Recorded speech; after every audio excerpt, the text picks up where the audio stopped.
Hello everyone. We hope you're doing well. We're doing great, and we truly appreciate your ongoing support. We'd like to briefly address some comments regarding our audiobook series. Rest assured, progress is ongoing. That said, your feedback is vital. If there's a novel you particularly enjoy and want to hear more of, please let us know in the comments. Each chapter requires a financial investment, so we can only continue series that receive strong audience interest. Although we retain core names and plot lines, we make significant editorial changes to enhance clarity, pacing, and immersion. These are not simple recitations. We work hard to deliver a polished, thoughtful listening experience. Without sufficient feedback or engagement, we may need to discontinue a series. So if you're enjoying something, don't stay silent. Your input truly matters. Note, our default audio speed is 3x. If that's too fast, let us know. We're happy to adjust it. Interested in early access to unreleased audiobooks? Visit our Patreon. You'll get to experience new content before it reaches YouTube. Just to clarify, I'm a fan like you. I've purchased these novels and adapted them with care, while respecting all rights and guidelines. For updates, follow us on Facebook and Twitter, X. YouTube update: recently, YouTube flagged some of our content for including mature themes, realistic violence, and darker story elements. As a result, we've decided to stop uploading anything that violates YouTube's guidelines. If you'd like access to the full, uncut versions including the more intense or mature content, you can find them on our Patreon page, where we upload everything first. Available now on Patreon: Shattered Innocence transmigrated into a novel as an extra. Transmigrating over 10,000 years late, I was forced to become a mighty presence. I, the celestial dragon, rule the heavens through the double gate, reigning supreme in countless worlds with peace taming, Tower of God sequence strength, cultivation when you take things to the extreme. Naruto is an Uchiha with cyst. WTF, the centuries-old ancestor in our family take concubine again. Plus 18, Ichi, reincarnated in Bleach as a wizard. Thanks for listening and happy listening. Chapter 1, Infinity Gauntlet. Will was sitting on the beach staring at the endless blue sea in front of him, hoping that a ship would find the island and bring him back to human civilization, away from this damned prehistoric forest. 7 days have passed since he somehow crossed here. Thinking back to 7 days ago, he was still a humble rich second-generation man among all the people living on Earth. Well, just the kind whose family had a little money and assets of over 100 million. His goal in life was to survive these decades peacefully and smoothly, and then succeed in inheriting those all-evil legacies from his old man. And then strive to take these sources of all evil and use them for the people, and at the most, save some source of fire to pass on to their own descendants.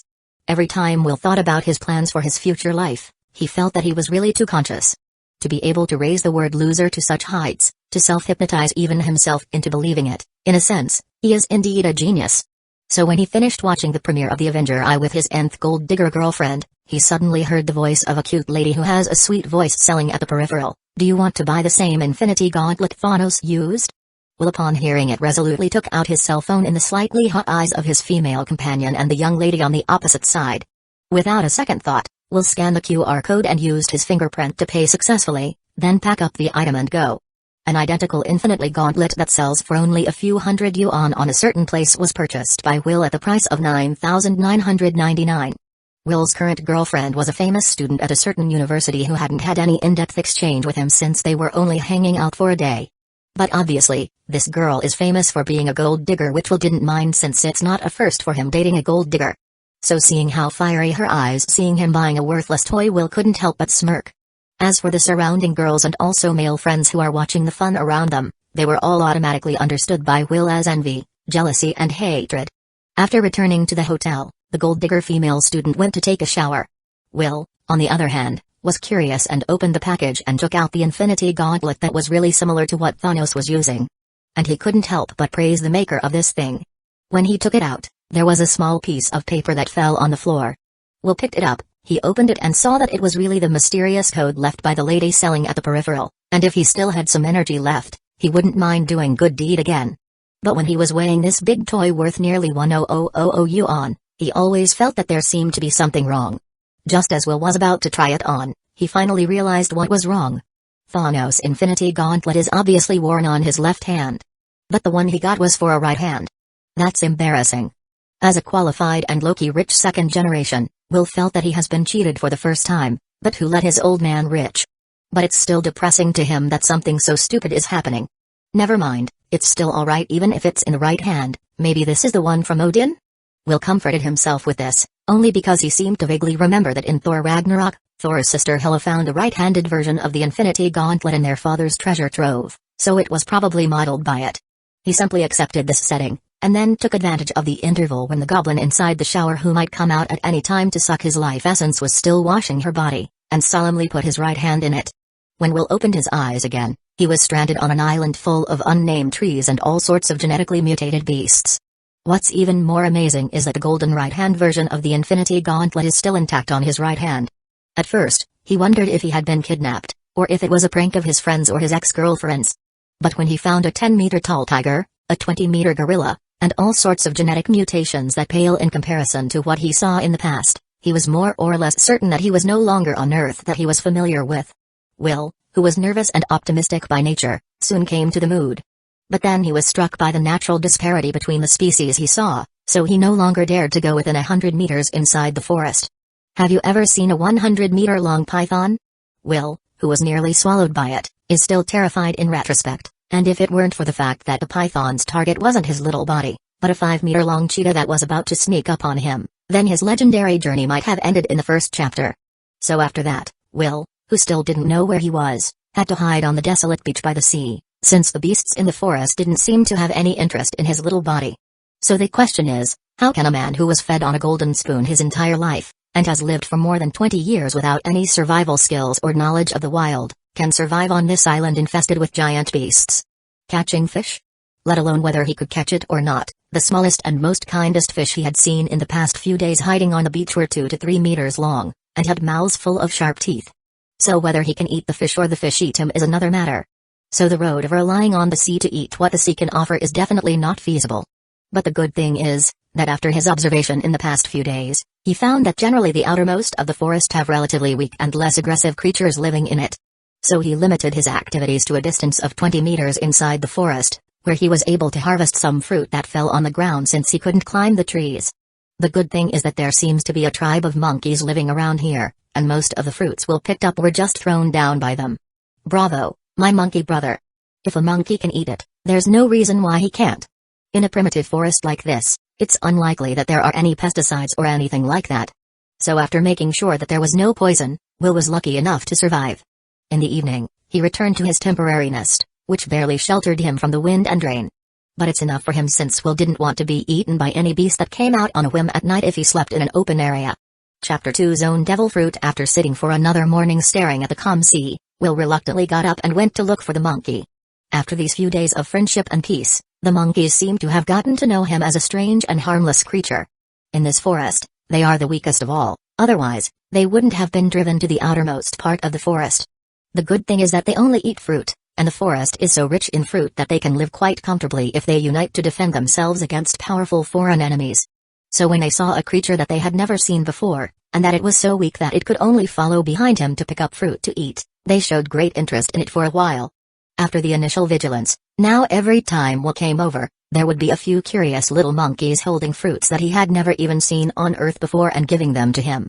In contrast, Will also used whatever means he could to express his goodwill. For example, he used his left hand, which was not trapped by the Infinity Gauntlet, to scratch, tick and stroke the hair of the monkeys, and they got along very well. Unfortunately, although the monkeys are smart, they are still far from being able to talk. In the end, people are still social animals, and on this dangerous island where there is no one to communicate with, Will's mood is getting more and more depressed every day. His optimism is only his saving grace. But when the bottom line is broken, even the most optimistic person will collapse instantly. But somehow, these cute little monkeys have somewhat given Will some psychological comfort and relieved his gradually depressed mood.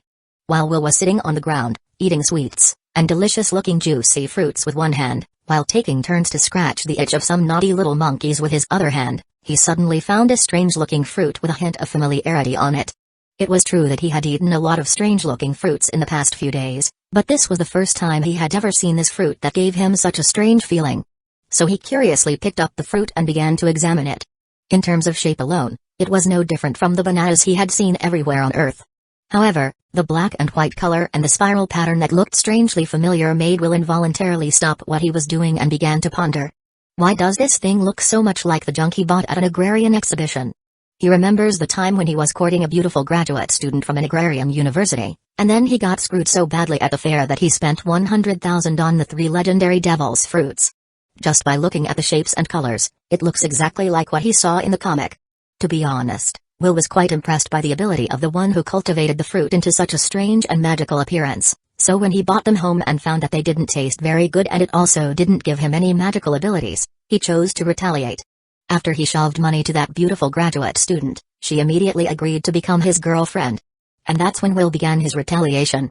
Every single day, Will let the girl cosplay as the character from One Piece, that every single day she changed into Nami, then being Robin etc. So that he could take his revenge for the 3 fake devil fruit. It's just a pity that he somehow ended up here, not knowing what happened to that schoolgirl. And his life of picking up girls every single day is gone just like that is really sad just thinking about it. Oh yeah. And the lady who was going to give him after-sales service after work, he don't know if she will be sad. Somehow, Will's thoughts went off to an unknown place without him knowing. And it's only when the little monkeys on his side who felt him stop rubbing them grabbed his hair interrupting his thoughts. He quickly smacked himself a few times to clear his mind from unnecessary thoughts. So, this stuff can't be a real devil fruit, right? I wouldn't be so unlucky as to travel through this incredibly chaotic era of pirates, would I? Will was even more depressed thinking about it. It's easy to prove whether or not it's real. Since eating the banana that looks like a devil's fruit will make everything clear. A devil's fruit. Although the shape is presumed to be on his own type, but on this precarious and dangerous island, strengthening his survival ability is the most important thing, so if it's really a real deal, it's a boon for him. But the problem is he just doesn't know what kind of animal it is, and it would be embarrassing if it turned out to be an eel. I wonder what kind of animal it is. I don't think the devil fruit's zone type has ever found a sea creature. So is this a kind of curse? Any person who read the original should know the killing power of this fruit, the taste that even Luffy can't accept. Goodbye, Goodbye, my boiled fish. Farewell. Just when Will was about to feel the real devil taste, the Infinity Gauntlet, which had been silent since his crossing, suddenly began to glow. Huh? Is it my Goldfinger on the line? Will immediately began to excitedly study the new reaction of the Infinity Gauntlet in his right hand as he dropped the devil fruit on the ground. But after he tried a series of methods such as friction, open sesame chant, and the like, this thing still has the same appearance. And it seems that the light is getting weaker and weaker. Will, who noticed it, was a little anxious, but he forced himself to calm down. As a qualified second-generation rich man, even if his ideal was to wait for the death of his family, he still had some bright spots that were better than normal people under the influence of his family environment. At least his father always taught him not to be anxious or nervous, the more critical the situation, the more so. And only by calming down can the key to breaking the game be found. The principles in the business world are also applicable in life. So Will began to calmly recall all the information he knew about the Infinity Gauntlet. Although the light on the Infinity Gauntlet was getting weaker and weaker, and the number of little monkeys hanging on his body had exceeded 10, he was still calmly recalling what he knew. The Infinity Gauntlet. 6 Infinity Gems. Carrier. Fusion. Unleash the power. I got it. Will took a deep breath. He thought he might have guessed something, and what he was about to do next would be a great feat. He ignored the already inscrutable weakness of the Infinity Gauntlet and picked up the suspected devil fruit first, only this time he wasn't going to eat it himself, but to feed it to the Infinity Gauntlet he was carrying. He frowned and picked up the banana-looking fruit and slowly approached it on one of the slots on the Infinity Gauntlet. Chapter 3, 6 Devil Fruits. The banana-shaped devil fruit slowly approached the slots on the Infinity Gauntlet, and in the process of approaching, Will clearly felt a suction force conveyed by the Infinity Gauntlet. There's a reaction. As he stared and let go, the devil's fruit, which could only fit on a plate, shrank as fast as the naked eye could see and then revealed its jewel-like glory. Bang! A crunching sound rang out in Will's ears. He did it. His suspicions were right. Looking at the Infinity Gauntlet on his right hand, which had been successfully inlaid with a devil fruit, Will fell under the double taboo of joy and befuddlement. Who says an Infinity Gauntlet has to have an Infinity Gem? See. The devil's fruit works just as well. Just as his own devil fruit successfully fused perfectly with the Infinity Gauntlet, the previously inscrutable light suddenly blossomed into infinite light. The little monkeys were frightened by this change and kept away from Will, who was like a high-powered light bulb. It is currently daytime, and it still shone with such a blinding light, and at this moment Will was even calmer. This time, it's awesome. When the light dissipated, the formerly dead Infinity Gauntlet finally returned to its true brilliance, the whole thing flowing with light and treasure. The color of gold is all over the body, but it's not a cliché and looks powerful. It's just that the other 5 slots that are still empty on the top are a little bit monotonous. Will, who had actually activated the Infinity Gauntlet, finally understood the origin and purpose of the Infinity Gauntlet in his hand. It turned out that long before the Infinity Gauntlet was created, someone had already collected 6 Infinity Gems. Actually there were more than 6, but the rest were all rumored or spoofs, so I won't mention them, and the container used to stimulate the power of the 6 Infinity Gems was the Infinity Gauntlet that Will was wearing at this time. The model in Odin's treasure trove is a replica of the Infinity Gauntlet that was once made. It was because Thanos knew that the dwarves had created a vessel that could hold 6 Infinity Gems and use their power perfectly to create the one he owned. The above scenario is my own nonsense, so don't take it seriously. But definitely not all. See Thor, Ragnarok for yourself. So it all made sense. As to what happened at that time, why the first Infinity Gauntlet was born in this universe, why it came into his hands, and why it brought him to this world. The Gauntlet didn't respond to this information, so he doesn't know. But who cares about that? Will is now completely caught up in the excitement. Because the power of his Infinity Gauntlet is so great that it doesn't need an Infinity Gem, and as long as the energy is of the same quality and origin, it can be embedded into the slots and perform its original ability perfectly. That is to say, Will does not need to taste the devil taste, he only needs to set the obtained devil fruit into the remaining slots of the Gauntlet, and then he can have all the abilities of a normal devil fruit ability user, including the development and awakening of the devil fruit ability. And because it's embedded into his Gauntlet instead of being eaten, the curse of the sea and the restraint of the sea prism stone don't exist. The more important point is yet to come. There are 6 slots in the Infinity Gauntlet. A full 6 of them. Isn't Blackbeard an awesome guy for having 2 or 3 devil fruit? But what about him who has 6 devil fruits? Isn't he godly? What 7 warlords, 4 emperors, admirals, 5 elders, and celestial dragons? At this moment, Will really is a bit inflated. When he collects 6 awesome devil fruits, isn't it a bit humble to say that he's not pushing the world equally?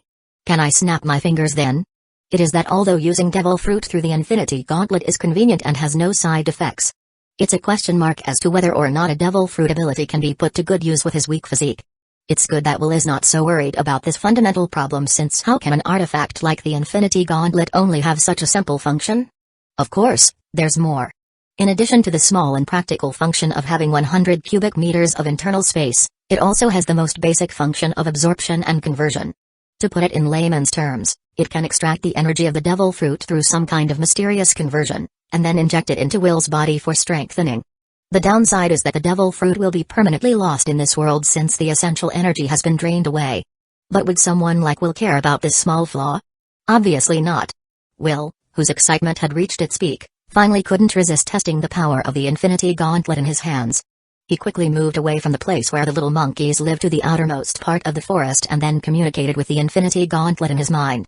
The first slot, which symbolized the zone devil fruit, suddenly lit up with a black and white light, which was the original color of the devil fruit. Then Will noticed that his entire body had changed. Black and hard hair grew out from his body at a very fast speed, his fingers became long and thin, and even his Infinity Gauntlets turned into infinite claw sets. Will felt the power that was continuously emerging from his body at this time. Indeed. The rapid increase in power caused Will to have an urge to rush into the forest and fight with the overload-level beasts. But when he accidentally used the mirror reflection principle on the Infinity Gauntlet to see his own ghostly appearance at that moment, he immediately lost the urge, and instead, another urge grew from his heart. That's fucking ugly. Will, who had undergone a bestial transformation, smacked the corners of his mouth as he took a look at his appearance. Even if it was ugly, Will even deduced from the smooth white hairs in the middle of his head what the first devil fruit he got was. Damn it. This sharp look is just like my ruthless and do-it-or-die flat-topped brother. Its name is Honey Badger. If you want to ask why Will, who is a rich second-generation man, recognizes such a cold animal, it can be attributed to a certain maiden he courted who likes beasts. How do I introduce my abilities to people after I become prominent in the future? Well, hello everyone, I'm the Honey Badger Fruit Powerhouse. Or, I'm a weasel in the form of a Honey Badger Fruit Powerhouse, so surrender. It gives me chills just thinking about it. What happened to being powerful? What's wrong with having a good defense and poison resistance? When I find a more awesome and handsome devil fruit, I definitely have to change it from this one. I know that everywhere you go nowadays is a world of faces. Ugly alone is a disadvantage that will make it difficult for a zone user to find a mate. Chapter 4 Tarzan. Before he knew it, a month had passed since Will activated the Infinity Gauntlet. Within a month, naturally, not a single ship appeared in his vision, not even a ghostly shadow. There were only fierce beasts that were fighting for food all the time. And as the user of honey badger, Flathead Brother Will seems to have a real trend to develop to something similar to his devil fruit trait. As a devil fruit user, besides the weaknesses of being afraid of seawater, sea prism stones and hockey, there are other side effects as well. For example, a certain Iceman who likes to sleep and is always waking up and riding his bicycle around. Also, a kid who likes to eat because he can expand his stomach with impunity because his entire body is made of rubber. There's also a red dog who looks like he owes everyone tens of billions of belly because he ate the magma fruit. This characteristic seems to be even more prominent in the body of people with animal-based abilities, who have inherited these animal special abilities, while some instinctive habits and personality traits also influence the user all the time. For example, if a person eats the devil fruit of an egg, he or she will become fond of laying eggs. Don't ask me why, and don't ask me why the egg fruits are not Paramsha, but Zone. And when Will uses his honey badger ability, he becomes very good at eating, and loves to pick fights with people. Whether he can fight it or not, or whether he can eat it or not, he goes for it first. On Earth, that would be a complete stunner, the kind that won't fall until the south wall is knocked down. So within a month of getting this devil fruit ability, Will was quickly promoted from a cautious surviving state to a bear cub who was not afraid of anything and dared to go up and give a claw no matter what he saw. Maybe the honey badger fruit didn't give him any ungodly offensive power, but that stubborn pelt would tell any predator what desperation is. Will also relied on his strong defense and resilience to repeatedly escape from the mouths of those extremely powerful overlord creatures. Fruits of all kinds were no longer his only food, but his staple food became every carnivorous beast he defeated. One of them, a large sea turtle that came ashore when the night fell and tried to eat him, but instead of snacking on the little human, it instead became a snack for it. And it has a crunchy chicken flavor. You think hiding in a turtle's shell will save you? What do you know about the sharp teeth that can easily crunch turtle shells and eat them like potato chips? So, in just 1 month, with good food, good nutrition, and a group of accompanying trainers fighting with him to death, Will successfully grew from a rice insect waiting for death to a rice insect with some power. Having a bronzed body with strong muscles was something he never dared to even think about when he was on Earth. Barring those 3 overlords in this forest, there's nothing he can't handle. Even if he can't beat them, it's okay to run. That's why the saying of you will grow into the kind of person you are in the environment you are in is definitely true. Except for being rice worms. A year later, on an isolated island in the middle of the ocean, a young man in his late 20s, wrapped only in a piece of animal skin that had the focus of the beast, was chasing a 25-meter-tall chimpanzee with a hammer. One of the island's 3 tyrants, a majestic tiger with pure white fur, has been trained by him to be a big, docile cat. The 100-meter-long python who was also once the tyrant of this island became his happy nest for him at night even though it's cold. Now all that's missing is the chimpanzee's constant intermittent disobedience. So having been here for over a year, Will's main daily recreational activity now is to eat, sleep and hammer the gorillas. After hammering the cunning chimpanzee to the ground for the umpteenth time. If you don't look at that head bag, it's no different from a chimpanzee in a zoo for people to see. Unfortunately, Will, who has been fooled several times, doesn't believe in it so easily. I say, little black, I think you're just a typical person who remembers what he eats rather than what he hits. Have a look at little white and big black, how happy and joyful they are now living every day. All day long, you just eat and sleep and eat again. Think of the days when you used to fight for territory every day, and then look at now. What's yours is mine, and what's mine is still mine, don't you understand that? Will is sitting right in front of the chimpanzee, babbling endlessly. After a year of holding back and not even finding a single person to talk to, Will is tough as nails without being crazy. It's not easy to catch this chimpanzee who's still humane, but if he doesn't suffer, who will? Why else would it be the only one of the former 3 hegemony that was only thinking about running away all the time? Yes, it hurts to be beaten. But it's harder to endure Will's continuous blabbering than to be beaten. So it chose to run away, to fight. Unfortunately, the island is not that big. So where could little black go? Except for the first few times when it hid for a few days with the familiarity of the island and lived a few days of leisure. But after those happy days, the endless pain and suffering awaited him.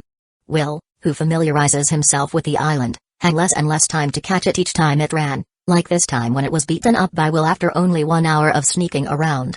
If little black could talk, it would be crying out to him, begging him to leave it alone and let the other 2 get away with it. An hour later, after a good mouthful of blabbering, Will let go of the pitiful little black who was on the verge of collapse. He also left its side, making Will feel that it's hard to be a parent, and it's hard to manage a wild child. After completing his daily recreational activities, Will climbed the highest tree in the forest and looked into the distance. It had been more than a year, and his heart had turned from anticipation to numbness. He had made up his mind that if no more boats passed through the ocean, he would build himself a raft and get out of here.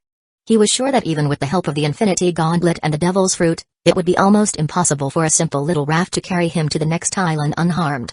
But he can't wait any longer. It's better to die in the sea after all his efforts than to die here as a savage. The past him, who believed that it was better to die than to live, naturally did not have the courage, but this year of having a primitive life had completely changed him.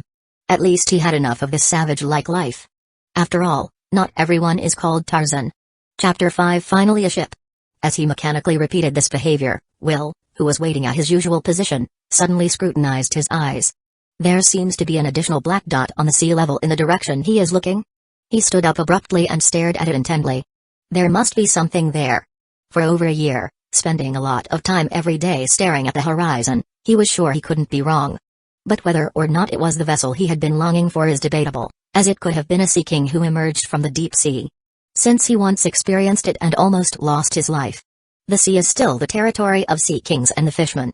After standing in his position for a whole hour, Will finally concluded that the black dot on the surface of the sea in front of him was not a sea king but a real ship. Because he could see the mast standing straight up with the flag on it, but it was still a little far away, so he couldn't see what was painted on it. But whether the ship was a navy or pirates, civilians or merchant ships, Will was not going to let go of what might be his only way out here alive. So he excitedly transformed into his honey badger's form and began jumping straight out of the tree, and started running in that direction. After this year's exercise of hunting and being hunted, Will can't say that he is already a qualified warrior, but there is no problem at all to call him an experienced hunter. Not to mention the amazing defense brought to him by the honey badger devil fruit and the confidence brought to him by the innate potential of the Infinity Gauntlet. The only pity was that he had searched almost the entire island, but was unable to find a second devil fruit. Will was very open-minded. He couldn't take advantage of everything, and it was a stroke of great luck that there was his own devil fruit on this island. Without this devil fruit, the Infinity Gauntlet's ability wouldn't have been activated, and he wouldn't have been able to live such a prosperous life, and he might have been taken away for dinner by a beast. After feeling emotional, Will finally arrived at the beach at his fastest speed. But what if the other party changes course midway? After a moment of thought, Will immediately shouted at the forest. The interior of the forest shook, and countless birds perched there were startled that they started flying into the sky. What Will planned to do was to get the other party's attention, but the birds were not the ones he will use, but the things inside the forest. Will's roar was like a signal, and all the numbered creatures in the forest lined up in front of him, including the three great overlords, Big Black, Little White and Little Black. Will felt that he was already the best in the world at naming names, so why did he need such complicated names? Is it edible? After taking a good look at the dozens of various creatures in front of him, Will sent the ones that couldn't be used back to the forest and then left the ones with loud voices behind, including the chimpanzee named Little Black with a head of bread and the white tiger named Little White who was obviously getting fat. Howl. Let your voice be heard and howl. Anyone who contributes will all have a full meal tonight. But for those who didn't work will become the meal of those who worked. Will roared and threatened, although he didn't know if they understood that he didn't care. But this time reflects the importance of the Little Black. After making sure that Will just let them roar at the sea, and not to give them a sermon, Little Black hammered his chest, feeling the internal organs of its body shaken. Whoa ho ho ho ho. Roar. With Little Black in the lead and a mesmerizing way of communicating, all the animals left behind began to howl as loud as they could. This should do it. Will felt like his ears were going to be deafened if he stayed here any longer, so he decisively retreated. He climbed up a tree again after he got farther away, and he didn't know if the howl made a difference or not, but he felt that the ship was getting closer and closer to him. So close that he could vaguely see what was happening on top of it. The charred flag, the broken mast, the pitted hull. It was as if it had just been through a terrible battle. And it seems that was exactly what happened. Because Will has discovered that there is a pirate ship with a skeleton flag following closely behind the almost destroyed ship, and from time to time one can see splashes on the water, which should be their cannon, and from this situation, it seems that the ship behind is deliberately not sinking the ship in front. The situation is now obvious. The pirates will not let their prey run away, but since they also need to maximize their profit, they will not sink in the ship because the losses are too great, and they also do not have the energy and patience to salvage it.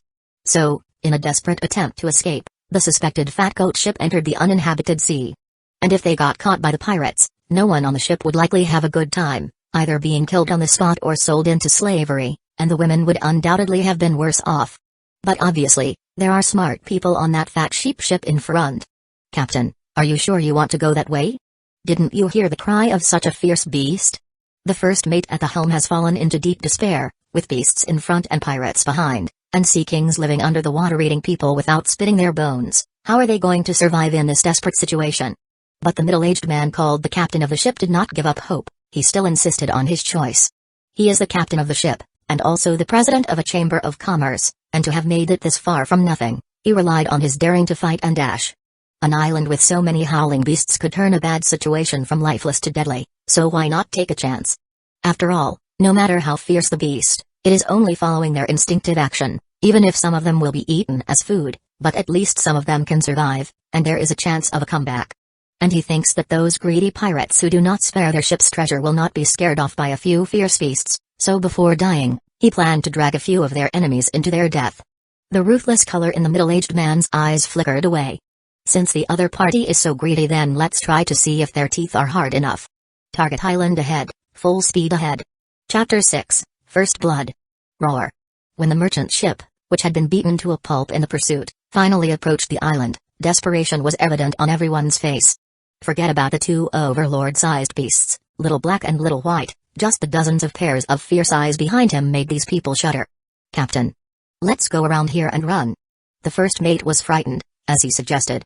The middle-aged man known as the captain hesitated for a moment, but after glancing at their rear, his gaze immediately hardened as he ordered. Stop the ship and dock. This ship is finished. If you don't want to be sold into slavery, get off the ship later and run as far away as you can. Life and death is just a matter of time and wealth, who lives and who dies, let's bet on luck. If anyone survives and returns to the chamber, remember. The dead must be avenged. Those bastards must pay with their blood. The middle-aged captain's mobilization stirred the crew's last hope and motivation. Yes, don't lose hope. Don't be so pessimistic. What if all these beasts are vegetarians, huh? Hee hee. In the process of drifting ashore, looking at the fierce and visible beasts in front of them, everyone once again fell into a dead silence, afraid of making any noise to arouse their ferocity. At this time, Will, who had already transformed into his beast form, was also among his group of little brothers and was not at all conspicuous.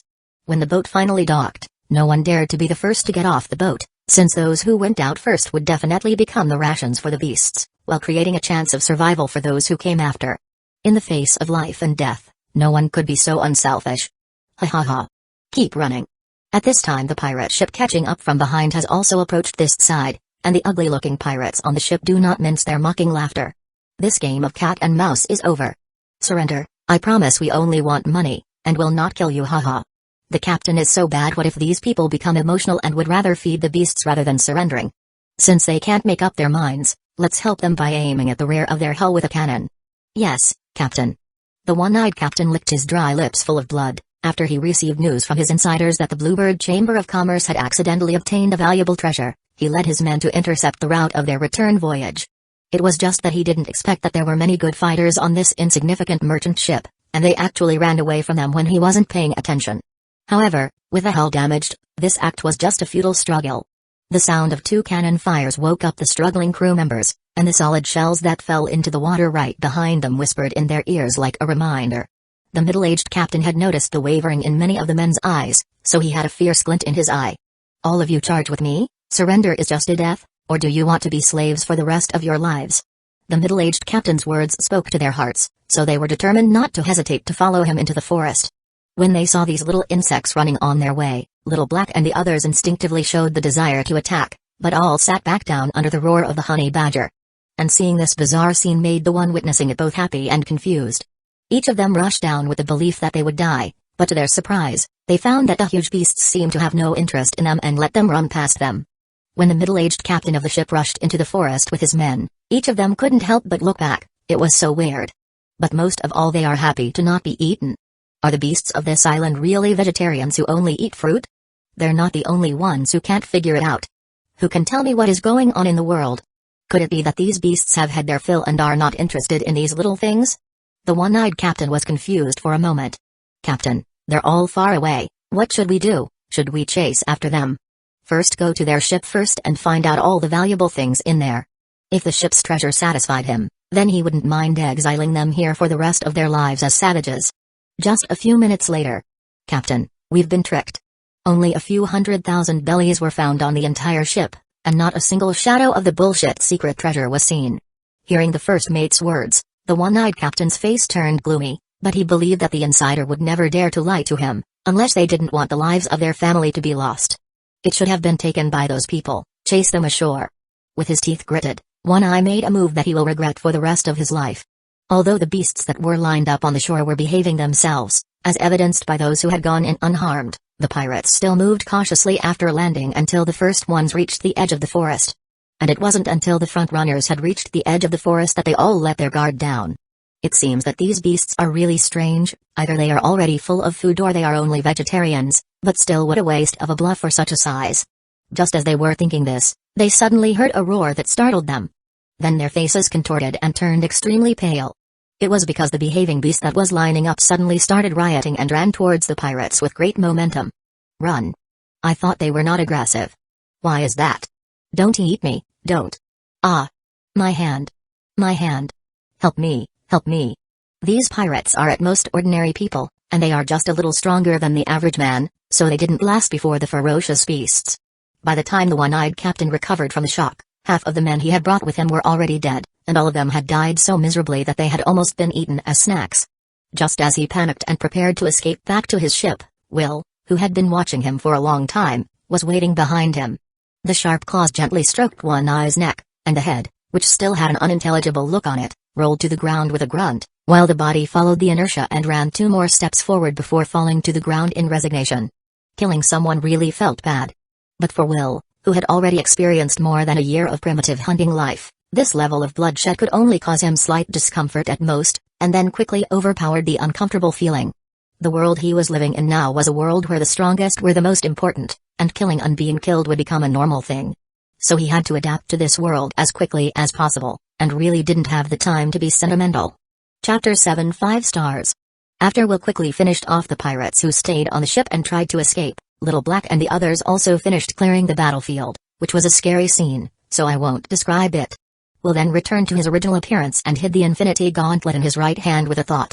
The Infinity Gauntlet, which came with him through the journey, is bound to his soul and cannot be taken off, but it can be hidden in his right hand, a little trick he has developed over the past year.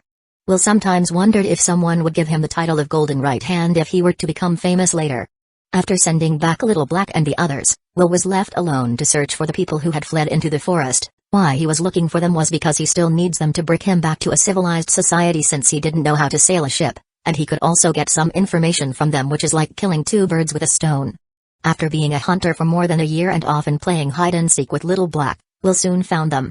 It's just that they don't seem to be in a good place right now. What are you doing, Big Black? Go away. You're scaring my customers.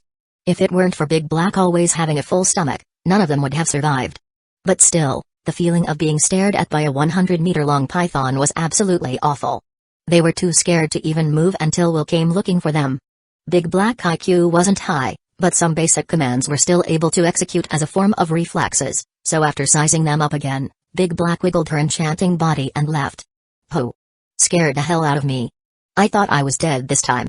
That is to say, I've never seen such a big snake in my life. They were exhausted by the aftermath of another disaster, but they immediately remembered something strange. The python seemed to have a name. You. Who are you? A young man asked in fear. He was sure that this person is not one of them, then there is a high probability that it is a pirate that caught up with them, but just now the python listened to him. A lot of people's heads were in a mess. At that moment, the middle-aged captain stepped forward. Hello, thank you for saving my life. I am the captain of this ship, Old John. Will was a little surprised. He had thought that he couldn't possibly understand their language, but he didn't expect that he actually understood it, and guessed that it should be one of the little abilities that the Infinity Gauntlet brought him. It was much easier to communicate. So Will also smiled and introduced himself. My name is Will, I am the owner of this island, and those fierce beasts you saw when you were on the beach just now are my pets, including Big Black just now. One of the techniques of negotiation, being virtual and real. Negotiation skill number 2, having a thick-skinned. And sure enough, as his voice trailed off, many people held their breath and looked at him with incredulous adoration. To be able to tame so many ferocious beasts, how strong must this person be? If we can convince him to do it, those beasts alone can drive away from the pirates outside, right? Everyone got excited, including Old John. Respected Island Master, I have a kind request for you. Can you please take action and exterminate those pirates? Of course, in return, we will do our best to fulfill all your conditions as long as we can do it. With this, it's easy to do what he wants since the pirates are all killed, and the only thing to do is naturally reap the benefits. As the son of a successful businessman, doing good deeds without expecting anything in return is like a killer killing its client after killing its target. Although his state is similar to a client who hired a killer without any money, he can't lose his integrity. So Will spoke up, saving all of you and getting rid of the pirates. I'm afraid you won't be able to afford the price. Old John knew that the young man in animal skin in front of him was the last hope for his party, so he could not give up no matter what. Gritting his teeth, Old John put himself on the needleboard. As long as you can exterminate those vicious pirates and protect us back to the Chamber of Commerce, I will definitely pay you a satisfactory reward. Are you a merchant ship from the Chamber of Commerce? Yes, I am the president of the Bluebird Chamber of Commerce. Old John proudly puffed up his chest. Building such a not-so-small Chamber of Commerce from scratch is naturally the most complimentary thing he has done in his life. And Will's eyes also brightened. He did not expect to catch a big fish. All right then, how about I destroy all those pirates and escort you back with a tentative pay of 1 billion belly? Upon hearing it, Old John's proud face suddenly fell, and the muscles on his face began to twitch uncontrollably. Ho ho, you must be joking. Even if the entire Bluebird Chamber of Commerce is packaged and sold, it's still not worth 1 billion belly. Old John said dryly. You're so proud when you're this poor? Will retorted as he did not give Old John face at all. This is his territory. Whether he rubs these people flat or pinch round depends on his mood. Then how much can you give? If we make a deal, I'm not going to do this for less money. And don't think you can fool me, but if the price is agreed upon and then renounced, you'll have to be careful. When faced with such a man who is going to be their savior who is demanding money, what else could Old John do but comply? How about 10 million belly? A low price for all your lives. No thanks, bye. After saying that, Will walked away. Old John got anxious and held him back. 50 million. That's almost all the liquidity I can get out. There was even a need to sell off some real estate, but Old John didn't say it. 500 million. That's still a little compared to all of your lives in exchange, but since you are sincere, I'll accept it, although barely. Will said as if he was reluctant to accept his offer. Hearing it, Old John's face changed multiple times, but he held it and didn't retort. After taking a deep breath, he put his hand on the thing on his waist. Even as he escaped, he didn't forget to bring the biggest harvest of the trip. I don't have 500 million berries, but I can use this to close the deal. As he said that, Old John took out a box from the thing on his waist, and opened it in front of him. And inside was a devil fruit. And it has the shape of a Parimsha devil fruit. This time, Will looked at Old John's with eyes that are different. This is simply a super experienced baby who gives benefits to newbies. He was worried about where to get his second devil fruit, and this sweet delivery guy delivered it right to his door. I must give him a 5-star rating. Chapter 8 Slippery Fruit. It turned out that Old John had accidentally learned of the whereabouts of the devil fruit, and then went there to do a normal trade to cover his tracks. But the guards he had hired at great expense were all killed, and finally, he managed to escape and ran all the way here, but Will got the better of him. Compared to his life, this devil fruit, which is worth at least 100 million Bailey, is not so important. As for why he has not eaten it to fight back. Don't be ridiculous, after all, the devil fruit is something that depends on the user's strength and imagination. Not everyone can just eat the fire devil fruit like Sabo, who can already mimic ace movement. Under normal circumstances, or like Luffy that had just eaten the rubber fruit when he was a child, it was difficult to even control it, let alone exert its power. Although it may not be possible to sell the devil fruit for 500 million belly, money can't buy devil fruit under normal circumstances. He demands money because he wants to improve his life after he leaves this place, and also so he can save up more money so that he can participate in an auction where they bid devil fruit in the future. For him, who has the Infinity Gauntlet, the more devil fruit he has, the better, of course. Even garbage abilities can be used to strengthen himself, so there is no such thing as a trash devil fruit. So without saying a word, Will took the devil fruit on the hand of Old John, whose face was close to crying. I'll take the job, and the pay will be placed with me in advance. Is that okay? Yes. Ye.s. Old John nodded, clearly reluctant to part with the devil fruit. But it didn't take long for him to regain his vigor. Although he came to the sea and came back with nothing when he returned to the Chamber of Commerce, he would still be envied by normal people, which made his confidence return. By the way, what is the devil fruit's ability? Will knew that someone in this world had compiled an illustrated book for devil fruits that had appeared, but he didn't know if this one was on it or undiscovered. He hadn't even held out hope for this answer, But he didn't expect old John to really give him a surprise. After finding this devil fruit, I cross-referenced the illustrations and determined that it should be a slippery devil fruit from Parumsha type. Slippery fruit? Why does that sound familiar? Holy crap. Isn't this the unorthodox devil fruit of that ugly fat woman Alvida who got beaten by Luffy and became a beautiful woman? In terms of effectiveness, especially for women, the effect of this fruit is truly unorthodox. Even such an ugly fat woman has become a 30-60 waist small beauty, and it was comparable to the legendary plastic surgery devil fruit. But in terms of combat power, let's not talk about it. No wonder old John didn't think of eating the fruit himself or having someone else eat it, even in this desperate situation. Aside from the question of whether or not it would work, the ability of the fruit was the big question. But if the effect comparable to plastic surgery is publicized, it is estimated that women all over the Blue Sea will be crazy about it. So is the deal a win or a loss? Or is this because my first devil fruit transformation was so ugly that God sent it to me specifically to comfort me? In the era where a face is a justice, Will was very confident in his looks, young and handsome. It was simply effortless to pick up girls. But in this age of pirates... After shaking his head to clear away all these jumbled thoughts, Will once again extended his hand. Bring it. Take what? Old John was confused. Devil fruit illustration. On the boat. Well then, let's go, or are you hoping to wait for me to entertain you bunch with food? A few minutes later, Will brought the survivors to the beach where they had landed before, where the unwashed blood was still visible, and the broken arms and legs were countless. Where are the pirates? It's worrying that you have to ask when the answer is right in front of you. Will's displeasure caused by the gap between heaven and hell made his expression look like he was bored. The taunted young man's face was red but did not dare to speak out to refute him. The strength of so many pirates is definitely not weak, but they still got annihilated, so killing him was easy as lifting a finger.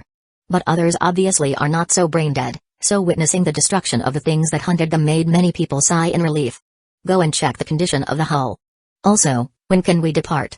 Old John chimed in. Half an hour. The ship we sailed over here isn't going to make it, but the good news is that the pirates' ship is still intact, so we just need to get our resources together and we'll be ready to go.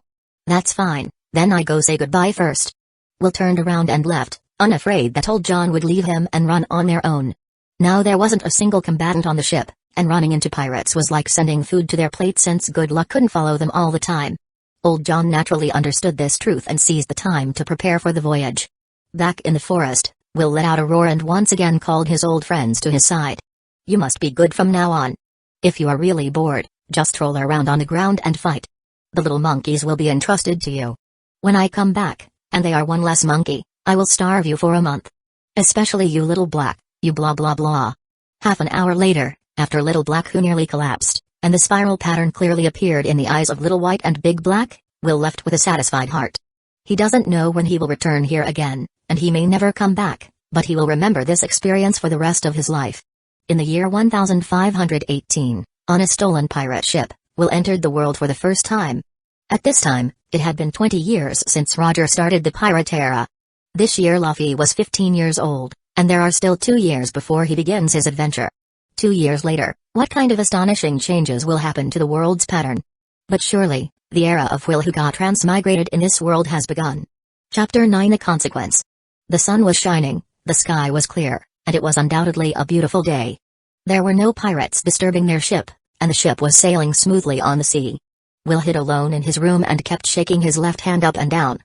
Don't get him wrong, he is not doing the kind of thing that you all thought, but was hesitating whether to put this slippery fruit on his infinity gauntlet. On second thought, Will decided to use it first. It's better than nothing. Anyway, there are 6 slots that can be used, and it's not like he can't take them off if he put them on, so he can replace them with more powerful ones in the future. It's not a bad deal anyway. And Will won't admit that he was purely curious about how much he would be glorified by the fruit. So he resolutely took this pink pineapple and approached the second slot on the infinity gauntlet. Another crisp bang. The rapidly shrinking slippery fruit was perfectly inlaid on the infinity gauntlet so that Will also became a legendary double fruit ability user, but the ability is still somewhat weak. But what Will didn't expect was that after only 2 devil fruits were inlaid, the basic energy attached to them began to tear his body apart. Indeed, the Infinity Gauntlet allows the user to use all 6 abilities perfectly and even blend them with each other, but only if the user has an indestructible body. Think about every time Thanos inlays an Infinity Gem on the Infinity Gauntlet, he has to best double or even more burden. Even without the Infinity Gauntlet and the Infinity Gem, Thanos as a Titan is a worthy universe overlord, and apart from the true gods, He is the strongest in the entire universe. It was such a powerful titan that after gathering 6 infinity gems and snapping his fingers, the infinity gauntlet as well as his left arm went into a ruptured and scrapped state. That's because of the consequences of too much energy overtaking the user, the carrier. Without the infinity gauntlet as a buffer, Thanos would have been completely torn apart by this terrifying energy the moment he snapped his fingers. And Will only thought of these things only after he felt the energy raging inside his body. Although his body has been strengthened a lot after more than a year of training and fighting, but in the world of pirates, his physical strength is only a few times stronger than an ordinary navy, and this was only achieved with the subtle help of his own devil fruit. But after he embeds the second fruit, his physical strength is completely inadequate. Why is it that a person can normally eat no more than 1 devil's fruit and then explode after eating the second? The curse of bullshit. The reason, of course, is that the human body cannot withstand the energy impact of the second devil fruit. That's not just multiplying, it's multiplying geometrically. Now Will is feeling this pain. Even though the Infinity Gauntlet has helped him weaken his energy damage by more than 90%, the remaining energy is still beyond what his body can bear now. And it wasn't just in the flesh, he also felt his spirit being slowly torn apart. If this goes on, he will die. Will began to force himself to calm down and think of a strategy, and the people who were with old John that were attracted to his screaming were sent away by his howl. It is useless to rely on others in this situation, you have to rely on yourself. How could a weak human being who has survived over a year of primitive hunting life with all kinds of ferocious animals fall here? There are so many beautiful women waiting for me to save. There was so much food waiting for me to taste. There is still such a magnificent landscape waiting for me to enjoy. How can I die here? Will clenched his teeth. But in the end, he was able to contact the Infinity Gauntlet through sheer willpower, and then instantly activated the honey badger in its beast form.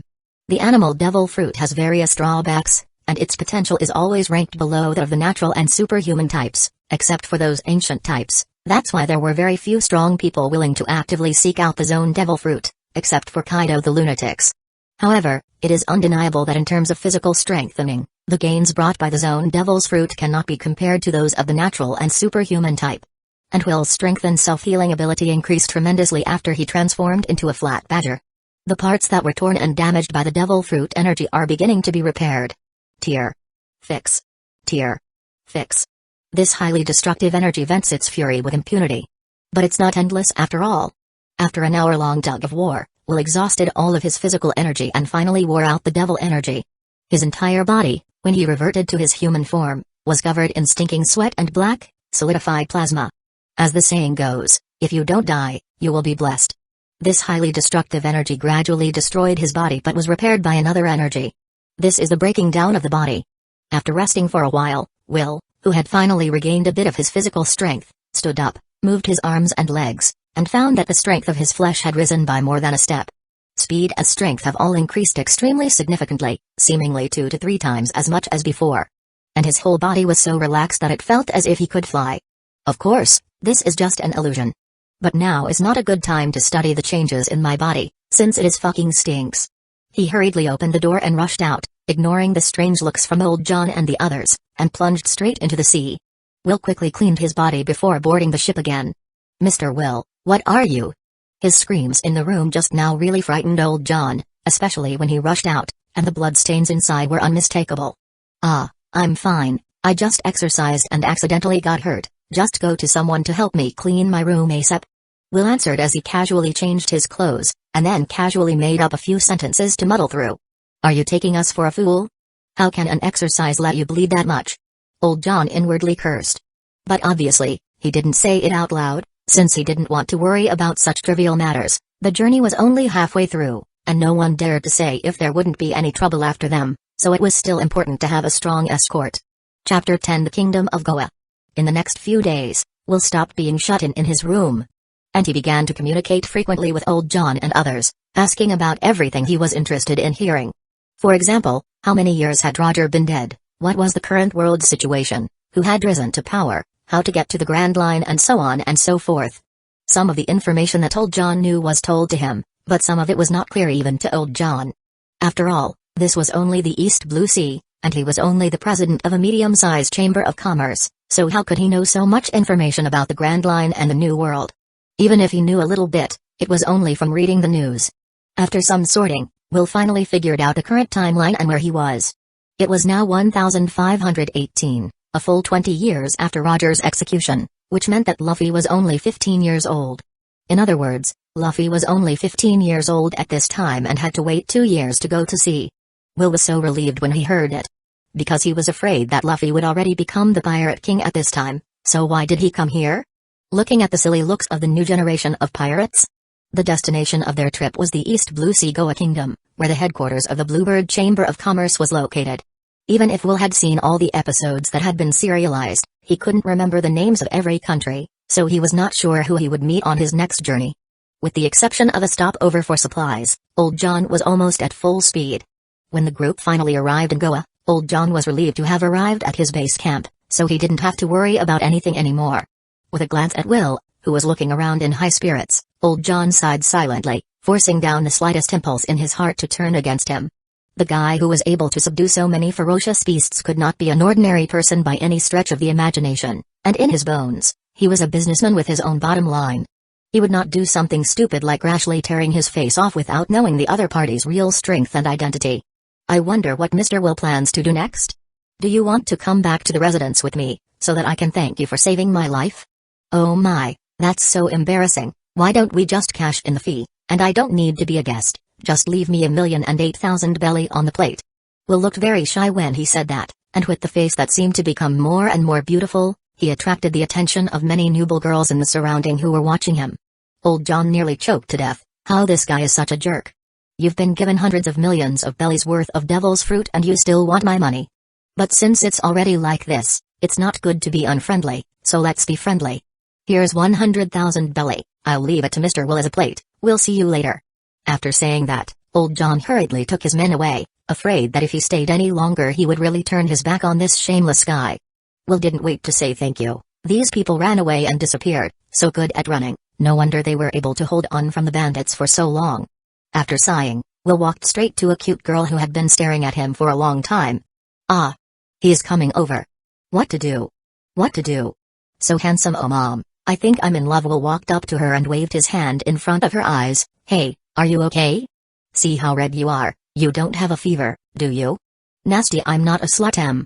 Is this being provoked? Will looked at this cute-looking girl with watery eyes who kept pampering him, and was furious for a moment. Why does everyone get so caught up in my beauty? Can't you get to know my insides a little better? Ugh. Little sister, can you tell me about the situation in this kingdom? I'm not small, and you are asking if it's my first time. Yes, it is. The smile on Will's face froze. Please. What have you got in your head, sister? Listen to me carefully. Confused, Will turned to leave, but she held him back. That. Are you leaving? In fact, I can also be more slutty, as long as little brother like it. Will looked up to the sky, his figure is very sluggish. Here we go again, another woman falling under my gorgeous face, alas. Should I cover up all my handsome face when I walk down the street from now on? Why am I so handsome? I hate it. Give me your home direction and I'll come to you later. Will waved his sleeves as he left, not taking any clouds with him, not even leaving his name behind. After bidding farewell to the nymphomaniac little girl, Will first went to buy a few sets of clothes, and then ate a big meal, and also packed a lot when he left, and 100,000 belly was spent. When he reached an empty corner, he waved his hand and put everything into the inner space of the Infinity Gauntlet. There were quite a few local specialities he brought from the Ferocious Beast Island, such as a lot of delicious fruits and roasted ferocious beast meat, and anyway, the time stopped inside, so there was no such thing as spoilage. After that, according to the original plan, he was ready to go to Nami. After all, to go to sea without a good navigator is no different from seeking death. And in this regard, Nami was undoubtedly a genius.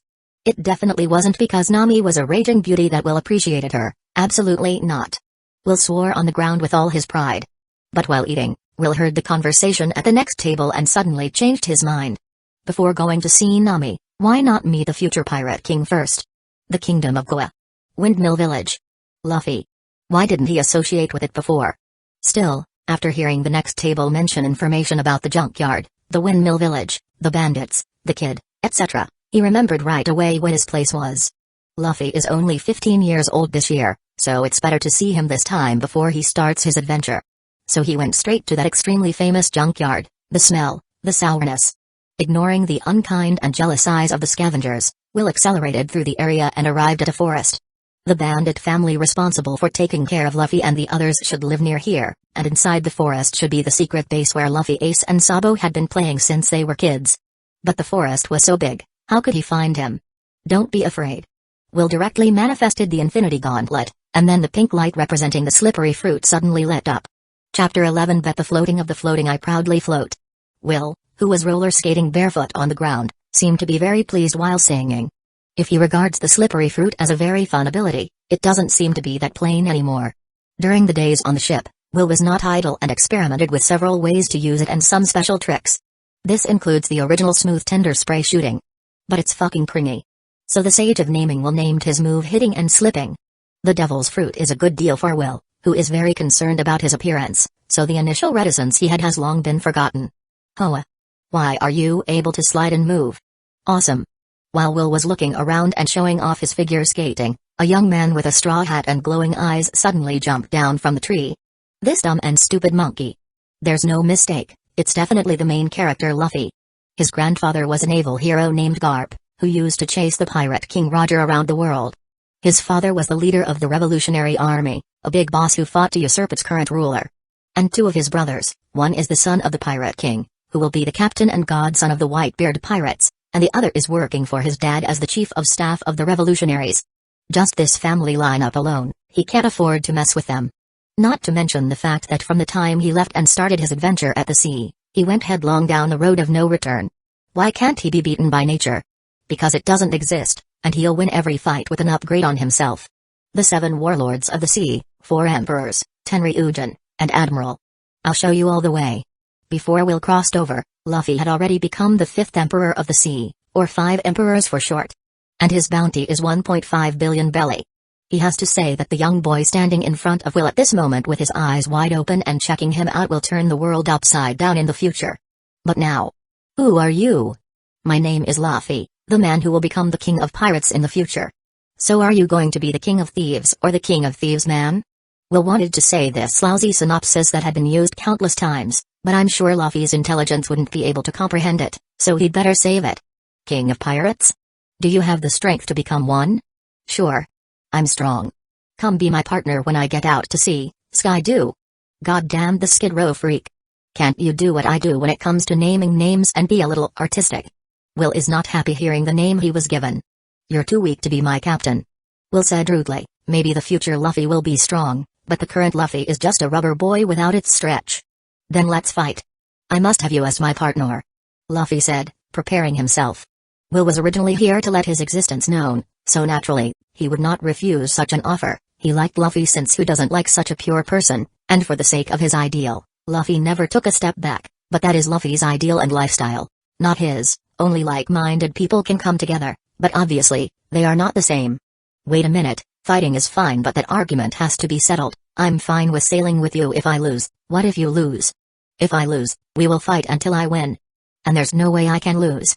Great, very Luffy answer. So be it, if you lose you owe me a devil fruit, and pay me back when you see me again later on when you go out to sea. With Luffy's character, it is impossible for him not to keep his promise unless he has forgotten it. A 100% profitable deal. Will's bones really do still have the blood of a dark businessman in his veins. Devil fruit? So bad tasting fruit. Ugh. At the mention of the devil's fruit, Luffy looks like he was about to barf. It's just that the taste casts too big a shadow on his mind. Deal. If I lose, I'll definitely find you a devil fruit when I go out to sea, and I'll make sure you become my partner then, though I won't lose.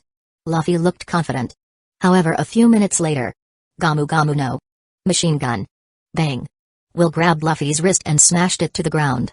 What are the characteristics of the slippery fruit without even needing to use his badger brother form? Slippery. Zero friction is no joke. All of Luffy's attacks on Will's body have only one result, and that is to just slip away. Don't tell me this ability is useful for defense. Do we continue this fight? Luffy didn't say anything, he just got up from the ground and rushed at him again without saying a word.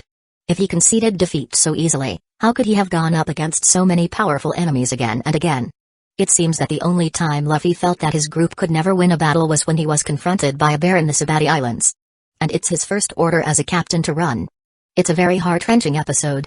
In fact, he thought that since he appeared in this world, it was only right that the main character should be him. If he really came up against Luffy's group, he would not choose to hold back at all. So Will cleanly slid away from all of Luffy's attacks with the power of the slippery fruit and rushed in front of Luffy, then raised his right hand with the infinity gauntlet high in the air. It knocked him to the ground with a bang. A large crater appeared underneath Luffy's body. Luffy was still struggling to get up, but every time he stumbled, Will would hammer him to the ground again with a grimace. Hold back a little? A little mercy? That's disrespectful to this fight, and also to the other side. With so many times Will had knocked Luffy down, Luffy finally lost consciousness. What trouble? Will muttered as he saw it, but he still leaned over to carry him up. Shit, I forgot to ask him where he lives. Forget it, let's look for it. When Will finally found the bandit Diden's family, it was already dark. Who are you? Does Luffy live here? Only then did Diden see the stranger with Luffy on his back. Who are you? What happened to Luffy? Rather than lowering his guard, Diden picked up a weapon on the side. My name is Will. When Luffy wakes up, please tell him that I will wait for him to fulfill his promise in the new world. That's it. After saying that, Will handed the unconscious Luffy to Diden, then left by himself. So, when we meet again, what kind of surprise will you bring me? Luffy. Chapter 12 Iron Mace Alvida. The next day, Will woke up in the hotel and felt as if he had forgotten something yesterday. But he couldn't remember exactly what he had forgotten, so he should have told Luffy everything he needed to say. I should have told Luffy everything. Did I forget to say sorry to him? Sorry, I'm going to snatch your future navigator next? Sorry, my ass. Nami came aboard 2 years later, so what's wrong with him getting her on his ship now? Robbing the future Luffy's crew can't be called robbing. Just because Luffy was the original protagonist, Nami and the others had to be honestly saved for the future Pirate King? How can Will tolerate that? No problem, let's abduct her first. So Will spent the whole day starting to ask where to go. Where is he going? What was the name of Nami's village again? He just remembered the oranges. So he had no choice but to ask someone to find out the place of the Bluebird Chamber of Commerce and then went to Old John for help. The good thing is that Old John is really well informed in this line of work, and he didn't waste much time to determine the location of Will's inquiry by virtue of these information points: Tangerine, Pirates, and Fishmen. Kokoyashi Village. This is where Nami has struggled for in years due to the tyrant fishmen. If we extrapolate the time, Nami seems to be 16 years old now. What a beast. All of a sudden Will was even more determined to have Nami on board. So under Will's soft persuasion, Old John finally couldn't stand his nagging and agreed to arrange a merchant ship for him to go to the village of Kokoyashi, but in exchange, he was given the escort work this time. Will, of course, patted his chest and said no problem. After he left, a young man quietly left the area and came to a dead-end location, hurriedly threw something down and turned around. And it didn't take long for someone to appear. A guy wrapped in a black cloak and wrapped tightly around himself appeared, and then he picked up the note the young man had dropped, smiled and left. In the evening, alone in the hotel, lonely and cold, Will smacked himself on his head. He finally remembered that he had forgotten something. My little beauty. Have you been cured of your fever yet? Damn, how could I forget? Why don't we go over there now? A day late can't hurt, right? Will thought about it, but still suppressed the tempting thought. Tomorrow he will leave here with the ship. Before leaving, it is too scummy to do something bad to others. Will, who considers himself to be very pure, naturally would not do such a thing as incite the wrath of God. In case a plaster is stuck on before he leaves, he won't be able to stand it if something bad happens to her. Not to mention the fact that his goal this time was to capture a little beauty who was impeccable in every way. Well, except for the personality aspect of being a bit greedy for money and occasionally not being able to control her active third hand. It's another beautiful, bright day. Set sail, set sail. Well, I don't know who I'm showing this to when I look like I'm having fun. Anyway, all the big girls and little girls who I passed by had stars in their eyes, and it's my fault for being handsome. Will won't admit that a large part of the sensational effect he is causing now is due to the ungodly effect of the slippery fruit. He was born with the best face value, no problem. His face is still the same, but with the accumulation of numerous subtle changes, it looks different. He has a handsome face, not to mention his good skin that simply gave rise to jealousy. For some time after the ship left the port, the lost girls were still immersed in Will's magnificent beauty. Only one young man looked at him grudgingly but smugly in the direction he was leaving and then turned away. The speed of the merchant ship was not fast but not slow either. That's why Will was bored and started exercising on the ship. It's a pity that the ship is full of brown men, otherwise, his face with strong bronze muscles shining under the reflection of the sun and sweat dripping from his body, for sure will make little girls or women alike bleed their nose from excitement. But just a few hours later, the lookout, who was responsible for observing the situation around him, suddenly shouted in horror, "Pirates! There are pirates! How long has it been since we sailed, and we've already met pirates? Will thought as he walked directly to the side of the ship to take a look, and sure enough, a ship with a pirate flag was approaching them from the side at top speed. It is impossible for a merchant ship loaded for maximum profit to outrun a pirate ship that thrives on speed. Look at that banner, can you tell which band of pirates it is? Will casually grabbed a crew member and asked. Although he remembers that in East Blue there should be no pirate groups that he can't handle, accidents happen sometimes, so it's better to be careful since pirates in the world are plentiful. And may one day encounter a strong enemy that has a low bounty. And the devil's fruits have all sorts of strange abilities, like Sugar's ability. If he encounters something like her by accident, there will be no place to buy medicine to regret it. The crewman he was holding shouted in horror, that's the Alvida pirates. The female pirate Iron Mace Alvida, with a bounty of 5 million berries. Upon seeing that pink heart-shaped pirate flag, many people immediately recognized it. After all, for the normal people in East Blue, those with over 10 million bounties are the most important people in the world. For example, the current overlord of the East Blue Sea, known as Don Krieg, who has just been promoted and has a reward of 17 million. The bounty on Iron Mace Alvida is only 5 million, but for an ordinary sailor, it's like how the sky is falling down on Earth. After listening to the crew's frightening explanation, Will pondered. What should he say about such a weak newbie village? By the way, it seems that both the fishermen are Long, who have a bounty of 20 million belly for his death, and the pirate Kuro, who swindled his death a few years ago, are much better than this Don Krieg. The East Blue that has so many big figures in the past now have fallen low to the point where only weak chicken like Don Krieg dominate it. So should I thank the Navy for their special care on East Blue in these past years? While the crowd was still struggling to escape, Will finally ended his contemplation. No need to escape, let's welcome them. But. No need for buts, I can take care of these three-legged cats by myself, otherwise how do you think your boss came back alive? Will shouted as it's too humiliating to be questioned about his strength even against such a group. Seeing that Will was so confident, plus the fact that there was really no escape, the captain just bit the bullet and decided to fight the pirates. As the two boats got closer, Will finally got a good look at the person standing on top of the ship. And then he just kind of froze. What a fucking coincidence. This fat woman with a pockmarked face and a wolf's tooth club can't be the unlucky woman who got hit by Luffy when he just got started his adventure, and now it's his turn. Chapter 13 Kobe. Originally, Will was wondering why he would feel familiar with a weak chicken with a 5 million bellies reward. Now he finally understands that the fat woman who was beaten up by Luffy and got the slippery fruit by mistake and becomes a beautiful woman is called Alvida. Is it because she knows that I robbed her in advance of her plastic surgery artifact that made her beautiful, so she was coming to me for revenge? Who is the most beautiful woman on this sea? It's Captain Alvida, of course. Ugh. As they got closer, Will could hear what was being said on the other ship, but he preferred not to. Alvida was very happy, but she was caught by surprise when she saw Will, who was on board the fat goat ship lamenting. Very well, you're the first one who dared mock me, Alvida. But for the sake of your face, which is good enough to match my beauty, I'll give you a chance. Be my man, or die. Fuck you, ugly woman. You go to hell first. Will roared furiously.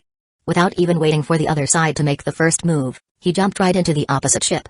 Being hit on by such a disgusting fat woman, Will felt his stomach churning and he was about to throw up everything he ate in the past year.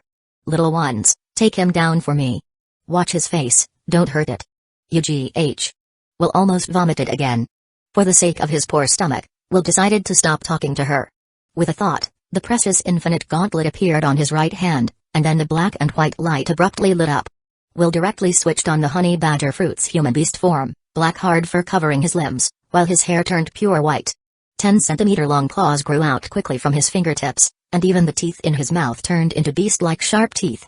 The best thing about having the slippery fruit is that it's not so ugly even after the transformation, which makes Will feel very good. He is a devil fruit user. The fat woman Alvida and her men were shocked. Even if they were pirates, all they could do was tyrannize ordinary people. But Will's changing into his human beast form gave them a sigh of relief. It was fortunate that it was only a zone devil fruit. But Will's next killing spree made them lose all their luck. Sharp claws cut through their bodies as easily as if they were slicing tofu, leaving limbs and arms all over the place. Anyone who stands in his way is either dead or wounded. And their tattered weapons that were slashed at Will's body were blocked by the thick fur of his body, not even leaving a mark. Will is not a murderous person, but killing these villains will not evoke pity and compassion in his heart. Thanks to the previous year or so of hunting and being hunted, he was able to truly appreciate what the law of the jungle is. In this world, you only try to be reasonable when you can't beat the other guy. Look at the extravagant lives of the people of the dragon, who hold the power in the world, and look at the plight of the people at the bottom. Will doesn't want to be dictated to by others, nor does he want to live his life in obedience, nor does he want to be a dog to others.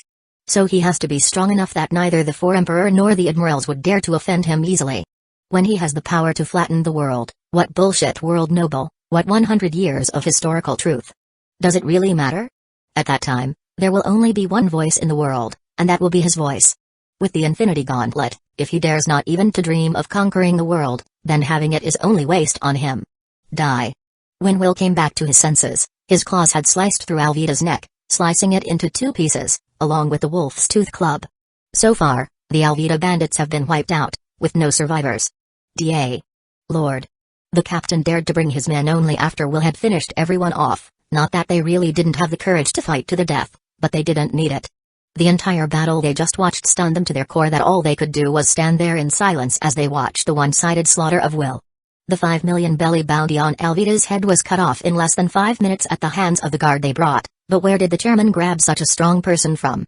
Clean up, everything on this ship is my loot, alright? This is natural, this head worth 5 million belly will be sent to you after it is processed later. Will nodded his head in satisfaction after hearing the leader. After this killing, his heart's ability to endure had become stronger, and it was likely that a few more battles like this would no longer make him feel the slightest bit uncomfortable. Half an hour later, Will looked at the little treasure in front of him and felt helpless. Having searched the entire ship to find such a little thing, it was only worth about 1 million bellies altogether. They were really poor. Although Will was complaining inwardly, he still took all the valuable items and those pleasing to the eyes, then said generously, "Take the rest and divide it up." The crew immediately divided up the remaining items that Will didn't like, and resold them for 200,000 to 300,000 belly, making a great profit. By the way, Lord Will, this guy is the one we found in the cabin. It seems he is one of the pirates' crew and was looking around sneakily. Should we chop him up together? No. Don't kill me. I'm not a pirate. I was caught too. A little dwarf with pink hair and glasses had tears and snot running out of his eyes and nose at the same time was crying, "What a mess. Tell me, what's going on? If it's true, we'll let you go. If you lie to us, we'll throw you on the sea to feed the fish." Unknowingly, Will had become the master of the ship, and even the captain listened to him, such as the residual power of the battle that had just taken place. "My name is Kobe." As Kobe poured out his encounter, Will finally figured out who he was. He just didn't expect, or maybe he forgot, but it turned out that Kobe had been captured by Alvida 2 years before Luffy went to sea. What an unlucky kid. He had a little potential, and after being saved by Luffy, he went into the Navy, and he really got his feet on the ground, even learning the 6 styles of the Navy. An innocent victim like him, who also had no conflict of interest with himself, Will naturally wouldn't harm him. "Okay, I believe you, so stop crying. But you'll have to do your own job, chore, for the next few days, and I'll let you go when we get to a safe place." Chapter 14. Is Kobe the main character? Will was ready to go back to rest after arranging for Kobe, but was stopped by the captain. Is Lord Will so convinced of what that boy said? What kind of ferocious pirate can he be when he's so cowardly? That's true, but I still want to interrogate him properly. We just left the protected area of the Goa Kingdom and ran into pirates. To say it's a coincidence would be a lie. Will also felt something was wrong after hearing him say that, as if Alvida had been waiting for them to turn themselves in. Okay, but asking questions aside, don't scare the kid. I don't think he's a bad guy. That's for sure. Is there anything else? Seeing that he seemed to have something else to say, Will simply pointed it out. If you have something to say it quickly. I'm still going to take a shower. That. I wonder what Lord Will is going to do with the captured ship. Will was stunned, a question he hadn't really thought about. Keep it? The first thing he needs is a ship to sail on the sea. And having his own ship is not bad, but the thought that this boat was used by that disgusting fat woman makes him not want it very much. Sell it? It's rather a good idea, and with that 5 million bounties on her head, he should be able to get a sum of money and buy a new ship. What do you have in mind? Will asked directly. Since the captain is in a hurry to ask this, it naturally proves that he has something in mind, and if Will still can't see this point of caution, he might as well jump into the sea. If you want to sell it, I can help you deal with it, and I only need a little intermediary fee to absolutely guarantee a good price. But if you want to keep it, that's fine. I have a family member who owns a ship repair yard and can do the refurbishing as well as the decorating, so I promise to give Lord Will a great deal. After saying that, the captain even smiled shyly. How much can I get for it if I sell it? Will also came to interest when he heard it, Having this man come to him for a benefit, in Will's view there is nothing wrong with it since win-win is the most appropriate way to trade. I just had a brief look at the hull. The overall maintenance of the ship is quite good and clean. It looks like it just completed recently, but because it is a used second-hand ship and also used by pirates, it can only be sold at most between 8 to 9 million belly. Will nodded his head at his words, which was already an unexpected fortune. Originally he thought that the bounty was the big money, but he didn't expect that the real big money was this ship. I guess Alvida should have used all the looted treasure over the years to buy this ship. That's why she looked so poor. Let's keep it for now until we get back. Then should we make a trip back for the ship, or keep going? Why trouble going back just for the ship? You can burn the pirate flag and leave with both ships. Will directly gave the order, and the captain was not a bit dissatisfied, not only because Will saved them all, but also because of the great strength he showed, and that was the root of it. After returning to his room, Will put all the treasure he looted on the inner space of his infinity gauntlet and then went to take a shower, humming a little song, looking forward to the rest of his trip. He was getting more and more excited about his next trip. Sunrise day, Will was laying top naked on the master chair. Not far away from his is the busy figure of Kobe, scrubbing the deck. After only one day, all the crew liked this hard-working kid who knew how to find work without complaining. And those who are free have more time to relax, drink and play cards with the rest of the crew. Sir, what should be done about that? The captain's figure came to Will's side at some unknown time. Isn't there den mushy? Just give a word to old John. Finding a mole should be easy for him, otherwise, I really have to wonder how he made such a big chamber of commerce from scratch if he can't do it. The captain nodded and then turned to go and communicate with the chairman. The so-called mole was exactly what the captain had asked Kobe yesterday, and although Kobe was technically only a captive and handyman, Alvida never bothered to hide anything from him. Perhaps it was because he saw that a coward like Kobe could never escape her control, and that's why she was so cocky. So Kobe, who is only a pirate handyman, got a lot of information, including the ambush. And just like what they thought, someone gave their exact route and specific time so that the Alvida pirates could wait there to intercept them so precisely in advance. The last time old John also accidentally leaked the information and was almost thrown into the sea by the group of pirates to feed the fish. To say that old John does not doubt this, will anyway, do not believe. In addition to this incident, he is sure that after going back, old John will give him an explanation. When a merchant is brutal, he can be far more terrifying than a pirate. Kobe. What would the Lord like to drink? Wine or juice? I'll prepare it right away. A pink-haired kid immediately appeared beside Will after hearing his name called, holding a rag for wiping the deck in his hand. Aside from his character flaws, Will still appreciated Kobe. At least his act was not low, he knew how to please others and flatter, and he was diligent and serious in his work. If not, how could a weak chicken like him survive from a group of pirates? And if not for Will's appearance, he would have been in the pirate group for 2 more years.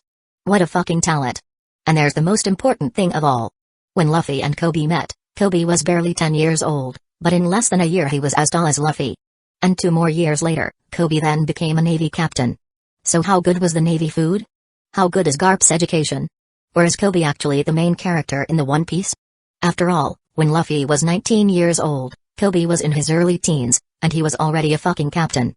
He might be even more powerful than the original Pheasants and Red Dogs. And there is no Devil Fruit edition. So a future admiral or even a marshal might be this kid will become. How old are you? 7 years old. Kobe answered honestly, while Will was speechless. Kobe, I ask you, do you have a dream? Will forced himself to be serious. In fact, inside he was depressed to death and damn, it is not a good voice selection site. But the world really eats that up. Kobe upon hearing it immediately saluted with excitement. My dream is to be a righteous naval officer. Ha ha ha. That's a good dream, but actually, the Navy doesn't necessarily represent justice, and you don't have to be a Navy to be a partner in justice. Will said seriously. And that was the moment Will started his brainwashing campaign. Chapter 15. Arriving at the village of Kokoyashi, the future 18-year-old Navy captain is still a small, fat, cowardly, and clumsy loser who has no friends. Will thought it would be a pity if he didn't lead such a good seedling astray. What future Navy? He has more future as his handyman. Ahem. What Will means is that he can also train Kobe, even if he doesn't have the Navy's unorthodox food and Garp's loving iron fist education, he can also train him right. So when he gets into a fight with someone in the future, Kobe can beat them for him, and when he wins, he'll be able to say, you can't even beat the handyman on my ship, why don't you die already? It's so compelling, you know.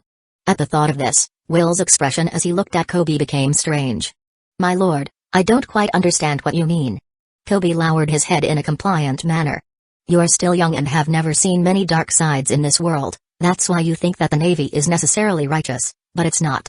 So then I'll show you for yourself how dirty the dark side of the Navy really is, and if after that you are still determined to become a Navy, I'll personally send you there. If by then you understand your heart and want to stand up for what is right and not just become a Navy, I will personally train you so that you have the strength to stand up for what is right in your heart. Damn. It's really addicting when you're getting into your role. It always felt like I was instilling the concept of partner of justice philosophy into Kobe's head. Will thought a little embarrassed. It would be more embarrassing if one day Kobe, who remembers his words, screamed for justice just to kill him for being evil. All these years Kobe didn't have a single friend, since all of them just looked at him as a coward, and Will was the first person who valued him. So Kobe was very excited when he heard that he could learn under such a strong man. But before he gave up on being a Navy as his profession, his real ideal was to become a Navy that upholds justice. Thank you, my lord. I will record everything that I witnessed with these eyes of mine, and no matter what the end result is, I will remember this kindness of saving me from the pirates for the rest of my life. Seeing that his brainwashing was somewhat effective, Will nodded with great satisfaction. Okay, go to work. By the way, help me make a cocktail and bring it out. Yes. Seeing Kobe leave with full of energy, Will wondered if it wasn't a little unkind of him to do this, because even if Kobe was left alone, he would have unlimited success in the future, while his future under him was unknown. Well, what the heck? Anyway, the moment he destroyed the Alvida pirates and rescued Kobe, his life had already changed, and whether he could meet Luffy in the future and join the Navy was still a matter of debate. Then again, as a traveler with Goldfinger, if he can't train Kobe, he is useless. He's the one who's going to stand on top of the world and snap his fingers. All of a sudden, Will was filled with unlimited confidence in himself again. A few days later, the two ships finally arrived at the village of Kokoyashi, where oranges are grown. After paying the so-called taxes to a few fish watchmen, the group was able to go ashore and conduct normal business. After all, a village needs all sorts of things in order to live properly, and merchants are naturally indispensable. Instead of killing the goose that lays the golden eggs, Arlong allows the people and merchants from the villages to trade for household goods for a fee. But only for household goods. As for weapons? Even if someone dares to sell, do they dare to buy? Before coming here, the Bluebird Chamber of Commerce had already gathered information on the subject, so what they brought with them were very ordinary daily necessities, pots and pans, as well as salt, vegetables, meat and other things. Although this trip might not earn much money, Old John did everything he could to befriend Will. After they landed on the shore, many civilians came to inquire about the situation, and when they learned that they were merchants looking for a trade, all of them had a look of joy on their faces. Since the moment this place was occupied by the Arlong pirates 6 years ago, more and more merchants have been reluctant to come here. After all, pirates and merchants are naturally on opposite sides, and God knows if they will be swallowed directly after coming here, and if their luck is not so good that they will even lose their lives or become slaves, which is not impossible. And the other reason why no merchants came to this village is because the villagers are being exploited by Arlong pirates, that they have no purchasing power. That's why as time went by, no merchants were willing to come here anymore, as risk and reward were not in proportion to the amount of money they would lose. The villagers, who lacked daily necessities and necessities such as salt, had to pay exorbitant prices just to buy it from Arlong. That's why a vicious circle was born.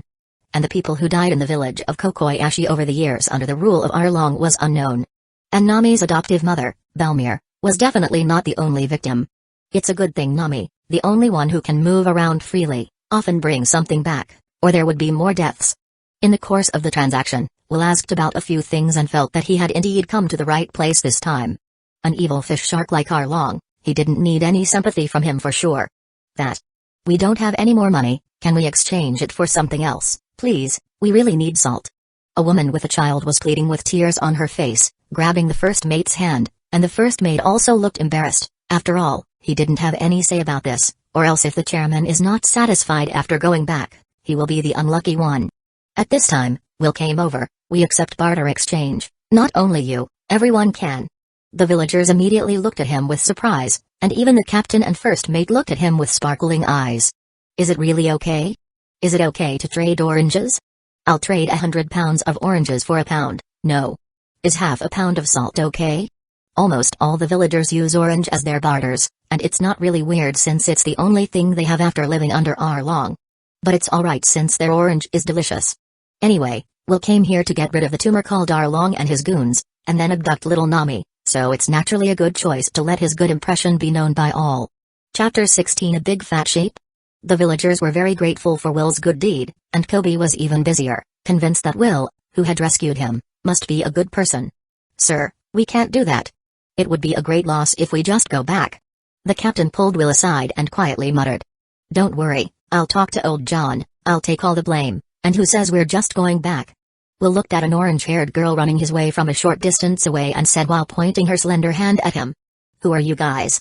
Nami's wary eyes were of the unabashed kind, and at this stage of her life she was undoubtedly the most distrustful and even somewhat hateful of outsiders, and in her eyes now, every outsider could become a persecutor like Arlong's men. "Don't do that, Nami. They were merchants from the kingdom of Goa who brought us much-needed supplies and allowed us to use oranges in exchange, and they were good people, unlike those fishmen." A blue-haired beauty pulled over Nami, who looked like a frayed kitten. "Nojiko, how can it be true? Don't be fooled by these people. How can cunning merchants be so kind-hearted? There must be a conspiracy. And don't you think it's strange that they say they're from the kingdom of Goa? We don't have many merchants in this place all year long who are willing to come here, yet they come straight here." Although Nojiko was the older sister in terms of age, Nami, who had been forced to join the Arlong pirates to travel the world since she was 10 years old, was undoubtedly more socially experienced, and she immediately saw what was going on. Merchants are looking for money, so why would a merchant ship from the kingdom of Goa come here and give them so many concessions, regardless of the cost, to say that they don't have what they want? Isn't it too questionable of her intelligence? After hearing Nami's words, Nojiko also hesitated, wondering if there was a real conspiracy. These people are not colluding with the Arlong pirates to attack them, right? More and more villagers were already coming out from their homes, each of them more or less carrying oranges with joyful expressions on their faces. The villagers were happy to be able to stand on their own feet, and not to cause Nami any trouble and not to have to go to the Arlong pirates to buy expensive goods. "Who is in charge here?" Nami walked directly over, a look of wary suspicion growing in her eyes. The captain and the first mate looked at each other and took a half step back to highlight Will's position. This is not a good impression to make. Will sighed lightly in his heart and said of his own accord, "I am." Nami had noticed him a long time ago. Are merchant seamen so handsome? To still have such good skin? Not even a trace of wind and sun exposure? You can't fool me. It's just a matter of which young master is following them out to play, and if she is sure that they're not malicious, this little white face is a big fat sheep. As soon as Nami's eyes thought of it, her eyes flashed, a smile appeared on her face, and the tense atmosphere was gone. "Handsome, do you want to go for a drink together?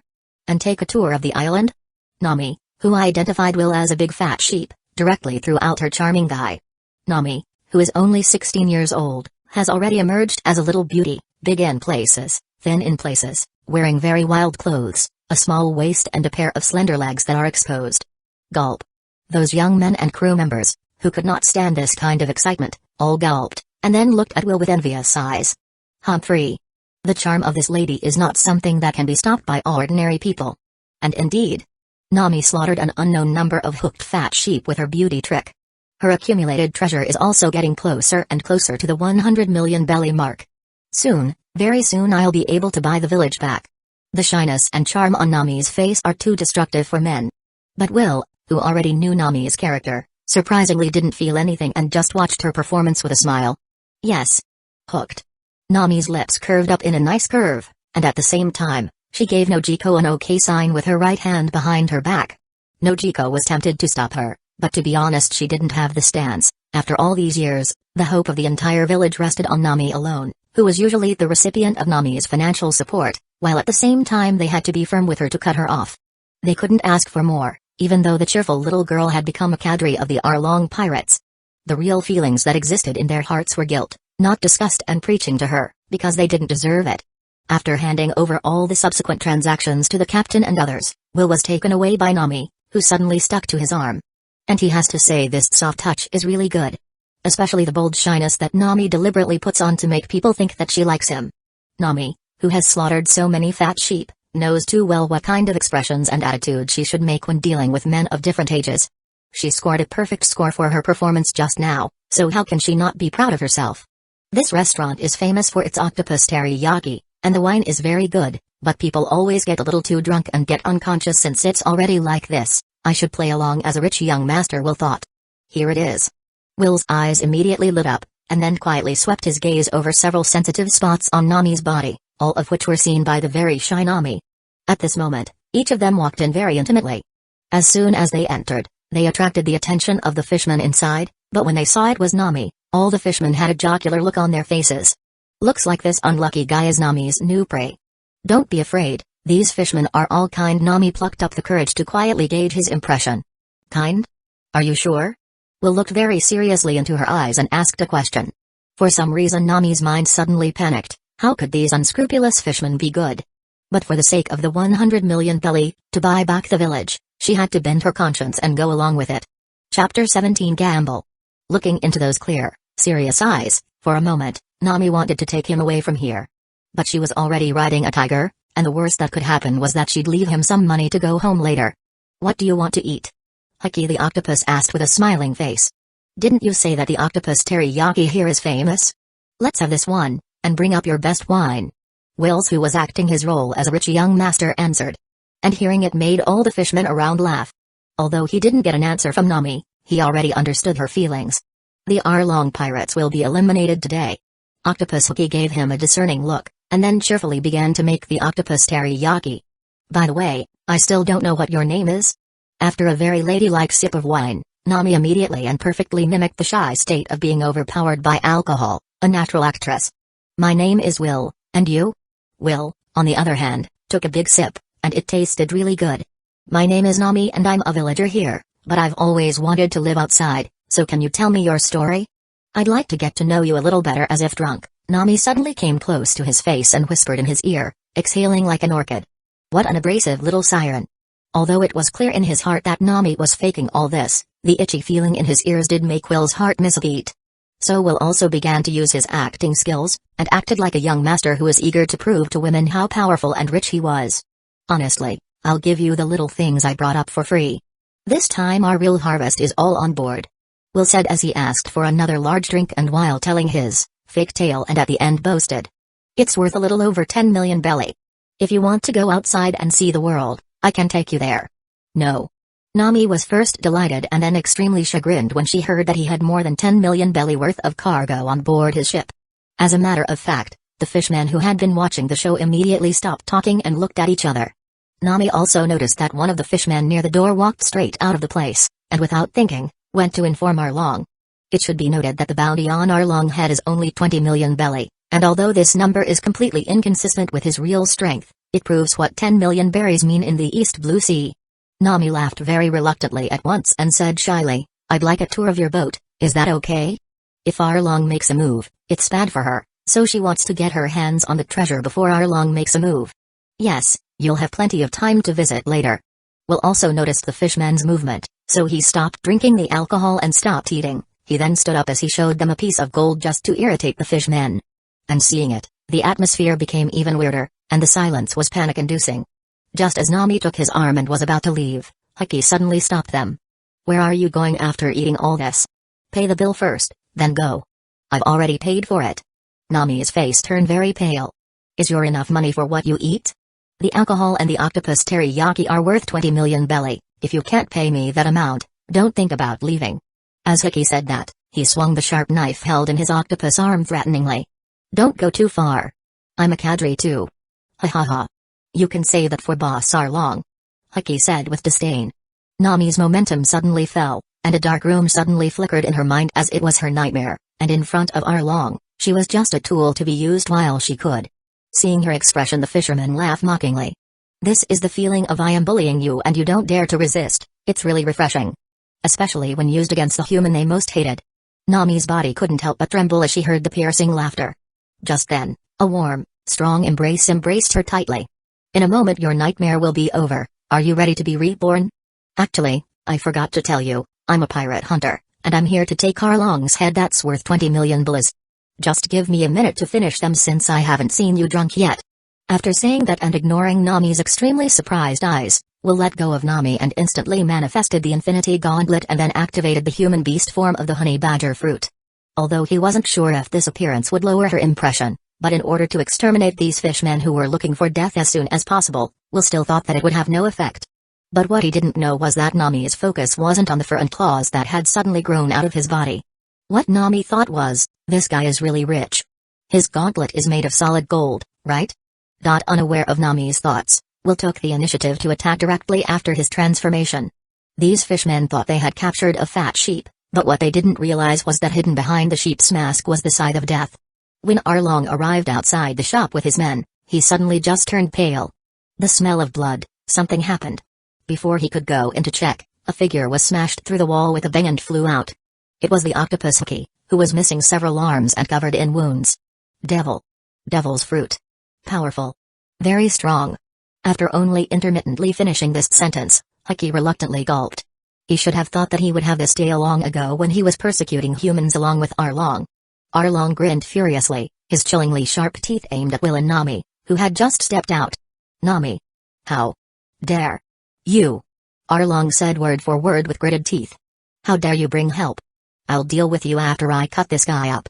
As a former member of the Sun Bandits, he knows how difficult it is to deal with someone who has a devil fruit ability, but if it's on the ocean, then it's the domain of their kind, the natural enemy of devil fruit ability who can't swim. But the advantage of being a fishman on land is not so obvious. Looking at Nami, who was looking hopeful, Will smiled and said, prepare the wine, after today you don't have to be afraid anymore.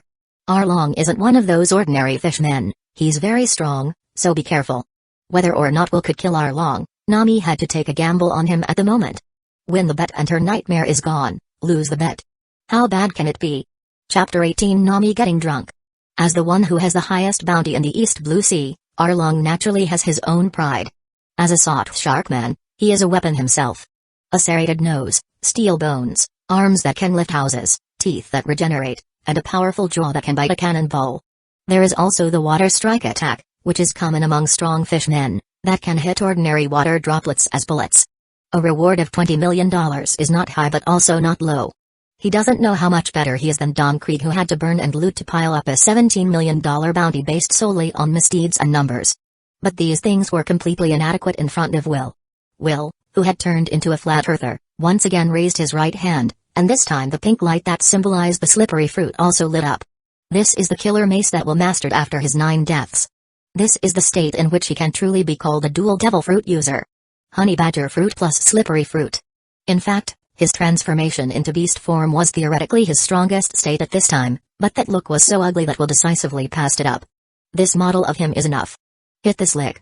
When Will is able to move freely with zero friction under his feet, even if his instantaneous burst speed is not as fast as the instant transmission in the 6th form, it is definitely similar. Because he eliminated not only the friction on the ground but also the air. Moreover, in this state, Will can change the direction of movement at will, which made him extremely flexible. Swish. Swish. Swish. Arlong and the others couldn't even catch his shadow, and Will took a life every time he appeared in front of them cleanly. From a distance, it looks like Will has surrounded the entire Arlong pirates by himself. The blood was falling in drops, and Arlong was gasping for air, because of his carelessness. Will, who suddenly appeared in front of him, left 5 long and deep wounds on his chest without him noticing. If he hadn't ducked in time, if his shark skin hadn't been tough enough, he could have been gutted with that one blow. Bastard! Don't run around and fight us fairly. The extremely frustrated Arlong couldn't help but yell at Will. In just a short time, the fishman he brought with him was almost killed, the same with his several cadres, who couldn't go a single round in Will's hands before collapsing to the ground, not knowing whether they were live or dead. If he didn't do something about it, he was really going to be killed here. So he braced his arms to protect his vital points and rushed out at full power. The target is exactly Nami, who is watching the battle from a distance. When Nami saw Arlong coming his way, she turned and ran without saying a word. At this time she was already sure that Arlong was absolutely going to die, obviously because the handsome man who called himself a pirate hunter was so powerful that he had been slaughtering Arlong crew without resistance the whole time, but she was not so stupid as to be taken hostage by Arlong. When Nami turned around and ran away, Arlong, who had another bone-deep wound on his back, hit the pool in front of him with all his might. Water strike. Numerous water droplets were imbued with powerful kinetic energy, shooting like bullets at the fleeing Nami. There was a dense cracking sound, and Nami only had time to turn her head before she was overwhelmed by endless panic. But in the next second, the expected pain and death did not come. She tried to open her eyes to see that the pirate hunter whom she had treated like a fat sheep was just standing in front of her with open arms. Are you okay? Having been saved by him again, Nami's feelings were complicated, and she didn't think she'd end up dragging him down. Get out of the way, this guy is dead. Arlong has lost all thought of fighting again. He thought that even if he couldn't kill him with that move, he could still seriously injure him, But he didn't expect that the water strike that could tear the human body apart would slip the moment it touched his body. Isn't he his own devil fruit user? What about the sliding around on the ground and the one that just slid off his attack? But just because he doesn't want to fight, doesn't mean Will let him go. Will was glad he was prepared for this, or else his future navigator would be gone without even starting his journey. Thrasher on darts. It's a good thing he can say such a stupid name. Facing the rampaging shark, Will just slightly lowered his chest, and Arlong's pointy nose slipped past him, not causing any damage. Then Will's raised his right hand, slammed it down with all his might. The claws wrapped in the infinity gauntlet pierced straight through Arlong's spine, plunging him to the ground, unable to move again. Arlong spurted out a mouthful of blood, knowing he was finished. Why? Why? Can you slip away? My attack. It's because I am a double devil fruit user. Do you understand? Will whispered to him in a very malicious tone, and then cut off Arlong's head with his claw. An incredulous look of shock is still vaguely visible on Arlong's head as it rolls to the ground.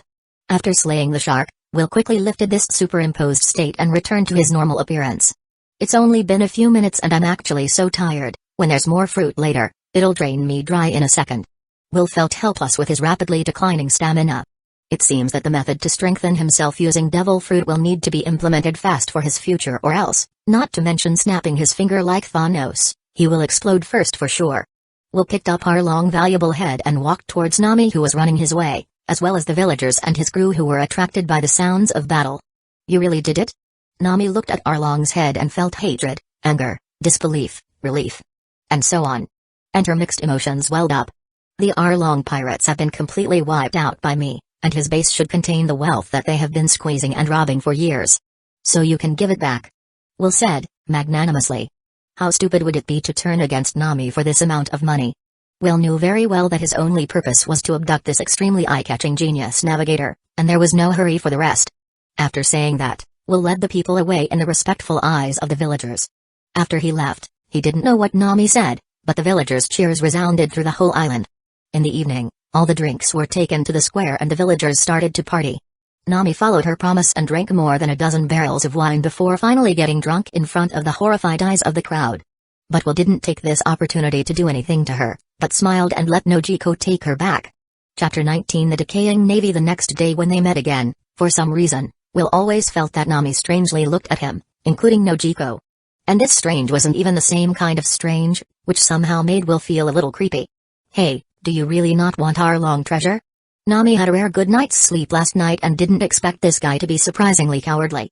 If he really thought he could do something to her because she is drunk, then this little bit of alcohol was a little too little for her. The drunken goddess of 1,000 drinks is no joke. Somehow Nami's affection for him grew a little more, maybe not enough to translate into affection, but at least it's not disliked. And knowing that she doesn't hate him is a good start.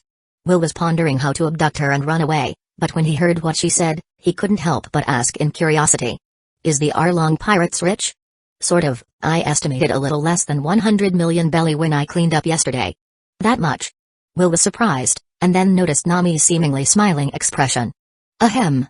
I just didn't realize this guy had scavenged so much wealth. A lot? That's only half of it, and the other half was swallowed by the navy that runs the place. If the pirates and the navy hadn't been working together, how could Arlong have taken over 20 villages in the East Blue Sea and gotten away with it? Will didn't find it surprising, but Kobe, who was with him, didn't believe it at all. How could it be? How could a righteous navy accept bribes from pirates? Your son? Poof. Cough cough. Nami's unnoticeable strike almost killed Will. Outrageous. Unless you want to be his mother, then I'll begrudgingly admit it. Nami's face flushed slightly, then immediately gave him a vicious stare. Ever since Arlong had been killed, she seemed to have regained her nature and was rude to Will, her great benefactor. Kid, I don't know what kind of environment you grew up in, but I have no reason to lie to you. This is the evidence that was found yesterday. It records every tax that was handed over to Colonel Mouse by Arlong pirates, as well as the evidence that Colonel Mouse helped Arlong pirates to cover up the crime and plant the blame on others. If you don't believe me, take a good look. See how ugly you see the Navy, which stands for justice, really is. Nami pulled out a thick account book from her pocket and tossed it to Kobe. After receiving it, Kobe looked at Will cautiously before reading it through while gritting his teeth. The expression on Kobe's face was getting uglier and uglier the more he read it until he became numb to it. It didn't even take Will himself to do it, but Nami's casually throwing in the evidence made half of Kobe's good intentions for the Navy crumble. The other half of the faith probably won't last much longer, because... Oh no. A navy has landed. A villager came running with a panicked look. Kobe looked at him blankly. Why was he so frightened? Shouldn't they become relieved when the navy comes? In the eyes of these villagers, has the navy been equated with the vicious pirates? Even Nami panicked for a moment, and now she has evidence of Arlong collusion with the navy, and if the navy finds out that Arlong pirates have been wiped out, they'll do anything to silence them. What to do? It turned out that unknowingly, Nami had already made Will her main focus. This question should not be asked of me, but of yourself. Are you ready to resist? If things really come to the worst. For this, you may be away from your beloved hometown and your family, and is this a price you can accept? As Will's questions became more and more frequent, the expression on Nami's face became more and more confused. Will smiled and shook his head. Even after 2 years, it was so difficult to make her make this decision, let alone now. He placed his hand gently over Nami's head and said, "Don't think about it if you can't understand it. Go over there and take a look. What happens next will determine your answer. And whatever your final answer is, I will make it happen. And I promise it with my beloved Gauntlet." Nami bit her lip and looked at him with a complicated look, then finally nodded. The Arlong pirates were actually wiped out? Who made it? Colonel Mouse was shocked. He originally came over this time to collect taxes, but he didn't expect to hear such news, really. It is said to be a pirate hunter who came over with the merchant ship. The reason for the conflict is unclear, but the other party is so strong that he single-handedly wiped out all of Arlong group, and is now inside the village. What about the treasures of the pirates? Colonel Mouse's eyes flashed. The villagers took it all and said they wanted to return it to its rightful owner. Nonsense. The wealth scavenged by the pirates should naturally be turned over to the navy for uniform disposal. Your Excellency is right, let them all spit it out later. No, since they took money from the pirates, that proves that they are in collusion with Arlong and his group. Gather all the villagers in the square later, and remember, leave no one behind. And later, write in the newspaper that the villagers of Kokoyashi village collaborated with the pirates intending to attack the navy, and then under the leadership of the brave and heroic Lord Mouse, the pirates was defeated and the East Blue Sea returned to its peaceful life. Do you hear me? Yes. I know what to do. The adjutant responded with cold sweat on his face. He is not sure if he underestimated his boss's methods, but he doesn't think he will let him go even if he wants money. He blamed himself for not being born into a rich family. An hour later, more than 300 villagers were forcibly brought to the square by the navy with an evil face. In the front was Nami, Will and the police stationed here, Danzō. All the treasures collected from the Arlong side were also piled up in the square. That's all. Back to my lord, all the things we found from the Arlong base are here, I dare not hide them. Danzō bowed groggily, hoping to use the riches to get rid of the navy. Kobe, who was inconspicuous in the crowd, was clenching his fist in a death grip, gazing at everything in front of him with fire in his eyes. Will said that he would witness the downfall of the navy with his own eyes. And after this was over, it was time for him to choose.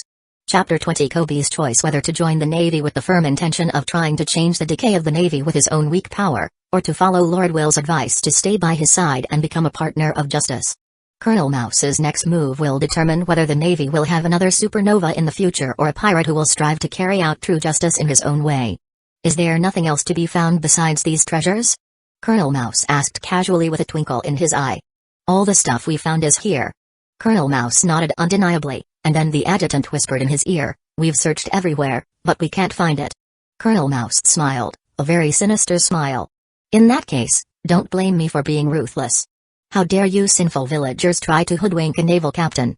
As the remnants of the Arlong pirates, you will all die here. All the villagers were so shocked that they couldn't speak.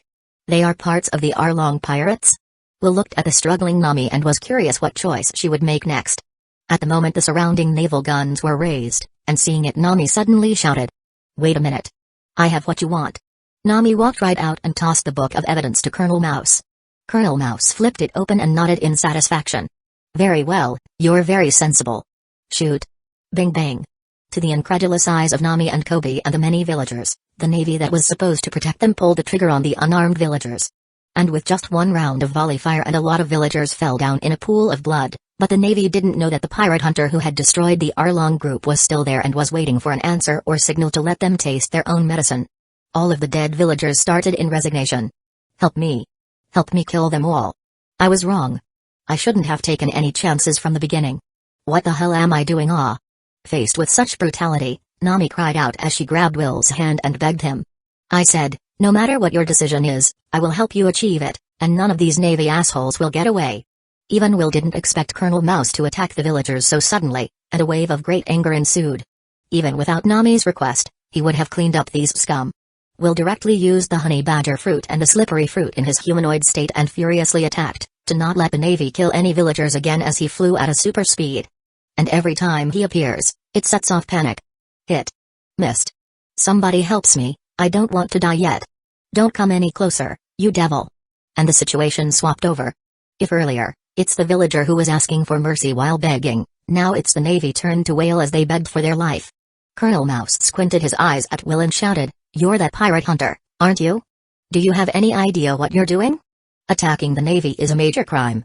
If you stop now, I can let you go and forget about it." Hearing Colonel Mouse's shout, Will answered him with a fierce claw of his own. To be able to sit in the position of colonel, even if it is a branch, Colonel Mouse also has his own skill. Faced with Will's high-speed attack, he blocked it with his long sword. Just a devil fruit user of zone origin, don't treat me like one of those lowly fish man. Will really didn't know where this creepy guy got his confidence from. Don't make me laugh, you're much weaker than Arlong. The claws of Will's right hand fiercely force, directly cutting the long sword into pieces, and then cutting off one of his arms without losing momentum. Arm. My arm. Since I want you all dead. You will all die here. If you dare to attack the Navy, no one can protect you. In the face of Colonel Mouse's pointless threat, Will just sneered, then appeared in front of him again and stabbed him directly in the heart with the claws of his right hand. The Mouse Colonel looked at him maliciously, as if he wanted to say something else, but the darkness of the pierced heart swept him right away. With a flick of his right hand, Will threw aside the dead body of Colonel Mouse, without a trace of blood on his noble infinity gauntlet. But it wasn't over yet. If you promise to kill your family, you must kill your family. He promises Nami that he will kill all these executioners, so he must leave no one alive. No matter how much these frightened naval assholes begged for mercy, Will remained unmoved, since the moment they chose to shoot the innocent villagers, they were doomed to death. When it finally comes down, the sea breeze blows, bringing not the smell of salt, but the rusty smell of blood. This extremely bloody scene made many villagers vomit. Nami, on the other hand, felt nothing but was busy bandaging the injured villagers with tears on her face. Lord Will, is this the Navy? My dream? After the battle was over, a trembling Kobe gritted his teeth and walked up to Will, asking a very complicated question. No, your dream is to be a righteous naval officer, not this scumsucker. Kobe's eyes lit up. Are there many navies like that? The Navy has a lot of people who are on the side of justice, and there are a lot of Navy who are in collusion with the pirates in the countryside like this, and there are also a lot of people who are treated like dogs by the rich and powerful, and those navies who help them act as accomplices. Kobe was stunned, not expecting that in Lord Will's opinion, the Navy was actually divided into so many kinds.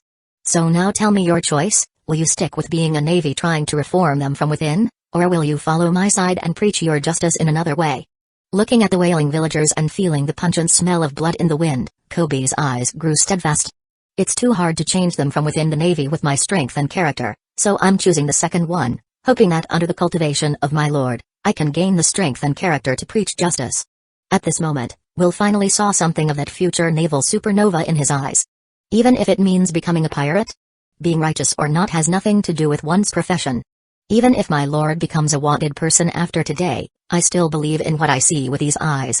Very well, I don't know if you chose wisely, so I hope in the future you won't regret your choice today. Chapter 21 Aftermath. Captain Mouse and the moth-eaten navy he had brought with him from Branch 16 didn't escape, and all died in the square. The next problem to consider was the aftermath. After some treatment, more than 10 villagers died in the first volley of naval fire. Nami was determined to impose this responsibility on herself, but if she had chosen to resist, would the villagers not have died? Although there are no regrets to be bought in this world, she didn't want to make herself regret it again. Will lit a cigarette and came to Nami's side, who had lost her smile. The cigarette is a trophy found on the body of Captain Mouse, as a former rich second generation, smoking, drinking and playing with girls, in addition to the 3 kinds of pornography, gambling and drug addiction, they can be considered as all 5 drugs. Did you regret it? Nami nodded. I regret why I didn't kill them in the first place. The cigarette in Will's hand flickered on and off, and he suddenly said, actually, things haven't reached the worst point. The Navy is not full of dregs like Captain Mouse, and as far as I know, the new officer dispatched in Logtown is a real justice guy. As long as you put the blame on me afterwards, you should be fine. Nami looked at him unexpectedly. Are you serious? Aren't you a pirate hunter? It's just a temporary cameo, And even if you don't put the blame on me, is the Navy going to ignore this? Someone has to take the blame. Being a free and easygoing pirate seems to be good. Usually doing nothing but following the blow of the sea breeze around to enjoy the scenery is also fun, and when you see injustice, just go up and take charge of it. It's really a life to aspire to. Will threw away the cigarette butt and crushed it with his foot, saying with an exaggerated look. Seeing him like this, Nami finally couldn't help but laugh a little. Then, "Thank you, Will," and Nami looked at each other and smiled. "Lord." The captain and the first mate looked at Will, who couldn't stop talking. They had seen the whole thing from the beginning to the end, and they knew very well what had caused things to turn into what they were now. The East Blue Sea is known as the weakest among the four seas, and no one has dared to provoke the Navy's authority for many years. No matter what the truth is, it is impossible for the Navy not to take countermeasures. It is believed that soon a bounty will be issued on Will, and then the Navy and pirate hunters will be waiting for him to intercept him. Before parting, Will called the captain and the others over. "Don't worry about me. Have you all remembered what to say when you get back? Remember, be sure to go to Logtown and find a Captain Marine named Smoker. When you see him, give him this evidence, and tell him that I killed our Long pirates and Captain Mouse and that these men had nothing to do with anyone else anyway. The warship can't be moved until the Navy comes to receive it, and the other two heads and a pirate ship. You tell old John to dispose of them for me and give him half of whatever you can sell them for, and I'll go back for them after a while, and I hope old John is a wise man, and that can be conveyed to him. Will drove them away, so as not to involve innocent people like them in any further mischief. Your lord, how will you leave then? Why don't we give you a ride?" Will sighed a bit. With only a few days of contact with these lovely crew members and they are willing to take such a big risk to help him, has his handsomeness already reached the point where men and women are all over him? A very happy Will shook his head directly and erased those dangerous thoughts in his heart. Our Long pirate ships are actually not big, they are all fishermen and do not use it that much, so the requirements of the ship is not so high. With only Kobe and him, 2 people are enough to start. Although there are some discrepancies with the plan, which he finally gave up on abducting the little beauty Nami, Will does not regret it. Even if he abducts Nami on his ship, if she is unwilling, then there's no point for her on board. At least Kobe, the potential seed of the future, still gave him a little comfort in his heart, since this trip was not in vain. "We'll be off then, my lord, take care. Go, don't blindly blow people when you're drinking from now on, and don't expect me to save you if you're in trouble." "Got it, Lord Will." When they came here, there were many people with him, but when they left it was just him and Kobe. "We should go too, Kobe." "Yes, teacher." That's right after Kobe made his choice, Will took the fat little dwarf as his founding disciple. Even though the current Kobe still had all sorts of flaws and no hint of a strong man at all, Will was surprisingly confident in him. He was also thinking simply, if Kobe became useless, then simply feed him to the Sea King. Kobe shuddered coldly, as if something bad was staring him in the face, and was so frightened that he hurriedly followed Will's pace. Sail away. Under the grateful and guilty eyes of the villagers, Will and Kobe loaded the whole boat full of oranges and left the place. This hurt Will, not only because the villagers only thanked him with oranges instead of a boatload of treasures, but also because until they finally left, he didn't see Nami appear to see him off. It made him somewhat sad. Was it because the effect of the slippery fruit had failed? "Teacher, where are we going?" Kobe, who was struggling to steer, turned back and asked. Will thought for a moment. This next period will not be easy, so should he find a quiet place to get away from the storm? And where can he find devil fruits for his remaining slots? It's time to put the strengthening of the body with the energy of the devil fruit on the schedule. To sum it up, there is an urgent shortage of devil fruit. Although he doesn't want useless devil fruit, the more the merrier. Where in the East Blue can he find the devil's fruit? Who the hell knows? Let's just take it one step at a time. You can choose in whichever direction you see fit. He needed to give old John a little time to dispose of the loot and avoid the Navy coming over from Logtown, and since he didn't know where he was going himself, he obviously didn't believe the Navy could still find him. Will gave himself a big compliment for being resourceful. But Kobe, who heard it, was speechless, and for the first time, he became worried about his own future. Why did his chief teacher feel so unreliable? While on their own thoughts, at that moment, there was a strange noise coming from the cabin full of oranges. Chapter 22 Faceless Pirate Group. What's that sound? Will and Kobe looked at each other. No way. It can't be a ghost. Kobe suddenly crouched down on the floor and shivered. Will is speechless. You're too cowardly. Where do ghosts come from in broad daylight? Well, it seems like the world does have spirits and ghosts and stuff. For example, Brook the Bone Man, or Big Mom's power, or Moria's Gothlalai. Will feels that he can't defend against it. Maybe it's Arlong's soul coming back for revenge. So he vigilantly summoned the Infinity Gauntlet and pushed open the door to the cabin. SHWW, the pile of oranges overflowed out of the cabin all at once. Such is the enthusiasm of the villagers from the Kokoyashi village. But he would undoubtedly be happier if all the oranges that were in front of him were replaced with treasure. Just after he saw the orange lady mixed among the oranges, Will's face suddenly turned very wonderful. Nami? What are you doing here? After crawling out of the orange mountain, the unfortunate Nami first rewarded Will with an amorous white eye and then said with a very proud tone.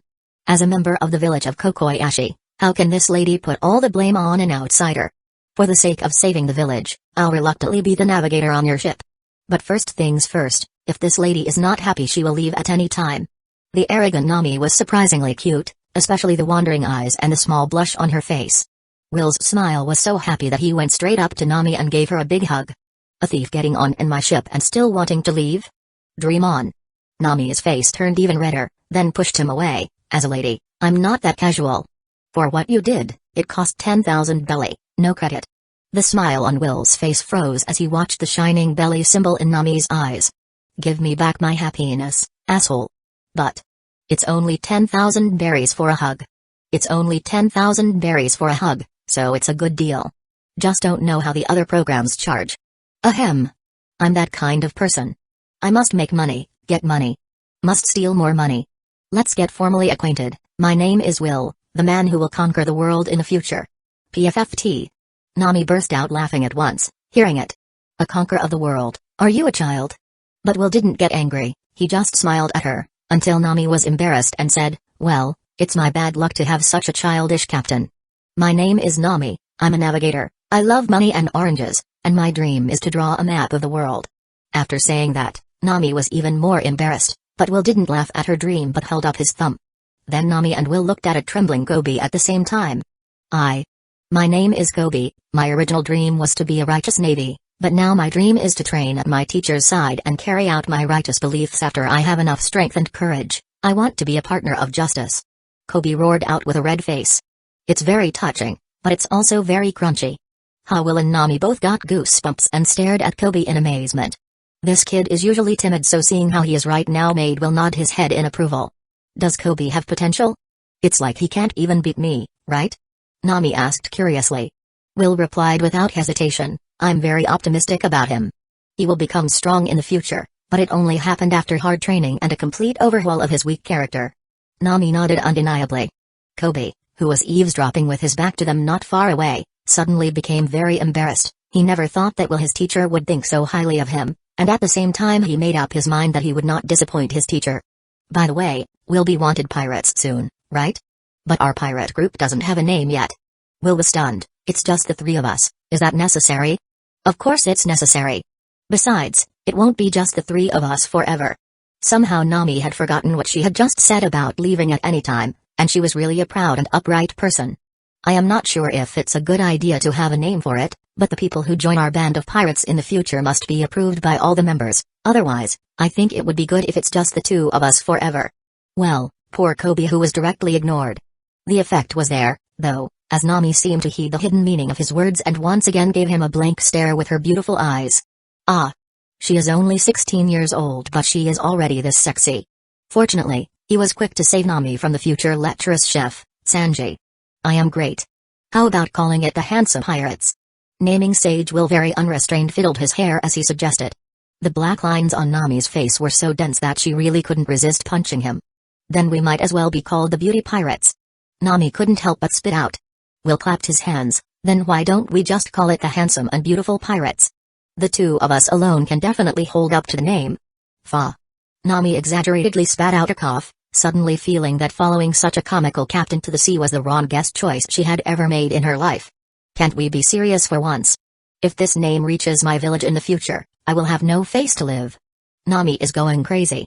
She naturally agrees 100% with her status as a beautiful woman, and she reluctantly and perfunctorily agrees with Will's narcissistic classification of himself as a handsome man.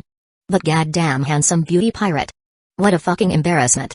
Finally, in the midst of all the bickering, Will used his captain's prerogative and finally decided on the name of the pirate group, the Faceless Pirates. Although Will's explanation is still very far-fetched, at least it's much better than any handsome girl, so Nami reluctantly agrees to it.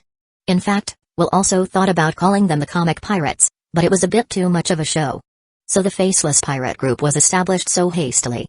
The current members are the Captain, Will, Navigator, Nami, and the miscellaneous boy Kobe. Chapter 23 The 50 million belly reward. After the excited discussion, the pirate flag was made by Will himself.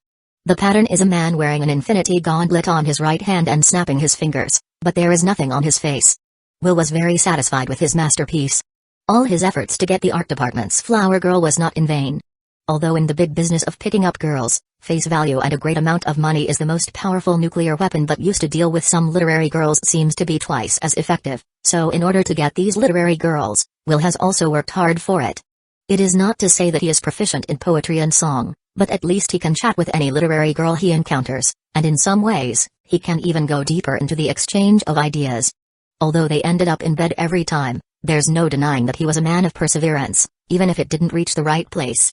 It's another sunny morning. Will and Nami are laying on sun chairs with sunglasses on, enjoying sunsets above the sun, enjoying their decaying, harmonious life. Kobe on the other hand is doing push-ups. 248.249. 0.250. After 250 push-ups, Kobe collapsed on the sweat-soaked deck. He was too young plus too weak, so Will didn't dare to give him too heavy a training plan. But to be so tired after only 250 push-ups showed how currently weak he is. Don't lie down and play dead, clean up the deck. Bring another glass of juice, by the way. Nami also used to order him 2 glasses. Since mine is also about to finish. Will felt that abducting Kobe onto his ship was really a wise choice. Because where can he find such hard-working disciple? After catching his breath, Kobe went to prepare the juice and then had to clean the deck. Why did he feel that this day was even harder than the days when he was on Alvida ship? Is this how you became a teacher? Why do I get the feeling you're just looking for a handyman who doesn't cost anything?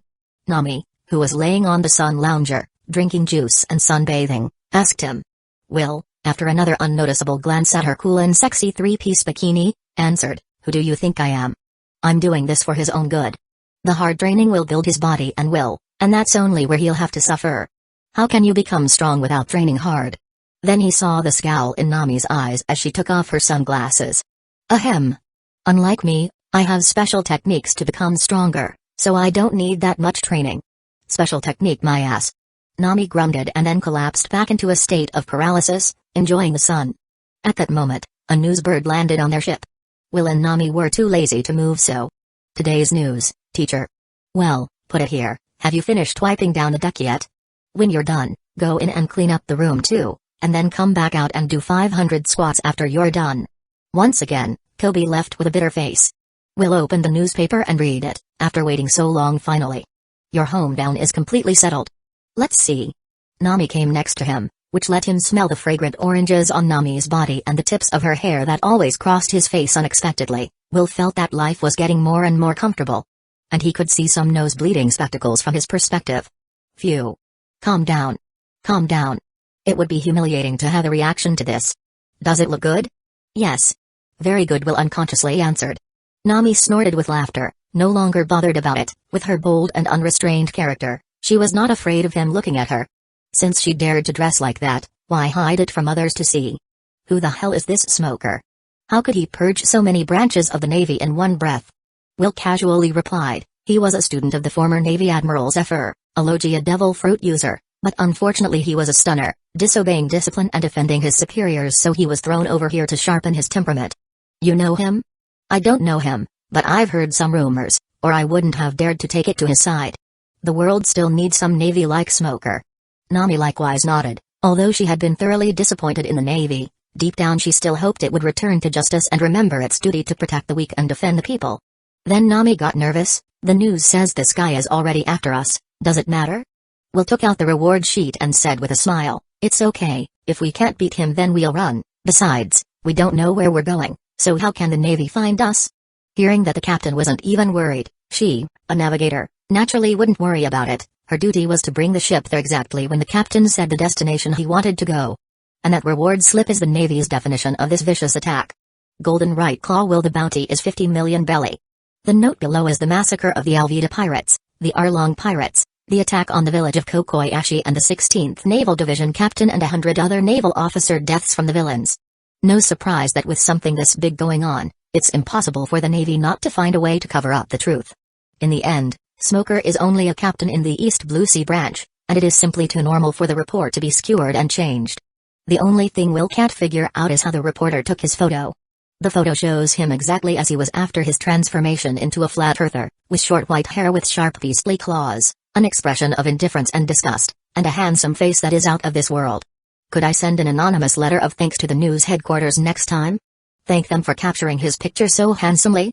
Journalists in the pirate world are definitely one of the most pervasive professions, and even the tiny village like Kokoyashi has lurking journalists who have never been discovered. Compared to the cipher Paul, those few secret societies are not much better than them. It's terrifying. Even the title Golden Right Claw is too drastic. What the hell? Couldn't they have a better nickname?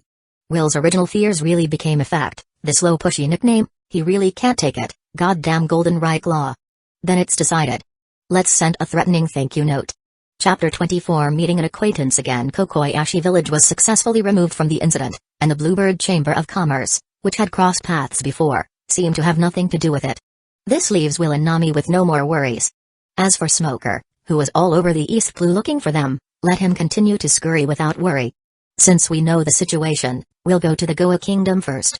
Since Nami was on board, then Kobe, a half-witted navigator, naturally didn't need it, or was the handyman's very promising job more suitable for him? To the Kingdom of Goa? There must be a lot of Navy eyes there, are you sure? Nami was surprised. I still have tens of millions of belly at Old John's place, and I've been eating fruit for the past few days, and my mouth reeks of orange. Thanks again to the enthusiasm of the villagers of Kokoyashi village, Will and Nami experienced for the first time what it means to eat oranges until they puke. Even Nami, who loves her hometown oranges so much, won't eat them anymore, so you can imagine how terrible it is. If it weren't for the fact that Will's Infinity Gauntlet's inner space also contained a lot of fruits from the ferocious beast island that could be exchanged for food, they would never have lasted this long without showing their faces. But even so, Will had had enough. He wants to eat meat. He wants a drink. He wants a big purchase. After hearing that Will still had 10 million bellies in the hands of someone in the Kingdom of Goa, Nami's eyes immediately flashed into the belly symbol. Just leave it to me, Captain. We will reach the Kingdom of Jai in the shortest possible time. Sister, don't get so excited. Will wanted to talk about Nami's extreme obsession with money, but after thinking about it, it doesn't seem bad. Is it wrong to love money? Kobe, let's set sails. I'll take the helm. Nami, watch the direction. Target Goa Kingdom, move out. Old John is both worried and excited these days. The stolen goods left to him by Will have all been cashed in through his own channels these days. Just that 90% new pirate ship alone was sold for a full 10 million. Those two heads that could be exchanged for money were also exchanged directly for belly when Smoker came to his door with his men. The whole 25 million, not a penny more, not a penny less, was sent directly to him. This new Navy captain is indeed as principled as the rumors say he is. If it's an old Navy officer, it would have been nice of them to pay half the bounty price, but the more shady ones would have just left without giving the bounty. Do you want your life or money? As for Smoker's intention, Old John naturally knew it by heart, and he wisely chose to tell the truth. Will entrusted someone to bring him a message just to warn him not to hack his share, and not let him lie to the Navy. And this is not a violation of the tacit understanding between the two. After all, as long as there is a ship anywhere Will can go, but he cannot. He is a big family man, and if he offends the Navy here, he'll be doing a shitty business, and if he's punished again, he'll be in trouble. With the cooperation of Old John and others who said whatever they wanted, Smoker had to play by the rules even though he knew that the two heads were actually killed by Will. There is no rule that you have to come in person to collect the bounty. Old John asserted that Will had left them on the ship and forgot to take them away, so what could he do? If he doesn't pay up, this so-called bounty will be useless later on. He didn't pay for it anyway, so he accepted it. But he kept one thing in mind. He thought there might be more to it than that. Even if what Old John said was true, would Will be willing if he knew that his achievements had been exchanged for money? So when he went out to sea to search for Will, he left a special naval team in ambush here. Once Will is exposed for once, it's impossible to disappear again. He has to say that Smoker's arrangement by mistake really caught Will's little tail. Because, a few days later, a ship without any flag docked at the port of the Kingdom of Goa, and a man and a woman stepped off the ship. It was Will and Nami who finally arrived, but by only 2 people. Once again, the miserable Kobe was left on the ship by Will to watch the boat for the reason of training. Such a good opportunity for 2, how could Will, as an old driver, let a child act as a light bulb? It's not good for development for young children to learn too early about what goes on between men and women. That's right, Will was just concerned about the next generation. So Will, who didn't want a light bulb on his side, took Nami to the shore. Neither of them was masked, for Nami because there was no bounty on her head, and for Will who got a poster was not concerned about it. Because on his poster, he has white hair, and right now his hair is black as it only happens when he transforms into his humanoid form. So no one will recognize him. Will, who thought it was impossible for anyone to recognize him, had just taken 2 steps when a cute girl suddenly appeared in front of him. Attracted by his exuberant beauty, she rushed straight over and hugged him. Little sister? Have you mistaken me for someone else? In Nami's playful expression, Will was very embarrassed. Brother said he would come to see me at night. It's been so many days, every day I have left my doors open, but brother just won't come. Whoa, I finally found brother, so how can I mistook you for someone else? Will finally remembered which one of the little beauties with the pear-shaped rainbow she is, but it might as well have been better if she mistook him for someone. Because the sneer on Nami's face is getting heavier too. She must have taken him for a scumbag who plays with women's emotions. How do we break this deadlock? The old driver overturned his car. Oh, it's you. Actually, you misunderstood me. I said later to find you. I had just arrived here and didn't know the area, so I wanted to ask someone for directions. Yes, that's right. And then because I found where I was going, I didn't bother finding you. Will made up a story in a hurry, but Nami's expression made it clear that she didn't believe a word of it.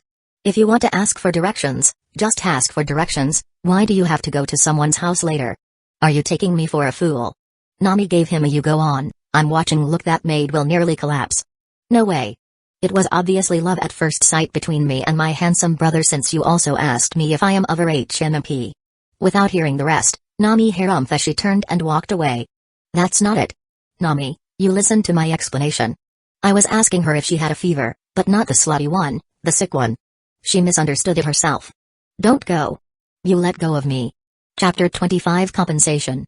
10 minutes later, Will was finally able to talk to the nymphomaniac and finally managed to escape. Nami. It's really not what you think.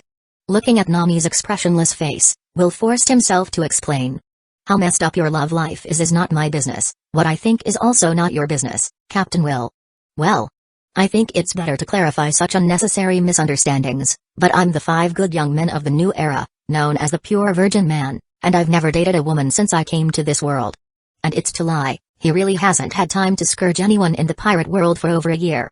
The expression on Nami's face seemed to warm up when he said that, and she wasn't sure why she felt so angry when the girl rushed into his arms. The more she thought about it, the stranger it became, and the more she thought about it, the more she wondered what she had to do with the woman he was with, and what she was angry about. But after seeing him explain to herself so nervously, that little bit of anger disappeared again, and was replaced by a little bit of joy and happiness. Could it be that she? No way. Impossible. How long have the two of them known each other? Even if it's because he saved the village and her more than once, that's a bit ridiculous. It's just a gratitude. She was grateful that she got on his ship, and that's why she mistook that girl for an enemy. In the end, it's his fault. You're already wanted and you don't even know how to disguise it. Just getting off the boat and being recognized is really no consolation at all. While Nami was spouting all she could in her heart about him, she heard Will say, "How about? I'll tell you a joke." Nami didn't say anything, but she still quietly raised her ears. Then she heard Will ask her, form a sentence with the 4 words love, me, him, and her. Nami was stunned, and despite the fact that she was still angry, she tried one. I love him, her? No. Him loves me, her? Guess again. Will's superior demeanor made Nami hate it, after which she reluctantly guessed several times, all of which were incorrect. How can these 4 words form a coherent sentence? I'd like to hear what the answer is. Nami said, exasperated. Then listen, the correct answer is, he loves her. Nope. Nami then asked, what about me? None of your business. Nami. Will was laughing so hard, this joke had contracted his laughs for a year. Whenever he teased someone with this joke he would be extremely happy, this time was no exception. It's just that. Nami's face was so livid. You bastard. Nami shrugged off the laughing Will and walked forward without saying a word. Hey, don't get mad, it was just a joke. You can also use it to tease Kobe when we get back. In a couple of sentences, the poor Kobe, who was guarding the ship, was sold by his cheap teacher again. After a little bit of laugh, Will did not dare to challenge Nami's fragile nerves, and said a lot of nice things and told a few real jokes before finally making Nami laugh. When picking up a girl, especially after getting her hands, the most taboo is not to be too nice to her. There is a degree to everything, more than that, this degree is not easy to do.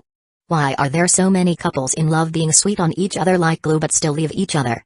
It's because they have enough of each other's faces. So, to admit that he likes Nami, will not be around her every day, the time to be considerate, the time to be angry with her also do not have to worry about. This is his exclusive skills as a veteran driver. Everything is focused on a middle degree.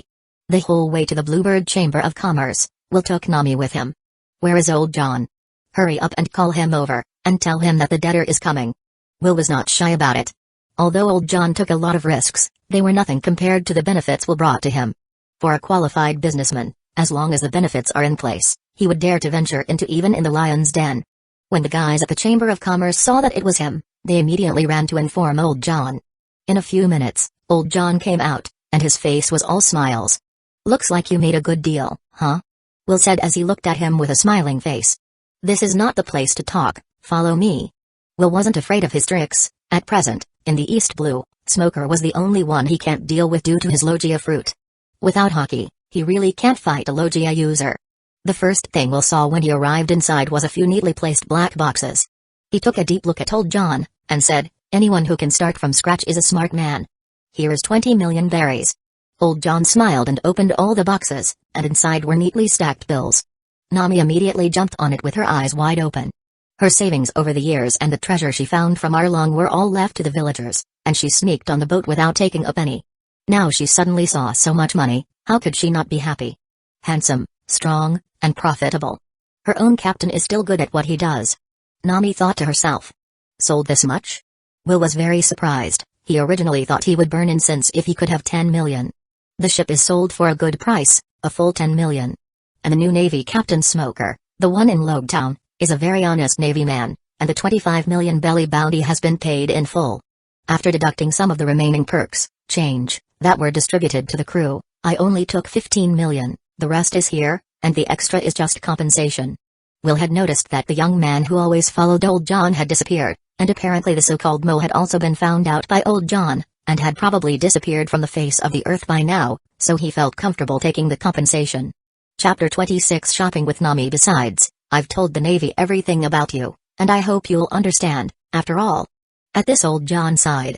And Will did not give him a hard time, he was already satisfied to have such an outcome. Does that mean this place is already being watched by the Navy? Then Nami finally sobered up a bit from the joy of 20 million bliss. Old John was silent.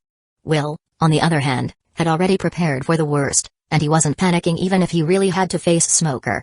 After all, he knew how serious Smoker's trust was, focusing too much on the power of the devil fruit, resulting in his physical skills not being that strong, and not being able to do the 6 styles and Haki. And the common fatal weaknesses for devil fruit users like seawater and sea prism stones. But even so, Will, who can't use Haki and doesn't have a sea prism stone weapon, doesn't know what to use to defeat Smoker, but it's still no problem to run. With slippery fruit, it would be hard for Smoker to catch up with him on land, but if he was on the sea, it would be even better for Will. He is not afraid of the sea and can easily sink warships with the sharpness of the Infinity Gauntlet, which is a common tactic of some fishmen, but the Navy can't do anything about it. That's why the sea was still the domain of fishmen and sea kings. It's not that there are no strong people who can fight the fishmen head-on in the water, but there are really too few, at least not Smoker, who is a devil fruit user. Without a place to step in the sea, unless Smoker can keep floating using his Logia power in the sky, Will be helpless. Of course, this is only the countermeasures Will has considered in the past few days according to the situation. The real result is still unknown. Then we'll be leaving first. I hope that one day when I return to the East Blue, I'll still be able to see my old friend.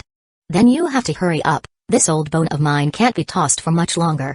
Old John and Will looked at each other and smiled, although their positions were completely different at the moment, and even during the process of getting along with each other there were many unpleasant moments, but the end result was still quite good. Will appreciated old John's drive and determination, while old John valued Will's infinite possibilities, which was a no-lose investment at all. If you need a better ship in the future and when you've saved up enough money you can go to the capital of Water 7 and find a shipbuilder named Kiran John, that's my nephew, and when you find him you can get a 95% discount for mentioning my name, it's a parting gift. Old John's face is really worth a lot of money but thanks.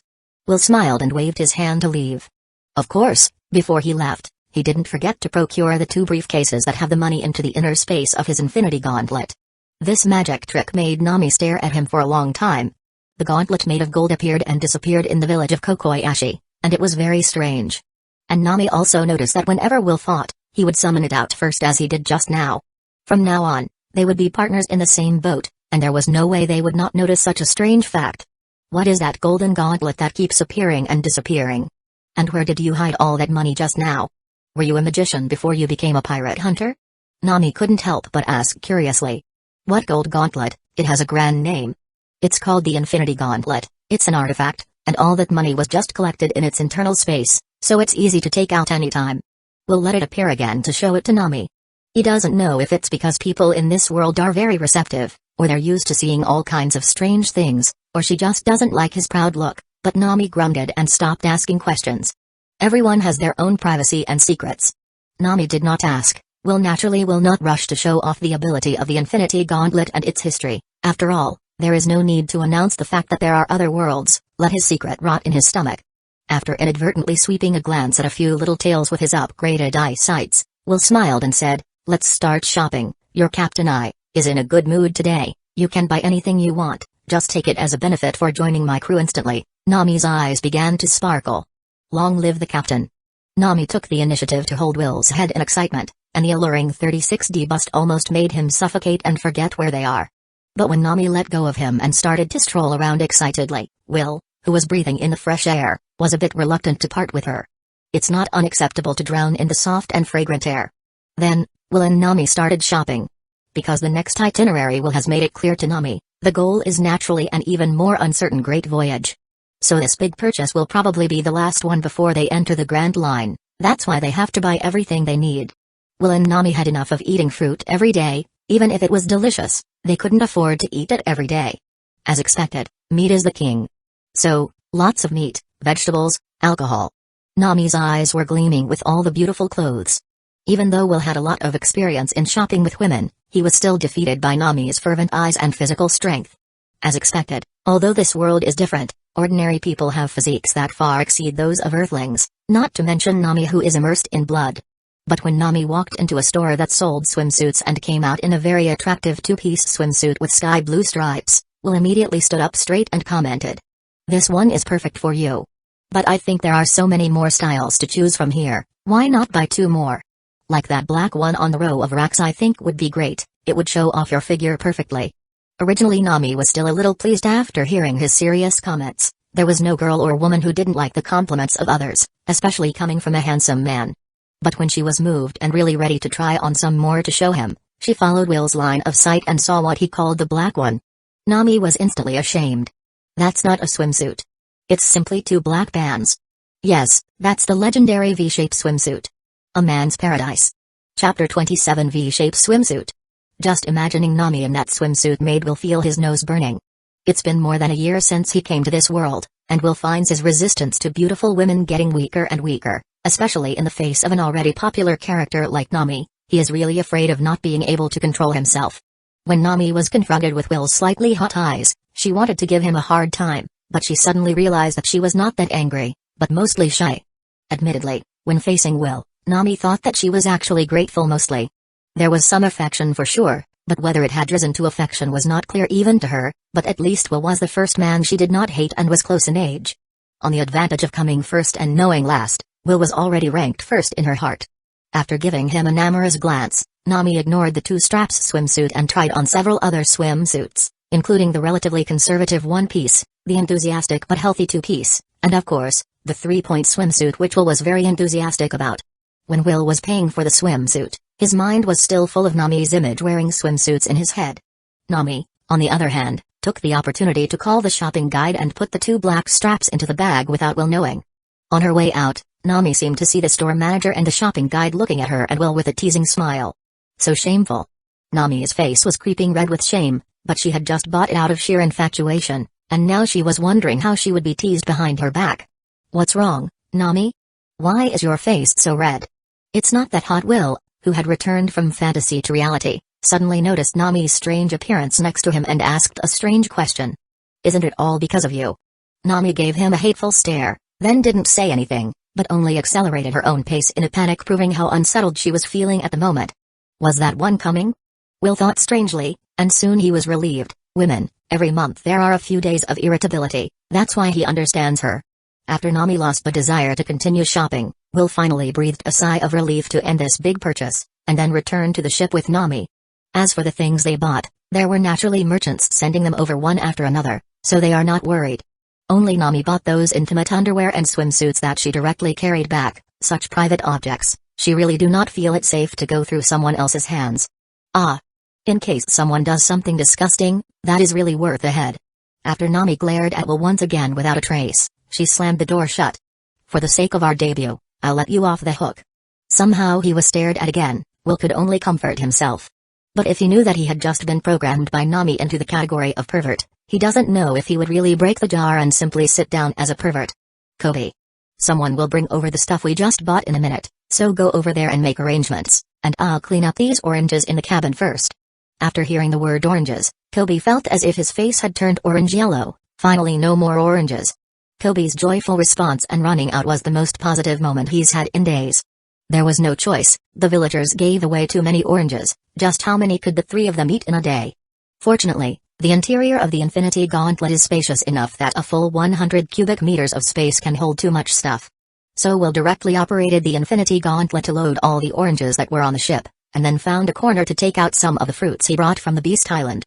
After these days of consumption, he didn't have many souvenirs from the Beast Island, but they weren't particularly rare, or else he might have to go back again before going to the Grand Line.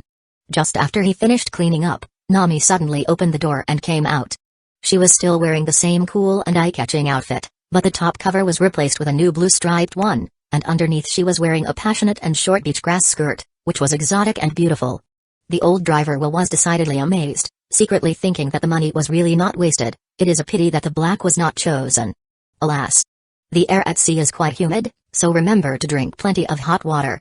The fascinated Will, who couldn't move his eyes, said nonsense dryly. Why should I drink hot water? Didn't I buy a lot of juice and wine? Of course, we're having a party tonight. Nami was very dominating and said back. Will was tempted to say that it was not good to drink alcohol when her aunts are home, but thought better of it. After all, there just didn't seem to be many normal people in this world. Will nodded his head and wanted to go out to see how the outside supplies are prepared. After all, Smoker may bring someone to arrest him at any time, although he is not afraid, but there is no need to wait for him. Everything is better to prepare step by step. The worst case scenario is to fight, but not to meet the trouble is the better. But Nami stood in front of him with crossed arms and wouldn't let him pass. Anything else? Bring it out. Nami suddenly stretched out her hand. Take what? Will was a bit confused. Don't play dumb. Hand over the rest of the money. As the navigator and steward of this pirate group, I think it's safer to leave it with me. In case you accidentally die one day I can run away with the money.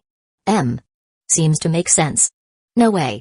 God damn it, I'm going to die by accident one day. Why are you thinking of an exit strategy at this point? What about the promise of an unbreakable bond between companions? If I really die one day, shouldn't you help me take revenge or die on the same day and in the same month? And who gave you that title of housekeeper anyway? Don't you find it offensive? Shouldn't you have consulted with me, the captain of the ship, before making up your own unwarranted position? There are so many things to talk about that Will doesn't even know where to start. Don't tell me you don't trust your crew, Captain? Owing. Seeing Will's iron face and not speaking, Nami immediately changed her attitude and started selling her cute side and pretending to be pitiful. That acting skill is really good. Will had no choice but to take out the rest of the 10 million belly and give it to Nami. After getting the money, Nami immediately lifted the box and turned her back on him, slamming the door on him. Chapter 28 The Arrival of Smoker. Not even $100. Bad. Will hummed some ghostly song from Earth while watching boredly as Coney directed the visitors to carry the stuff into the cabin. I didn't expect this young master to be scammed like this. Based on 10,000 belly per hug, wouldn't 10 million belly be enough to hug Nami all day? I don't even have to let go of her when we sleep at night. Loss. It's a big loss. No, I have to go talk to Nami about it. What does taking my money and trying not to be responsible take me for? So the furious Will ran directly to push open Nami's door. Nami. Shouldn't you be? Isn't that? Shouldn't you? Screw you. Nami, ashamed and angry, covered her front with one hand and smashed the stunned Will out with a chair with the other. Misunderstanding. It's really a misunderstanding. But by the way, you really bought that black one back too. Bang. Nami knocked Will to the ground with a pink punch and then slammed the door shut again. After calming down a bit, Nami, who was wearing only 2 black stripes, leaned back against the door with her face as red as blood, as if she could hear her heart beating fast in this small room. That bastard. The thought of him bumping into her in this humiliating dress just now made Nami want to rush out and bite him to death. Although she had always dressed boldly and was willing to show off her nice body, the two straps were still a little too erotic. It's okay to hide in an empty space and wear them for yourself, but then that bastard gets to see them all. Why did I forget to lock the door? Nami covered her chest, trying to quell this unspeakable shyness. On the other hand, Will, who had been hit with a panda eye by Nami, fled and left the place. The scene he witnessed just now was too exciting. Nami, who has only 2 ribbons covering her key position, is checking herself in the mirror, and keeps changing her movements. Will subconsciously touched his nose. Okay, it's a little hot, what a stupid weather.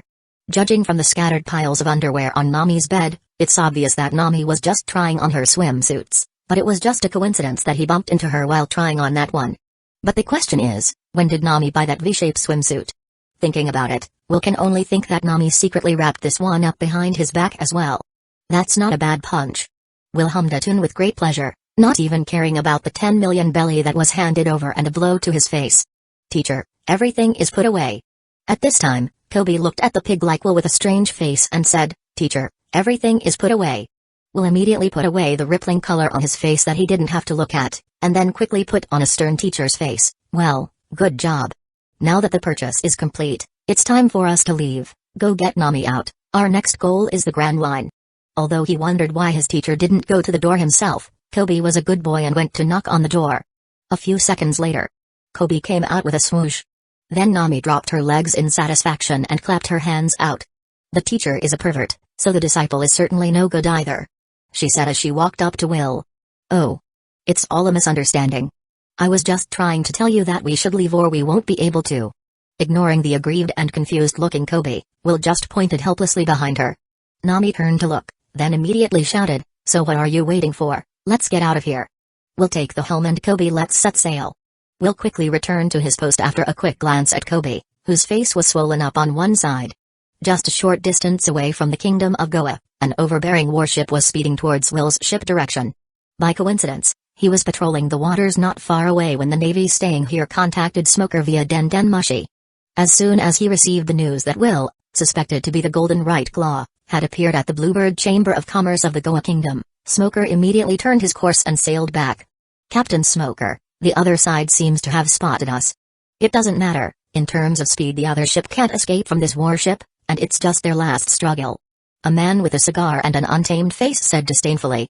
But from what we've learned, the other party doesn't seem to be a vicious person, but rather a hero who saved the village of Kokoyashi from those scum like the Arlong pirates and Captain Mouse. At that moment, a Navy woman with glasses and a sword at her waist, with a very quiet look, said hesitantly. Hero? Dashigi, is that what you think? After hesitating, the Navy woman pushed up her glasses and said firmly, Yes. I think he was the hero who protected the people, and the scum who helped terrorizing ordinary people deserve to die, and the cover-up of the truth from above confuses me, and that doesn't match what I believe in my heart. Smoker took a deep breath on his cigar and exhaled thick smoke so that his face was invisible in the smoke and it was impossible to see what he was really thinking. Don't ever say such things again, at least we need to obey the orders of our superiors if we're wearing this outfit. Dashigi was stunned for a moment and then couldn't help but inwardly snorted, Obey orders? Are these words really coming from your mouth? If you were really willing to obey the order, you wouldn't have been exiled here. But after capturing him, I can give him a chance. It will be up to you to recruit him then. Smoker tossed his cigar into the ocean, then pulled another from his breast pocket and lit it. Dashigi immediately saluted in surprise, Yes. I will accomplish it. The world does not need heroes, but it does need some fools who can sweep away the darkness by following their own inner justice. And such people should not be turned into pirates, and should not simply die. Hidden beneath the smoke was Smog's unwilling eyes. Chapter 29 Will vs. Smoker 1. It's over. At this distance, we can't shake off the pursuit of the warship with just our ship. Nami's face was filled with worry. She had just made up her mind to follow Will to the sea as a pirate, but was this the end of their journey? It seemed that she still had a long way to go before she could become a truly fearless and strong person. Only Will, who had anticipated this situation, didn't have a trace of fear on his face. Instead, he was vaguely excited. He seemed to be a restless person in his bones, too. Will seemed to recognize what he was hiding inside himself at this moment. When he was on Earth, he had tried to start his own business, But when he realized that the reason his business was booming was because of orders from his dad's business partners who were giving in his dad's honor, Will just handed the business over to his dad and didn't bother with it anymore. And when he went to start his own business for the second time and said he didn't need his dad's help and didn't need anyone to come up to him in his dad's face, he jumped. And he jumped. Badly. Tens of millions of dollars were lost in the process. Although his dad helped him get the business back, he lost all confidence in business and has been working as a rice worm ever since. Not happy? Anger? Disappointing his dad? Will felt like a fire burning in his heart. Maybe it's true that he didn't inherit his dad's business acumen, but he's himself, he's Will, he's not his dad. Since he is alone in the world and has been given infinite possibilities, why not let him stand at the top of the world and live a happy life of freedom to do as he pleases? After finally understanding what he wanted, Will calmed down instead. The only thing he had to do now was to defeat Smoker, then enter the Grand Line and open a new chapter of his own. Nami, you and Kobe go first, and I'll hold them off. No. Nami refused without even thinking about it. Her eyes were also very determined, she would not abandon Will, otherwise what was the point of insisting on going to sea with him? I'm not going to run away either. Even Kobe made his stand with fear, though he was still scared to death. It seemed that his first time being the captain of this ship was not a failure. Will laughed, he laughed very happily. He first knocked Kobe on the head, and then gently took Nami into his arms. Don't worry, I won't do anything I'm not sure of, I'm just going to chisel and sink the warship behind me, and then I'll come back to meet you guys. How could I do something that will get me killed? Aren't you a demon fruit user? How can you sink a warship? Nami looked at him with a "you think I'm that gullible" look. It's true that I'm a devil fruit ability, but I've never eaten any devil fruit, so seawater doesn't work on me. Will was very serious as he spoke. Nami was a little shaken. In case it was a fake, the worst that could happen was that she would go down and get it for him again. Then I'll trust you once, and make sure to come back alive. For a little incentive, if I leave safely this time, how about wearing the black one alone for me once? Nami couldn't help but blush a little, and gave him a direct glance. What a pervert. But by some strange coincidence, Nami, who was immediately getting angry, averted her eyes and said in an inaudible voice. No one is going to stop me this time, damn it. After receiving the promise, Will felt that his whole body had inexhaustible strength. Not to mention Smoker. Sooner or later he's going to be the big guy who eats, sleeps and fights the red dog and blue peasant, in the future. Will let go of Nami, then took a straw and quietly went into the water. Nami, who had taken over the helm, continued to flee into the distance as planned, while Will stayed here and waited for the warship to pass through to give it a few hard blows. With the speed of the warship, it arrived in the waters where Will was ambushed in the blink of an eye. Will, without waiting for them to say anything, directly manifested the Infinity Gauntlet, and then activated the beast form of the honey badger fruit. He was afraid that it was not strong enough to penetrate the thick bottom armor of the warship. Swish. The right claw that transformed into an infinite claw easily cut through the bottom armor of the warship. Will kept digging and digging with his claws, and soon a big hole was made. If it was an ordinary fishman, he would have no choice but to use something else, since it's not easy to put a hole in this kind of warship brought from the Navy, unless it was a strong fishman, not referring to the kind of Arlong, but the level of Jinbai. But Will relied on the sharpness of the infinite claw set and easily did it. Then he thought about it and moved to a different place attached to the bottom of the warship to continue his work. In no time at all, he had made a hole the size of a basketball ring. Just then he suddenly heard panicked voices overhead. Oh no! The bottom of the warship is leaking. Someone down there has gouged the ship. Fishman? Is there a fishman? This is a warship brought from the naval headquarters, how can it be destroyed by just a few fishmen? Go get some people in the water and check it out. Torpedoes and capture nets, get it ready. The sound of puffing sounded frequently, and the few Navy divers who jumped into the water immediately found Will, who looked like a big beaver. What the hell kind of sea beast is this? It's too ugly to look at. The first reaction of several navies was stunned. Seeing that he was discovered, Will did not hesitate and directly floated to the surface. However, he didn't reveal himself directly, but with a straw in his mouth, he swam far away in the backstroke way. But he seemed to have underestimated the intelligence of the Navy, and only a fool wouldn't notice such an obvious shadow beneath the surface of the sea. With a grim look on his face, Smoker ordered the men to repair the bottom of the ship, then reoriented the ship and began to open fire at the shadow. Boom. Boom. Boom. More than a dozen cannons exploded at the same time in no particular order. Will's place was blasted with water. And that's not all, there were dozens of torpedoes with trap nets among them heading straight for him. Will, who had no choice but to hide in deeper water, felt the frequency of the naval attack and the degree of his oxygen consumption, and with a flash of ruthless color in his eyes, he actually advanced instead of fleeing and returned to the warship. Will didn't say a word but used his fastest speed to enlarge the hole he had made until he could get in, and then he immediately entered it. As long as he delayed the sinking of the entire warship, he would have won completely.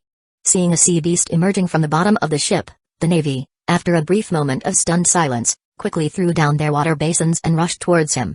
Will disarmed the ugly state, only to have the pink light, symbolizing the slippery fruit, suddenly light up, and all the Navy's attacks slid aside, and some of the unlucky ones were cut down by their own side. Will also took advantage of this confusion to knock all the navies to the ground. Chapter 30 Will vs. Smoker, 2, someone's coming in through the bottom of the warship. Get over there and back it up. Not good. It's probably a devil fruit user, our attack won't work on him, get Captain Smoker. Devil fruit? How could someone with ability come in through the bottom of a ship? Will only attacked without defending himself and dodging, and easily knocked out the navy that was repairing the bottom of the ship. As to whether they can survive depends on luck. For the small number of people in the Navy who still carry out justice, Will actually quite admire Smoker. He also said that he had no intention of killing any of his men, but if it came to the point where his life was in danger, he couldn't care less. When Smoker finally arrived, all he saw was Will alone blocking the cabin, and the water pouring into the warship was rising. It was expected that the ship would sink completely to the bottom of the sea in a few minutes. A warship is not cheap to build, especially one that he brought from the Navy HQ. If there's no valid reason, he'll take the blame. Smoker puffed on his cigar. Are you the golden right claw, Will? Isn't it a little dismissive of the Navy's intelligence capabilities to have dyed your hair black? When Will heard his strange title, his facial muscles couldn't help but twitch. I don't doubt the Navy's intelligence capabilities, so after today can I ask Captain Smoker to reflect the higher-ups that the nickname Golden Right Claw is a bit harsh. I think Arsonist is a good nickname.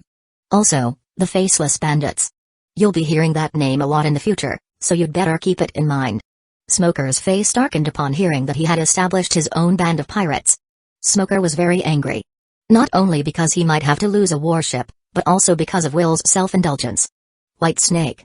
Smoker used his devil fruit ability, turning his arm into a snake-like smoke shape in an attempt to capture Will directly. At this point, Smoker no longer thinks Will has any chance of escaping, although he doesn't know how he got on board, but with the surrounding seawater, even if the warship finally sinks, with so many naval guards, Will is bound to be arrested. Even though he admired him for facing them alone and giving the chance for his groups to escape, pirates are pirates, and when Will said the words faceless pirates, Smoker had already put the recruiting Will behind him. Before personal feelings, first and foremost he was a navy. A navy that was born to stand against pirates. Faced with Smoker's sudden attack, Will didn't dare to be careless, and he directly activated the human beast forms of slippery fruit and honey badger fruit. Under the gaze of everyone, Will turned into his wanted appearance again. Only then did Smog realize that his hair was not dyed.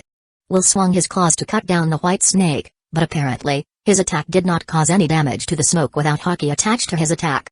The zapped smoke also quickly reconnected and continued to attack Will. Surrender, it looks like you should be an animal-based devil fruit ability, your attack has no effect on me at all. Smoker conjured up numerous more smoke vines in an attempt to grab him directly. Will, with the sharpness of his claws, cut Smoker's smoke vines to pieces, and as for his persuasion, naturally, Will didn't take it to heart. To be honest, the smoke devil fruit did not develop any ungodly ability in Smoker's hands, and the smoke fruit itself does not have a particularly strong offensive power, and there is also a fatal weakness in the condensation, that is, it is not strong enough, and the direct offensive power is also not strong enough. In addition, with Smoker arrogance who felt that he had already grasped the key to victory and did not use his full strength, so Will did not have a difficult time resisting. But only being passively beaten also made Will groan in his heart. The Logia ability is indeed too buggy to fight without hockey and the Sea Prism Stone weapon. Can I only stall for time until the ship sinks? But even if the ship sinks, Smoker won't be out of action for a while, and the smoke fruit can fly. The warship was sinking bit by bit, and the naval soldiers were panicking. After another unsuccessful attack, Smoker unsheathed his weapon made of Sea Prism Stones and hit Will's right shoulder directly. This shameless combination of natural ability plus Sea Prism Stone weapon was very much in line with Smoker's untamed character, and if an ordinary ability user was hit by him, it would be a direct GG. But is Will an ordinary devil fruit user? As Smoker smashed his weapon from above, Will's gaze flickered, and he actually reached out his hands to try to take his weapon. The mocking look on Smoker's face flushed, and he probably hadn't even seen what a Sea Prism Stone was. But just as Will held the pole that was made of the Sea Prism Stone, Smoker was shocked to find that he did not become weak and powerless, nor did he withdraw from the state of transformation of the devil fruit ability, but instead, he clearly felt the tremendous power through his weapon coming from Will. Bang! At the very moment when Smoker was distracted, Will slashed his wrist with his right claw, and Smog instinctively turned that part of his body into an elemental one, thus dodging the blow. But his Sea Prism Stone weapon was taken away from him. Then Will wielded his jet made of Sea Prism Stone and smacked Smoker right in the face, knocking him out of the sky. Well, at the last minute, Smoker, who had recovered his devil fruit ability again, turned into a smoky body and flew back into the warship. One more second of late delay and he would have been defenseless in the sea. What a risk. Smoker, who was back on board, looked at Will in shock and anger. Why doesn't the Sea Prism Stone work on you? Why does Sea Prism Stone have to work for me? Will held Smoker's jet in his hands and rubbed it on his back as if he was using the weapon as an itch pow to scratch his back. Bastard! Smoker cursed, but was speechless when he realized that the Sea Prism Stone really didn't work on him. Aren't you also a devil fruit user? Or are you a sea monster that turned into a human? Smoker recalled the shadow on the sea, which he had thought was just Will's helper, but now he thought the one hiding in the sea might be Will himself. Chapter 31 Free Surfing. If Will wasn't a devil fruit ability, then it would all make sense. This world is full of different species, including giants, little people of the Tontita Kingdom, fishmen's people, toy people, and all kinds of other strange and different species. Now it doesn't seem unacceptable to have one more sea beast that can turn into a human. It was set up. Smoker, who thought he had figured out the truth, was furious, especially since the other guy was so uncaring about his weapon. But before he could open his mouth, Will cursed out first. You're the sea beast. Your whole family is sea animals. Have you ever seen such a handsome sea creature? Will was so angry that he couldn't explain anything to his enemy, so he immediately rushed over, ready to teach him a good lesson first. With the Sea Prism Stone weapon he has, Will instantly storms off, and hits Smokers with it in his head. Bang! The Smoker of this time period is far from his 4 years self who has mastered the armed color hockey which made him becoming stronger, even worse than 2 years later when Luffy went to sea at that stage himself. In the entire series of One Piece, Smoker is considered a high starting point, who has great potential but slow growth. Until 2 years after Luffy went to sea to become one of the 5th Emperor, with the bounty as high as 1.5 billion belly, Smoker's fighting power is not much of a surprise growth, especially his Smoke Devil Fruit, a pity. The thought of him beating such a character who in the future will chase the future 5th Emperor made Will very excited. Hey! It's fun to beat me just now, isn't it? Now I'll whip the hell out of you. With a Sea Prism Stone weapon, Will immediately turned himself into the master. In terms of physical quality, whereas Will, who has the Zone Devil Fruit added to his body, to compare with Smoker, who doesn't know the 6 styles and hockey yet. So Smoker become miserable. A hit. After being smacked away again by Will with his own weapon, Smoker touched his swollen left and right face, and the murderous aura in his eyes literally condensed into substance. He has been having a good time at the Navy headquarters, a disciple of former Admiral Zephyr. To be beaten by a rookie pirate with a broken face is unfucking tolerable. And then, the ship sank. The two of them were fighting and forgot about it. The Navy on the warship had already jumped overboard to escape, leaving the two of them on board to die. However, they couldn't do it anymore. As soon as Smoker tried to elementalize and fly into the sky, he was hit by Will with a flying stick, but this time he didn't have the kind of luck to escape again like earlier. Captain Smoker. Dashigi and the others quickly dived into the sea to look for Smoker. If they are a second late, there is a high probability that Smoker will drown and die. And Will, who was also sinking along with the ship, also quickly dived to the place where Smoker fell into. Don't get him wrong, he wasn't going to save Smoker. Instead, he was going to find the Sea Prism Stone weapon. It's a waste of good stuff like this on Smoker, better keep it for himself. Just imagine a devil fruit user who can use a different type of ability who is not afraid of seawater or Sea Prism Stones, and holding a Sea Prism Stone weapon that the other devil fruit user can't resist without a hockey. This picture is so damn beautiful. It is expected that a large number of players will drop out of the next journey. It's really exciting just thinking about it. Dashigi struggled to drag the unconscious Smoker upstream. Dashigi is curious about what kind of person Will is, while Will is curious if she and Zoro's childhood friend are the same person or not, because of this stupid setting of looks exactly the same. There are still more people who think that they are not the same person, and there is a lot of evidence for that. But Will was only curious for a moment, and then put the problem behind him. Anyway, Dashigi is not the one he likes, whether she is or not. Let's leave the problem to Zoro to let him have a headache. There it is. After continuing to search down for a while, Will finally found a Sea Prism Stone weapon sunk to the bottom of the sea. After struggling to swim over and pick it up, Will swam as fast as he could, otherwise, he would suffocate to death. Although the curse of the sea is useless to him, it didn't mean he can breathe underwater. Swim, swim, swim. Swim, swim, swim, swim. Ho! Will finally swam out to sea, but before he could get his bearings, he heard the noisy shouts around him. There he is. Don't let him get away, go after him. When Will looked back, hundreds of Navy swam toward him with red eyes. Holy shit, Smoker didn't drown, did he? Don't react so much. Will was shocked and then didn't spare any energy to get away from here. He is not afraid of them, he just didn't have the energy to deal with small fry since he already achieved his goal. However, the hundreds of Navy forces behind them were still chasing after him. Stop following like I am Nemo. We can't go on like this. After sinking the warship, fighting with Smoker, and diving to the bottom of the sea in search of weapons, Will felt that his strength was slipping rapidly. And it seemed that naval reinforcements were also coming from not far away. What should be done? Will suddenly had a bright idea. It's said that the devil's fruit can be used based on the user's imagination, that's why he thought of a good idea. So he slammed his hands on the surface of the ocean, used the momentum to briefly leave the surface, and then immediately turned on the slippery fruit. Hit the slick. When Will was standing smoothly on the surface of the sea, a wind suddenly pushed him, and then the hundreds of Navy men chasing after him were dumbfounded as they watched Will slide straight out of the sea a few hundred meters away. Humans can't stand on the surface of the ocean, but something like a surfboard can help them move around. It uses the tension of the sea. Will's brain eliminated the friction between his feet and the surface of the sea, and then used the wind as a driving force to allow him to glide at high speed over the sea without sinking. And Will named this move free surfing. Chapter 32 The Krieg Pirates? What to do? Still chasing? Still chasing my ass. We can't even see his shadow anymore. Forget it, let's go back first, Captain Smoker won't blame us, after all, that's an enemy that even Captain Smoker can't take down. I didn't expect that a Logia devil fruit user as strong as Captain Smoker's would be beaten to a standstill.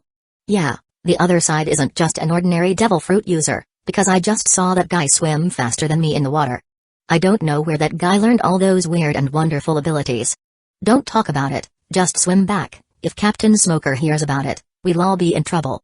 Smoker was unlucky this time, not to mention his people didn't catch Will. The warship he brought from the naval headquarters was also sunk, and even the sea prism stone weapons specially prepared for him by the headquarters were also robbed, as well as the loss of some men. This was undoubtedly the worst battle Smoker had ever fought. When has Smoker, as a proud son of God, ever suffered so much? There is no telling what kind of punishment will await him when the news is reported. The faceless pirates, Will. Smoker really keeps it in his mind. On the other hand, Will, who finally escaped, got lost in the sea, so why was Nami the first person Will thought of abducting after he was about to go out to sea? Because she's pretty, of course, serious face, of course, that's not true. It's because of course, the importance of the navigator is obvious. Without a navigator to analyze the weather and determine a course, the most powerful man in the world would just be circling the sea like a headless fly. Not to mention the unpredictable and amazing weather conditions of the Grand Line.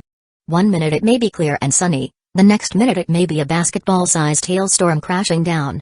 And in this regard, Nami's talent as a navigator can be ranked among the top 3 in the entire pirate world, and even if she had to be identified as number 1, there wouldn't be many people jumping out to refute it. That's the real reason why Will thought of inviting Nami in the first place, and he's not the kind of person who can't walk straight when he sees a beautiful woman. Arthur, are you sure? So when Will looked around in a daze and found the same scenery all around him, he knew he must have gotten lost. Where the hell am I? As Will circled around to keep himself from falling into the sea, he searched for Nami and Kobe. But this was obviously futile. In desperation, he had no choice but to try his luck in a random direction, trying to activate his European blood. Luckily the direction he chooses was the right direction because there was a ship in the direction he was gliding along, but the people on it were clearly not Nami and Kobe, as he was looking for. Because this was a fleet of what was estimated to be over 20 ships. And there's a pirate flag swaying in the wind on it. Well, with a pirate group of this size in the East Blue, it seems that only that self-proclaimed East Blue overlord is the only one. Will didn't think he'd be so lucky. Obviously, at this point, the Krieg pirates were nowhere near the size they would be 2 years later. He doesn't know where Krieg got the idea in his head that collecting 5,000 minions plus 50 ships would be enough to go on a Grand Line. In the world of pirates, the importance of personal strength is really far greater than the advantage of numbers, and he could only rely on this amount of wealth to make a name for himself in the East Blue Sea. In the world of pirates, the importance of personal strength must be far greater than that of quantity. How dare you? I'm under the command of Lord Krieg. I don't have time to bullshit with you mongrels. I'm in a hurry to see Nami's fulfill her promise.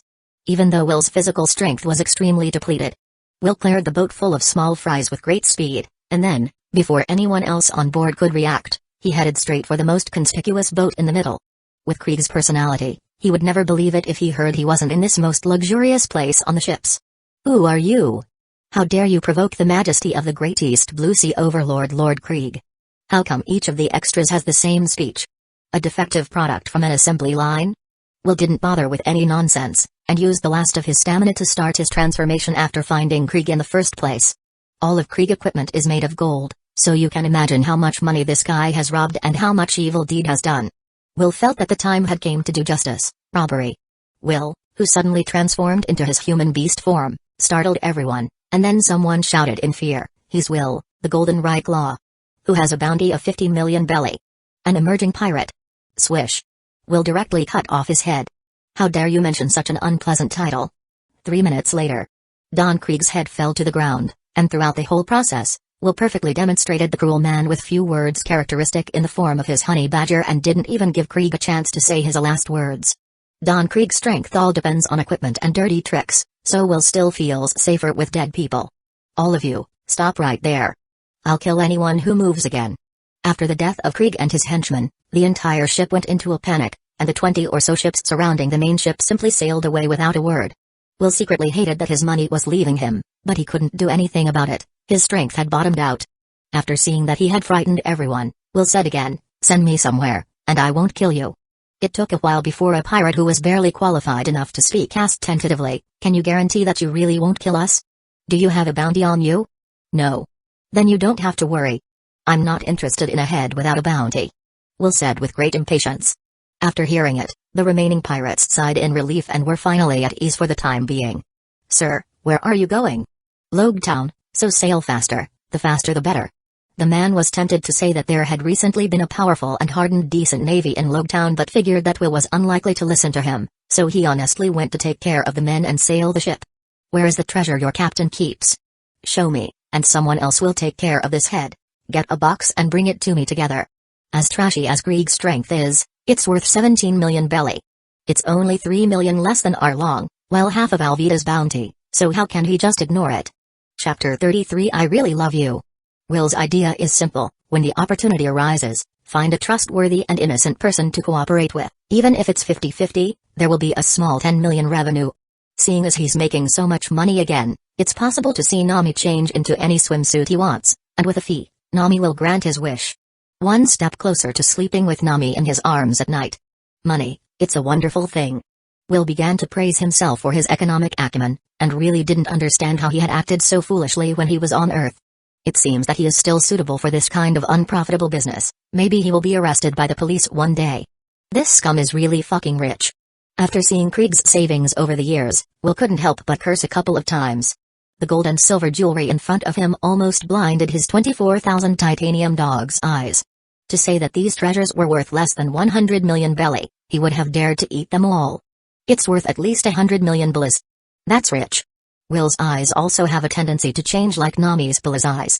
No wonder that after 2 years, that man was able to pull out 5,000 miscellaneous manpower and purchase a whole 50 ship to challenge the Grand Line. Wealthy and powerful. Will sent the people away without saying a word, and then directly showed the Infinity Gauntlet to put all these treasures into its inner space. The 100 cubic meters of space actually gave Will the illusion that it was not enough for the first time, so Will resolutely took out all the miscellaneous things inside. When Will came in, there was a lot of treasure, but when he went out, there was only a lot of oranges left. That's how unrestrained he was. An hour later. "My lord, there's a ship spotted ahead without any flag." A Nista-looking guy came over to ask for a favor. With a 17 million reward on his previous captain head and the 50 million reward on Will's head, they naturally knew how to choose. Unfortunately, Will doesn't even like them. "Nami. Oh no. There's a very luxurious pirate ship coming over there." It was Nami and Kobe who were waiting for Will's return. At this moment, their anxious mood was replaced by another kind of panic. In the entire faceless pirate group, only Captain Will has the ability to fight. The rest of either Nami or Kobe still have a long way to go, which is also the reason why Nami did not dare to hang up the pirate flag in Will's absence. Whether it was pirates or the navy that were attracted to the ship, It was not something the two non-combatants could deal with. Oh no. It's the Krieg pirates. Nami's face turned white all of a sudden. Although Krieg's bounty was not as high as Arlong, the huge manpower of more than 2,000 men plus more than 20 ships did allow him to make a name for himself in the East Blue Sea, otherwise, he wouldn't have gotten the nickname Foul Play. Bastard Will, why hasn't he come back yet? It can't really be that he was just bluffing. As time went on, Nami's confidence was wavering. In order to snag Will when the opportunity happened, she actually hid not far from where Will and Smoker were fighting. But who would have thought that Will would suddenly develop the ability to surf, and then the person would swoosh and be gone? The silly Nami and Kobe had no choice but to hide while guarding the ship nearby the sea roads, because this is one of the sea roads that go through Logue Town, and if it's Will, then he will definitely find a way to go this way and will definitely pass by here. I have to say, Nami was right. Just as Nami was about to avoid the Krieg pirates first, a familiar but faint voice reached her ears. Hey! Nami. Kobe. I'm back. Will, standing at the ship, waved his arms excitedly. It's Teacher. He's okay, Teacher. Teacher, he's back alive. Kobe jumped up and down, and the joy was all over his face. I knew it. I knew he'd come back safe and sound. Nami also looked very happy, but she immediately thought that since Will had returned safely, wouldn't she soon have to fulfill her promise? Nami felt her face burn at the thought of changing into those two straps and show it to him as if she had a fever. How could I be so hot-headed as to accede to his unreasonable request at that time? 10 minutes later, the two ships finally managed to meet. As usual, Will rubbed Kobe's head first, and with a smirk plastered on his face, he looked directly on Nami's face. The redness on Nami's face flushed. I know. I didn't do what I promised. Will lightly took Nami into his arms once again. Next time don't wait for me in such a dangerous place. I promised you that no matter what happens I will come back alive to see you. This time Nami didn't push him away, but after a slight silence, she reached out her trembling arms and wrapped them around his waist. This was also the first time she responded positively to Will's embrace.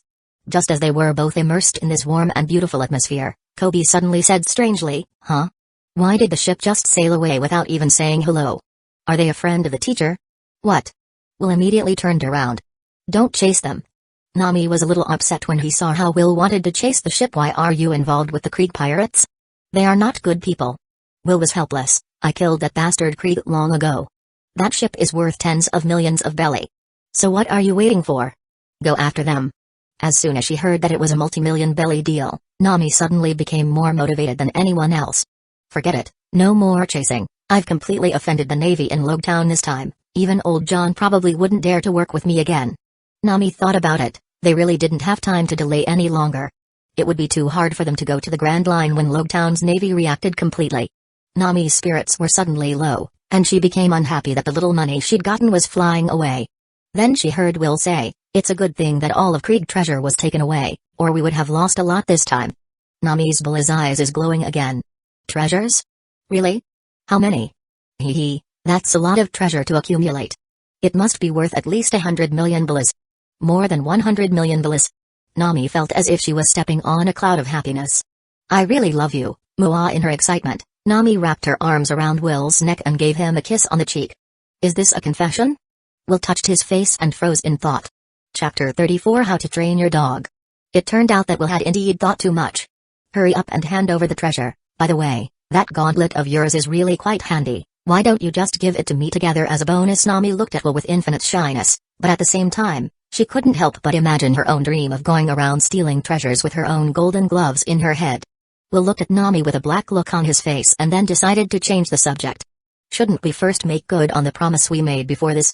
Nami blushed a little, then suddenly leaned in and whispered in his ear, actually, the black one isn't the best, but there are more exciting ones. Will's eyes lit up and he nodded hurriedly. As long as you lend me that golden gauntlet of yours to play with for 2 days. Feeling Nami exhale in his ear, Will was already very excited, but as soon as he heard that Nami was still having an idea of his infinite gauntlet, he immediately sobered up. Forget about whether he was willing to lend it to Nami or not, it was impossible to take it off unless he cut off his right hand. And with Nami's character, the word borrow is actually pronounced as send. When has Nami ever returned anything she borrowed? It's not that I won't let you borrow it, it's that I can't take this gauntlet off from the moment I put it on. If you don't believe me, try it yourself. Will said as he summoned the Infinity Gauntlet. Just the way it was sold proved that this thing was worth a fortune. Nami, hearing it, had her eyes wide open and asked, if I can take it off, will this golden gauntlet be given to me? Sigh, okay. I'll give it to you as long as you can take it off. Will was helpless. You are not allowed to resist. Nami gave him a suspicious look. I won't resist, you do it. Will extended his right hand out, just how this conversation felt a bit. Nami didn't say a word and started to pull it out. How could there be any equipment that couldn't be taken off? But 5 minutes passed. Nami was so frustrated that she couldn't shake the Infinity Gauntlet with all her strength. Another 5 minutes passed. Nami took out all the tools she could find and started bam bam bam bam. The Infinity Gauntlet, which was made of some rare material, and was hit multiple times by the crazy Nami, doesn't even have an imprint. Finally, Nami, who was already red-eyed, held up a large knife and said softly to a frightened Will, "Don't worry, it won't hurt." Will immediately freed himself from the ropes. How could he give up his king's power? Don't run. It's going to be a quick one. It would be foolish not to run. Calm down, Nami.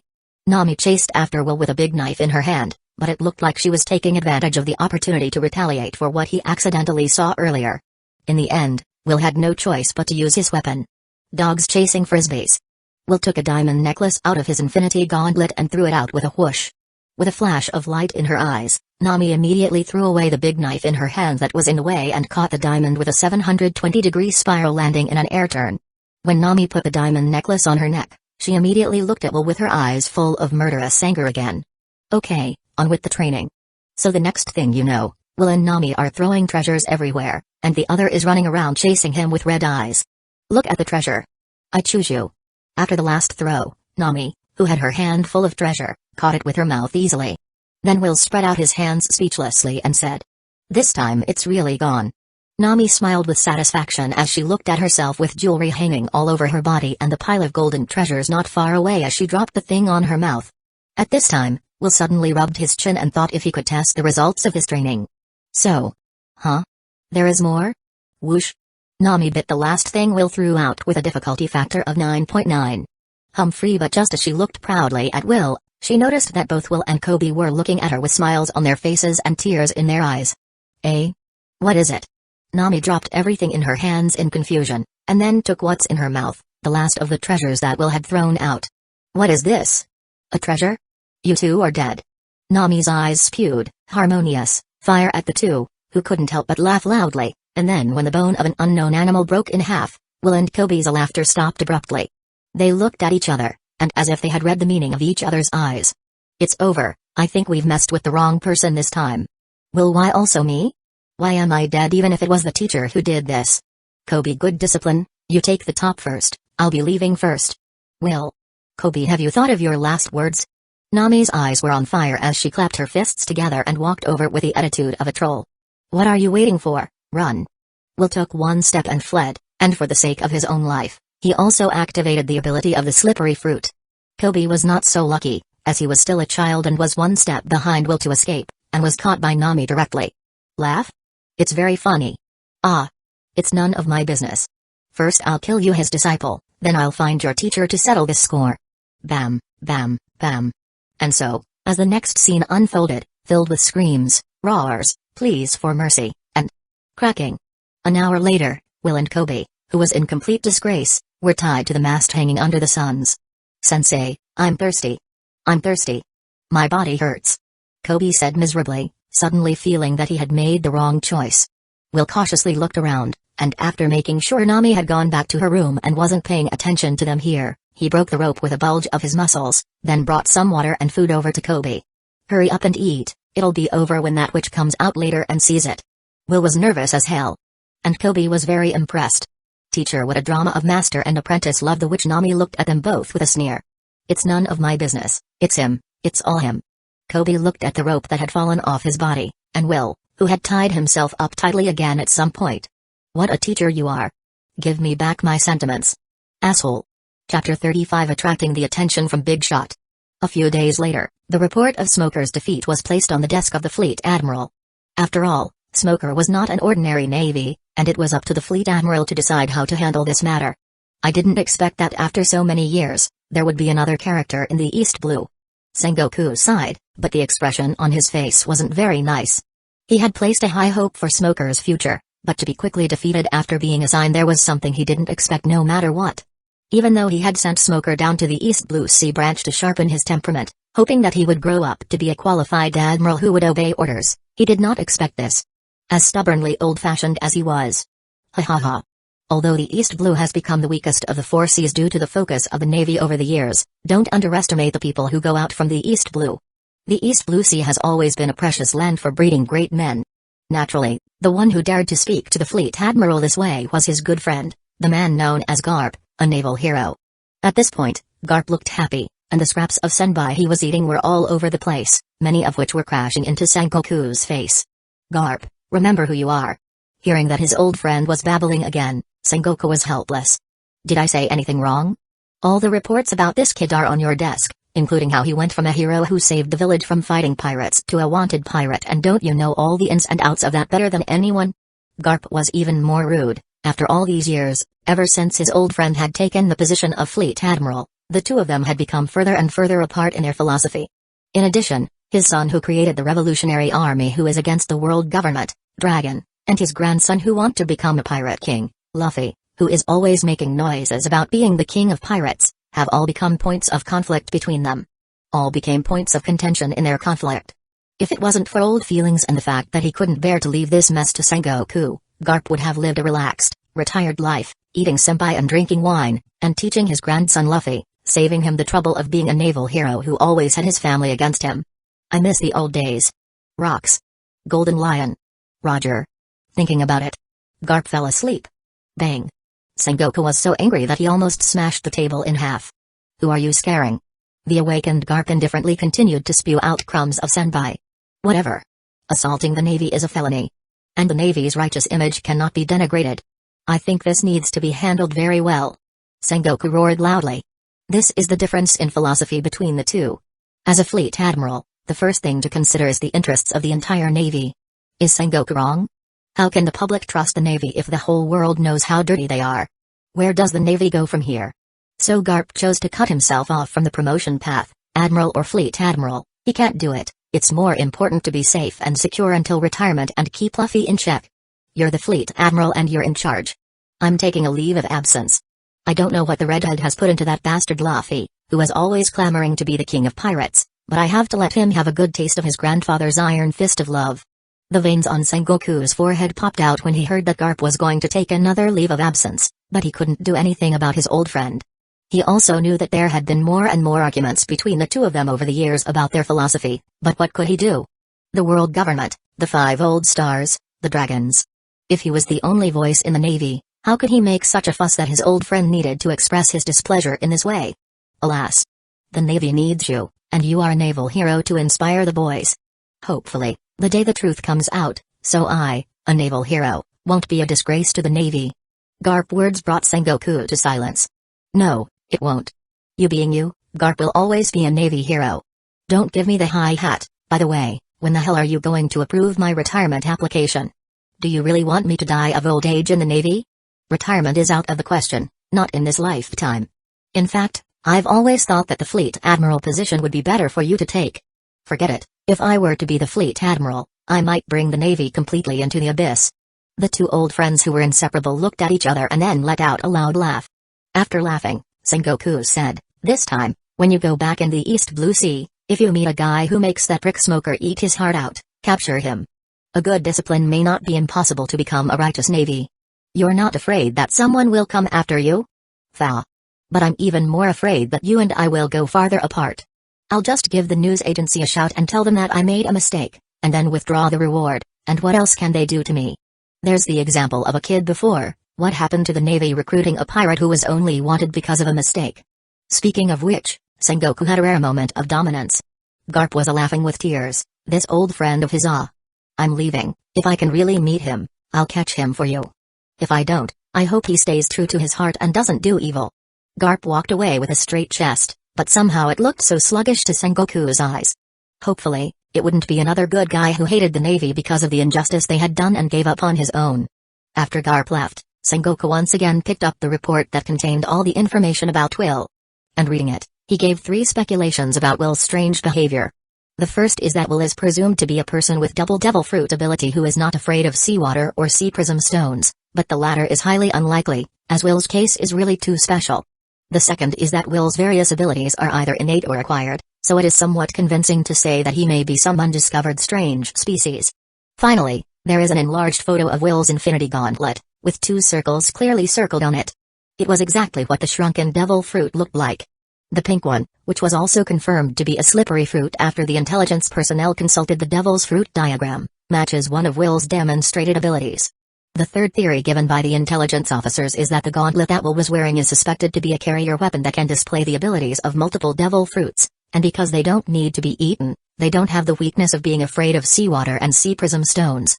Plausibility, unknown. This is the reason why Sengoku paid special attention to a small pirate who ran away from the East Blue.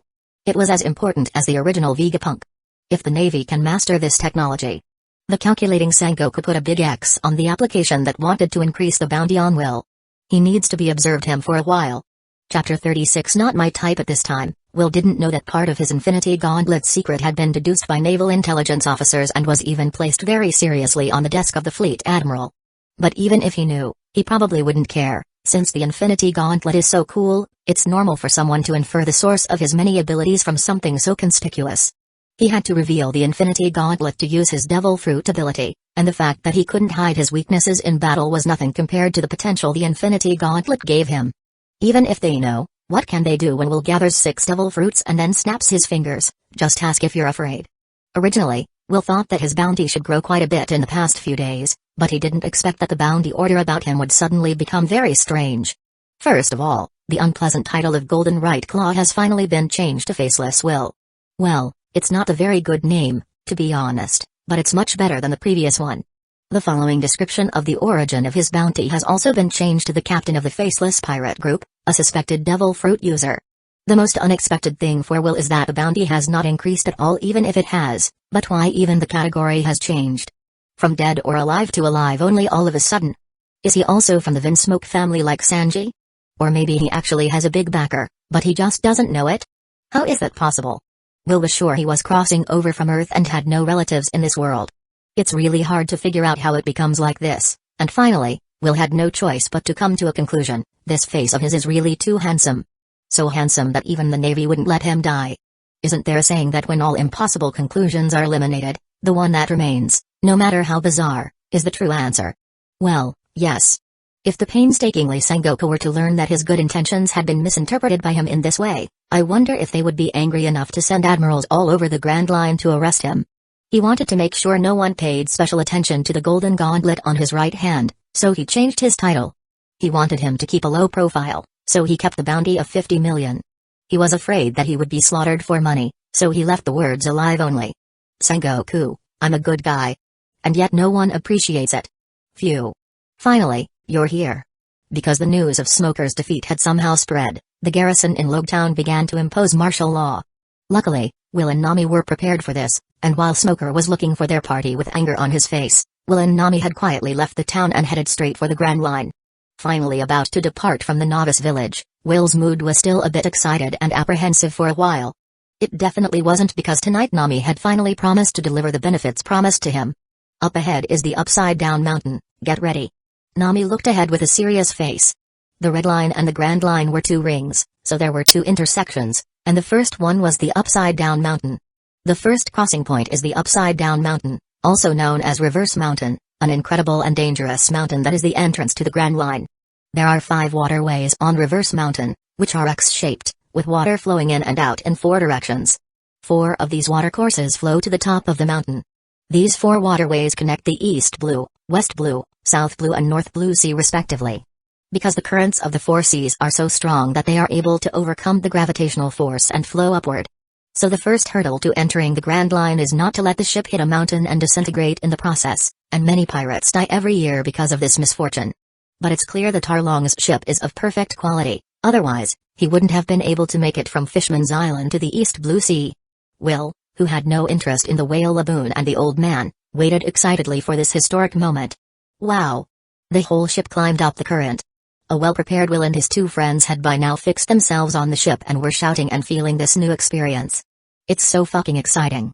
Ooh. With a variety of strange noises, the pirates that consisted of 3 people who had came to challenge the Grand Line gathered together. Will also notice that 2 unlucky pirate ships that hit the Red Mountain with a bang and were directly hit by the current and broken into pieces. It's really dangerous. Fortunately, the whale laboon was not in the way on the way down, or else someone else would have been killed. Finally, after the ship stabilized, in addition to Will's ship, there were 2 other ships on the sea, which Will had noticed before, coming from the West Blue and the South Blue. One of the ships was from the North Blue and the other was from the West Blue. Untying the ropes tied around himself, Will stepped forward, and it just so happened that the captains of the other 2 ships thought the same thing. They all wanted to see who the other side was. In Will's observation, a pink-haired woman came out of the ship from the South Blue Sea, and a rounded man wearing glasses came out of the ship from the West Blue Sea. It doesn't look like a pirate, but rather a clerk, teacher, and the like.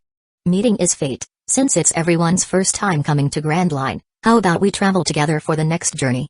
When no one paid any attention to him, the glasses man was not angry. If you are not interested in this offer, then leave each other's names and go our own way. I am Vale from the West Blue, this is my band of pirates. Oh, I forgot to say, my bounty is 55 million belly. The pink-haired female pirate had a mocking look on her face when she heard the number. She didn't introduce herself in a funny way, but instead targeted Will's group. Hey! You over there, are you guys from the East Blue? Ugh, being handsome is also trouble. After a bit of narcissism, Will said helplessly, I'm sorry, but I already have someone I like, and a kid is really not a cup of my tea. Everyone. Even Nami and Kobe acted like they didn't know him and stayed away from this retard. Chapter 37 Jewelry Boney, are you kidding me?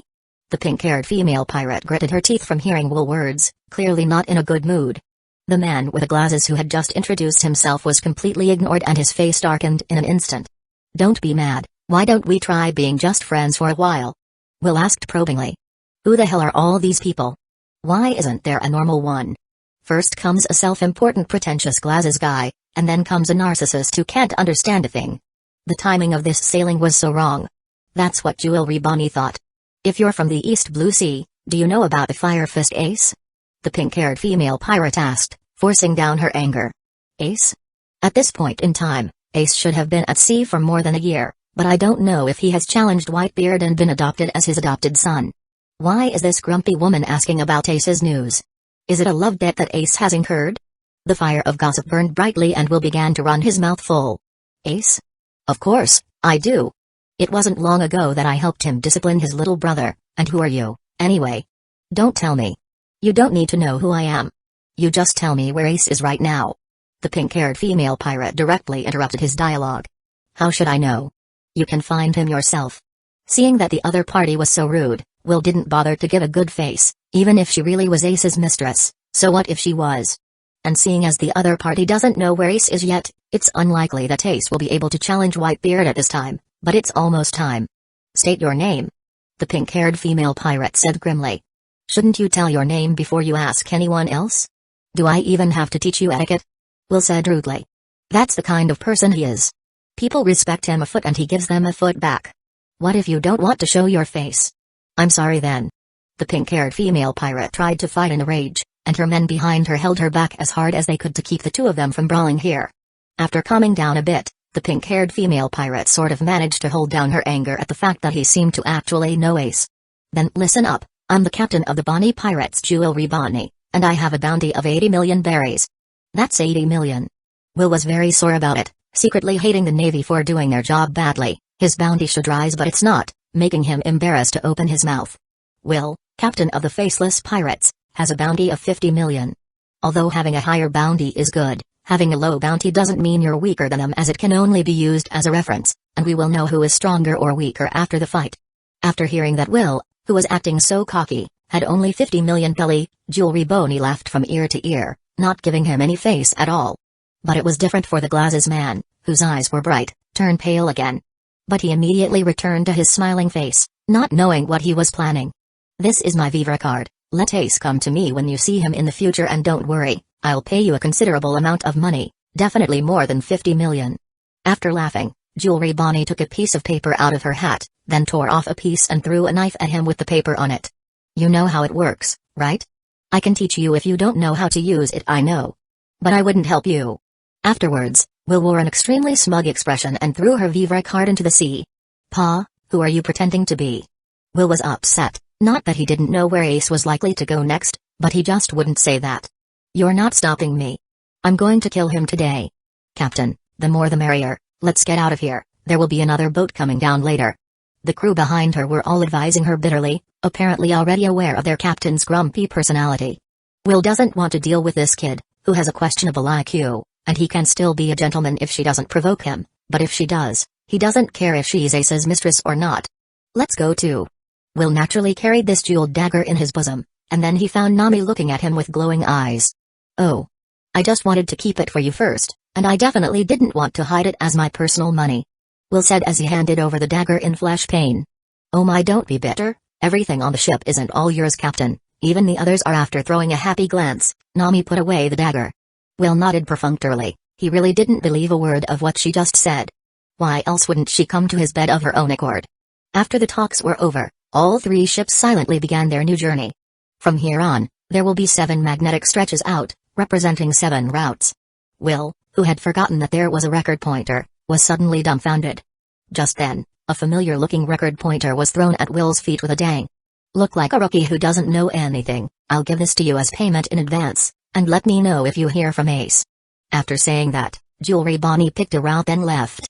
To use or not to use, that's a good question. At that time, Nami had already picked up the record pointer left by Jewelry Bonnie. I've only heard of this thing, it's a must-have when you reach the Grand Line, this pointer should be pointing to the next island. Here, this is the vivre left by that woman. What's a vivre card anyway? A card with a life? Nami was like a child who got a new toy and asked very curiously. Well, the vivre card is a very special thing, it can determine whether the person is safe or not and where the person is by virtue of the status and movement direction of the card. As he said that, Will also put the vivre card in his hand and demonstrated it. The vivre card that was still on Will's palm suddenly floated as it pointed to where Bonnie just left, which made Nami feel very odd. And while Will struggled with whether or not to shout what a fragrance, the glasses man ship also drew up. You hate that self-righteous woman too, don't you? If you don't want to use the record pointer that woman handed you, just follow us and wait until the next island, then you can decide the next course. The man with the glasses suggested it in a friendly way. Chapter 38, Upgrading the Infinity Gauntlet. Fawning on people without a cause is either a traitor or a thief. If the man with the glasses were a woman, Will might have thought that he was addicted to his exuberant beauty. But now, no matter how he thinks about it, he feels like they must be up to something. After a twinkle in his eye, Will said, good, then if it's not a problem for you, who knows where the record pointer that grumpy woman threw over is pointing. Maybe it's some doomed danger that will take revenge on me for not being able to know her lover's position. The man with the glasses, with the feeling of vomiting in his stomach, wanted to ask him out loud, are you serious? But after seeing Will's extremely serious eyes, he gave up on continuing to communicate with this narcissist. Then let's go, but don't lose our lead. Will didn't know exactly where the recording pointer in the glasses man's hand was pointing, but he still chose to follow him. The man with the glasses was hitting on them, and Will had his eye on his $55 million belly head as a ploy. Do you really want to go with them? I don't feel like they are good people. Nami was somewhat worried. She still thought that the record pointer dropped by the grumpy woman earlier was more reliable, for no other reason than the woman's intuition. Don't worry, it's best if they don't do anything to overstep their bounds, but if they really have any bad ideas, they deserve to make us rich. Nami thought so too. The bounty plus Schrodinger's treasure. Nami suddenly became so energetic that she couldn't wait for the other party to come and pick on her. This woman is hopeless. After Will and Kobe looked at each other, they both saw regret in each other's eyes.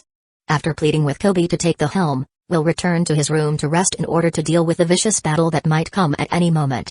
By the way, what was the name of that grumpy woman? What Pawnee? Huh? Bonnie Pirate's pink hair off-putting lipstick on mouth with grumpy personality. Relationship with Ace. Fuck. If it isn't the girl with the big stomach.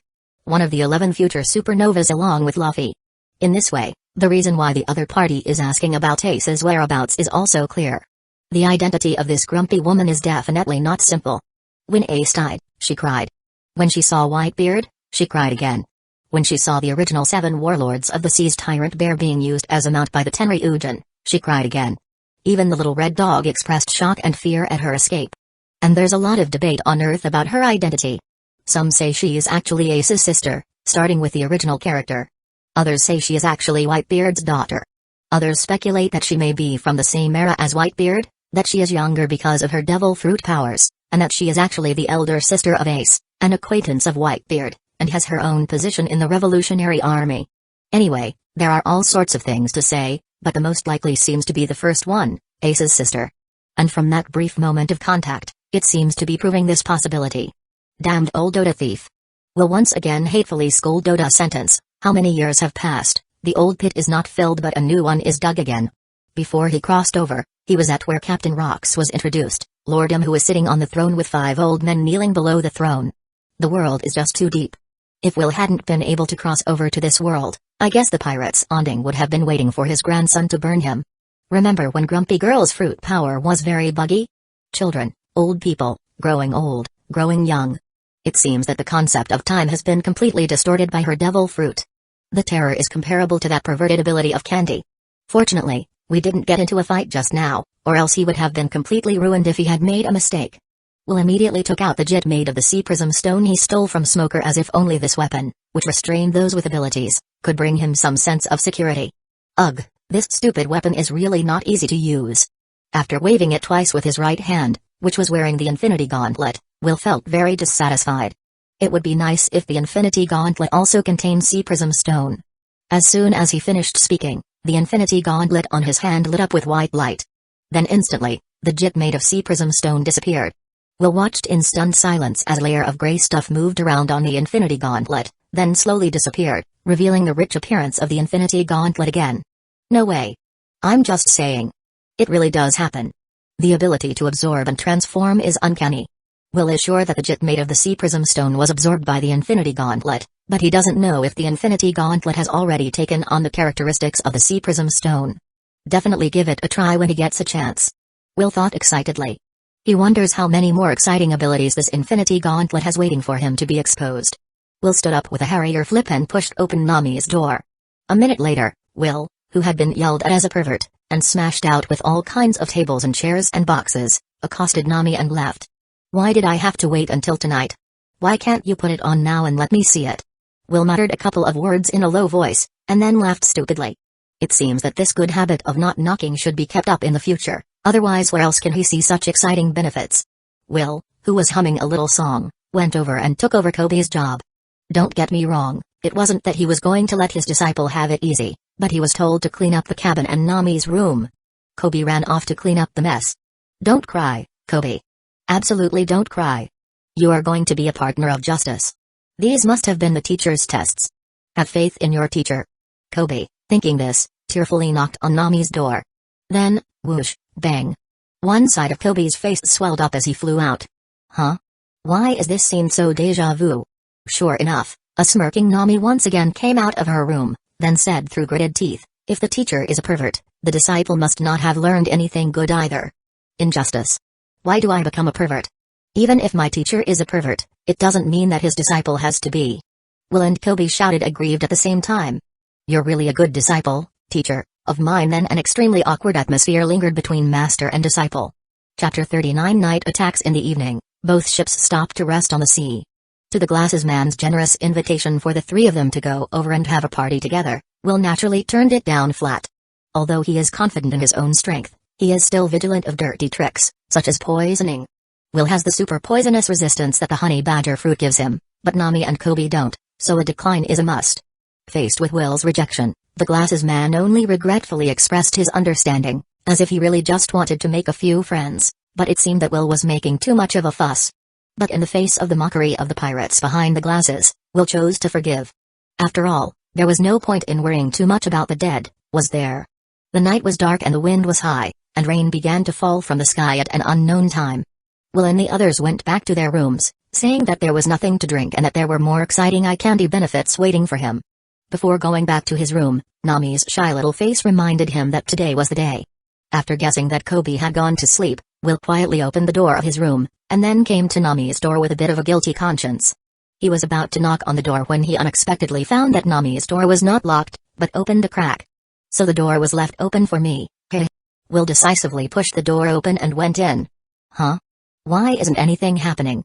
After entering Nami's room, Will found that Nami was lying on the bed with a bathrobe wrapped around her body, and that alluring little body made Will's mouth a little dry. But just as he was about to go over, he suddenly felt something was wrong. It's too quiet. When it's pouring outside. And even the sound of the waves has disappeared. Will opened his mouth and shouted Nami. But he found himself unable to hear his own voice at all. Just as he was about to exit the room first, a silver light appeared in his peripheral vision. Will subconsciously summoned the Infinity Gauntlet, and then activated all his abilities. The deadly blow hidden in the ceiling was slipped open, leaving only a large gash on Will's shirt. The entire sneak attack was silent, not even a hint of movement. If Will hadn't reacted in time to exit first, and thus grasped the reflection on the dagger with its afterglow, he might have fallen into their hands. "It's you." Will did not look surprised at all when he saw the appearance of the person who attacked him. But he still couldn't hear his own voice. Then Will saw the man with the glasses wave his right hand, and the sound of all things in the world appeared once again in Will's ears. "I didn't know you were also a devil fruit user." The man with the glasses withdrew his ability with confidence. After all, his ability to silence the sound and then use surprised attacks is the most effective way for him. But when it comes to head-on confrontation, it won't work like the latter. And he also wants this one to become the souvenir of his arrival on the Grand Line. After listening to the glasses man, Will suddenly realized, no wonder he didn't hear anything when they arrived at their ship. It must have had something to do with the enemy devil fruit ability, something about the voice or something. "What did you do to Nami?" "Nami? Good name, don't worry, she's just knocked out by me. I'll finish you off first, then I'll spoil this little beauty, and when I've had enough I'll reward my men with a good time, and finally I'll sell her as a slave. What do you think?" Even though he knew that the man with the glasses was trying to anger him with violent vicious language to make him lose his rational judgment, Will was still undeniably furious. All this nonsense is to wait for reinforcements, right? Hearing a flurry of noises from outside, the man with the glasses continued to pretend, "You look like you're a zone-type devil fruit user." The man with the glasses was playing with the dagger as he spoke, looking as if Will was just his plaything. Will, on the other hand, didn't dare to make any move because he was standing right next to the sleeping Nami. "Captain, we're here." The man with glasses had a triumphant smile on his face. But in that brief moment when he was relaxed by the arrival of all his men, Will, who had been waiting for him to show his weakness, instantly used the explosive power of the honey badger fruit and a slippery fruit to remove the friction, appeared directly in front of the man with glasses, and then knocked him out of the sky with a bang. The wall of the cabin had a big hole in it, and not far away was the man with glasses standing up with a twisted expression, supported by his men. "Let's go together, let's kill him." Will could not leave Nami's side, so he resolutely abandoned the super high mobility of the slippery fruit and stayed in the room, tearing to pieces every pirate who dared to rush in. The thick fur from the honey badger fruit and the buggy defense from the slippery fruit allowed Will to face these minions without the slightest pressure. Without thinking about his defense, Will just brandishes his claws and rip apart every enemy in sight. Within a short time, Nami's room was filled with the strong smell of blood. If it hadn't been raining from the sky, the smell would have been even stronger. No. What is that smell? Will suddenly felt heavy in his head. Poison. Will took one more look at Nami, and sure enough, she had a pained look on her face, but she had no intention of waking up. "Haha, I finally did it." The man with glasses hiding behind the crowd starts laughing loudly. Before he got the devil fruit, he was a little-known assassin, assassination, poisoning, stalking. All of it.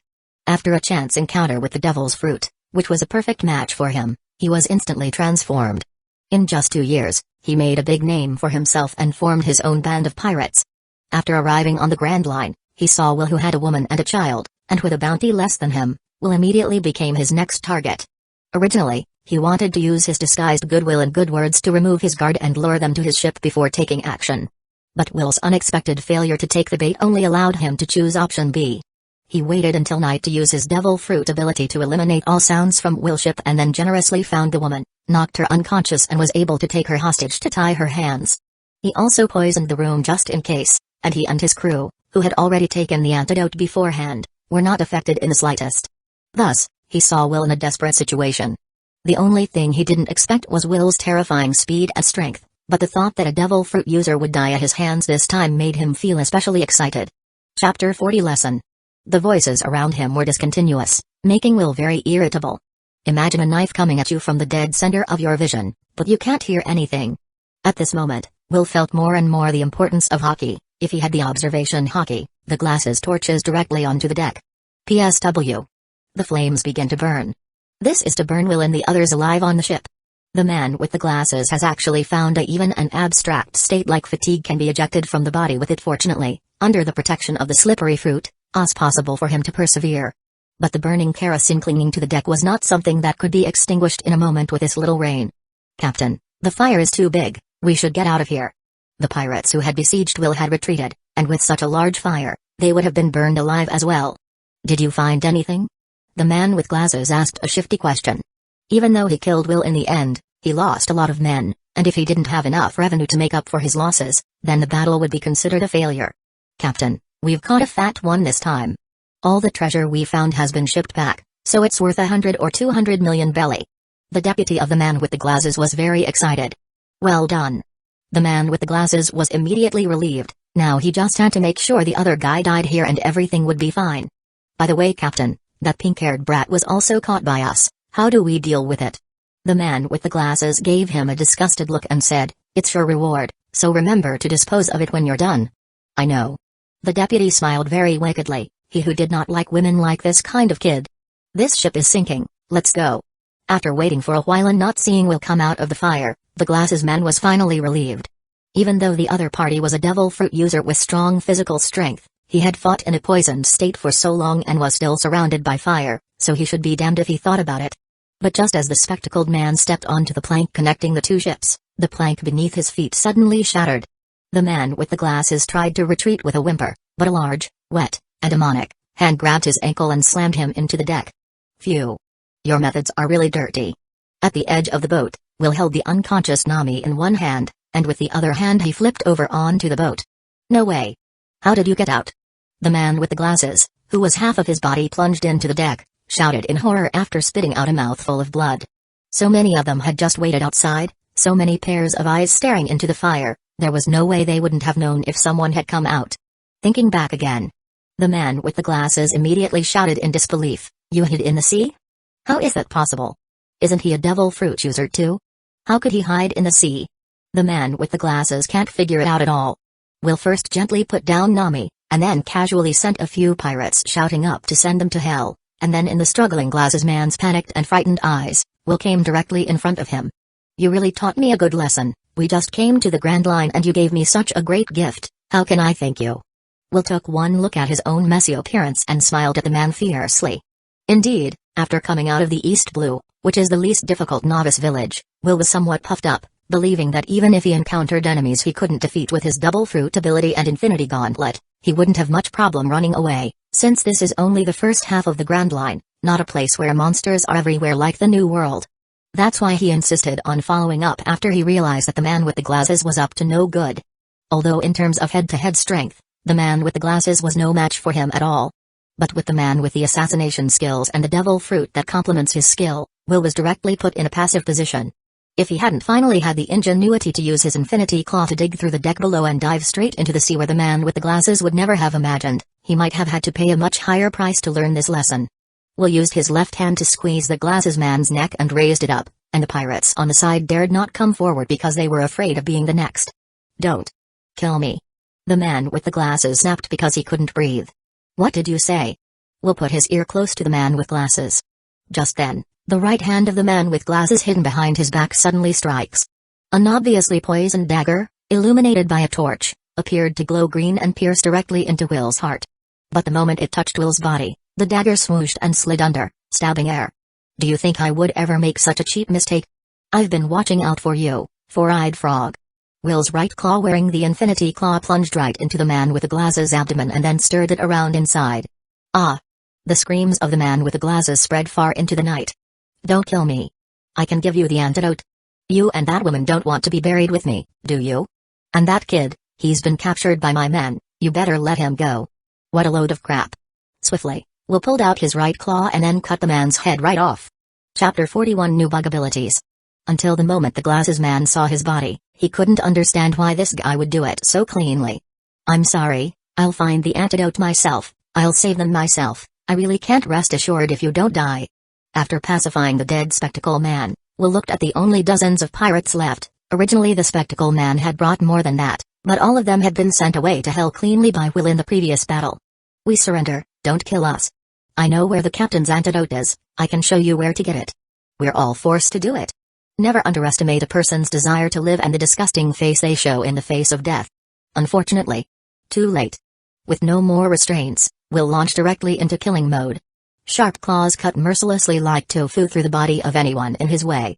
Coupled with the super fast movement speed of the slippery fruit, it only took Will a minute to clear these people. Then, Just as he was about to pick up Nami to find the antidote and Kobe, Will unexpectedly noticed a green energy slowly emerging from the man with glasses' body and head, as if it was going to float away with the wind. What is this? Soul? It doesn't look like it either. Will was so puzzled that he instinctively reached out his right hand and grabbed it. Just at that moment, something even stranger happened. Will didn't even feel like he could catch it, but still reached out his hand on impulse, but to his surprise, the green energy was actually caught by him. What the heck is this? Will looked at the thing that was struggling in his hand, and pondered a bit, and thought it was probably because of the infinity gauntlet on his right hand. So he reached out his left hand to grab it again, and this time it went right through. Without hesitation, Will immediately activated the absorption ability of the infinity gauntlet and firmly sucked the green energy into his palm. In just a few tens of seconds, when no more of it emerged from the man with glasses, Will stupidly looked at the palm of his right hand. An illusory atomized green devil fruit was lying honestly in the infinity gauntlet groove. What the heck?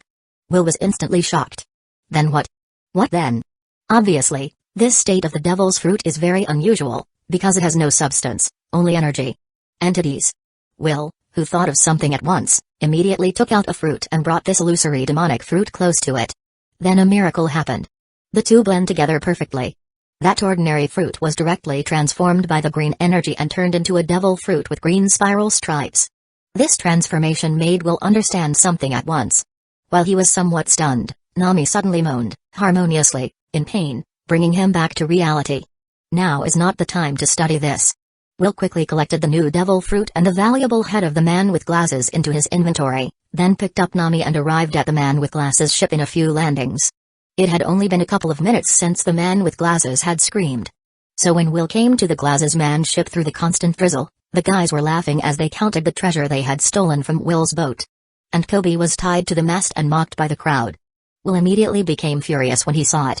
Excluding the 100 people, the man with the glasses took for insurance. The only pirates left on the ship were weaklings, numbering no more than 20 or so. Will cleaned up almost everything with little effort, leaving only 3 lucky pirates who needed to be asked about something. Where's the antidote? I know, but you have to promise to let me go safely afterwards. Swish. A head drop on the deck. Where's the antidote? Will's expressionless face was terrifying at the moment. A large part of the damage and aggravation that Nami and Kobe suffered came from his ego, and his earlier comment to the glasses man thanking him for teaching him a lesson wasn't all sarcasm. I'll tell. With the first bargainer's head at his feet, the remaining 2 didn't dare to talk nonsense, so they took Will straight to the captain's cabin and found the right antidote. After giving the antidote to both himself and Nami, he also gave Kobe, who seemed to be fine, and took some antidote just in case. Thanks to his honey badger fruit, which gave his body a certain amount of toxic resistance, he was able to hold on until the time came when the poison killed him. Teacher. I'm scared to death. Whoa. After being rescued by Will, Kobe very pitifully hugged his thighs and started crying loudly. He almost thought he was going to die. Don't cry. What a man crying like a man. Will patted him on the head as he sternly taught him. No matter what happens, you should be calm and strong. What problem can crying solve? Okay, go in and have a good night's sleep, we'll talk about it tomorrow. Kobe, who was still sobbing, immediately held back his tears, then nodded his head and went to rest. After Kobe left, he turned to the last 2 pirates. My lord. Have mercy. We didn't do anything, all the bad things were planned by the captain. The 2 pirates knelt on the ground and kept kowtowing. After this night of thrilling killings, Will was also a little tired of it. Go down, whether you can survive the Grand Line depends on your luck, Will said as he pointed to the sea. These 2 wanted to beg for mercy again, but after seeing Will's growing impatience, they immediately jumped off the ship while gritting their teeth. There are still some planks disintegrating from the ship not far away, and with luck, there is the hope of survival. But they didn't notice the huge shadow under the sea attracted by the smell of blood. Naturally, Will was not obliged to remind them, but to give them a chance to live was just because they were more sensible. After all, it's good to live for a minute longer, isn't it?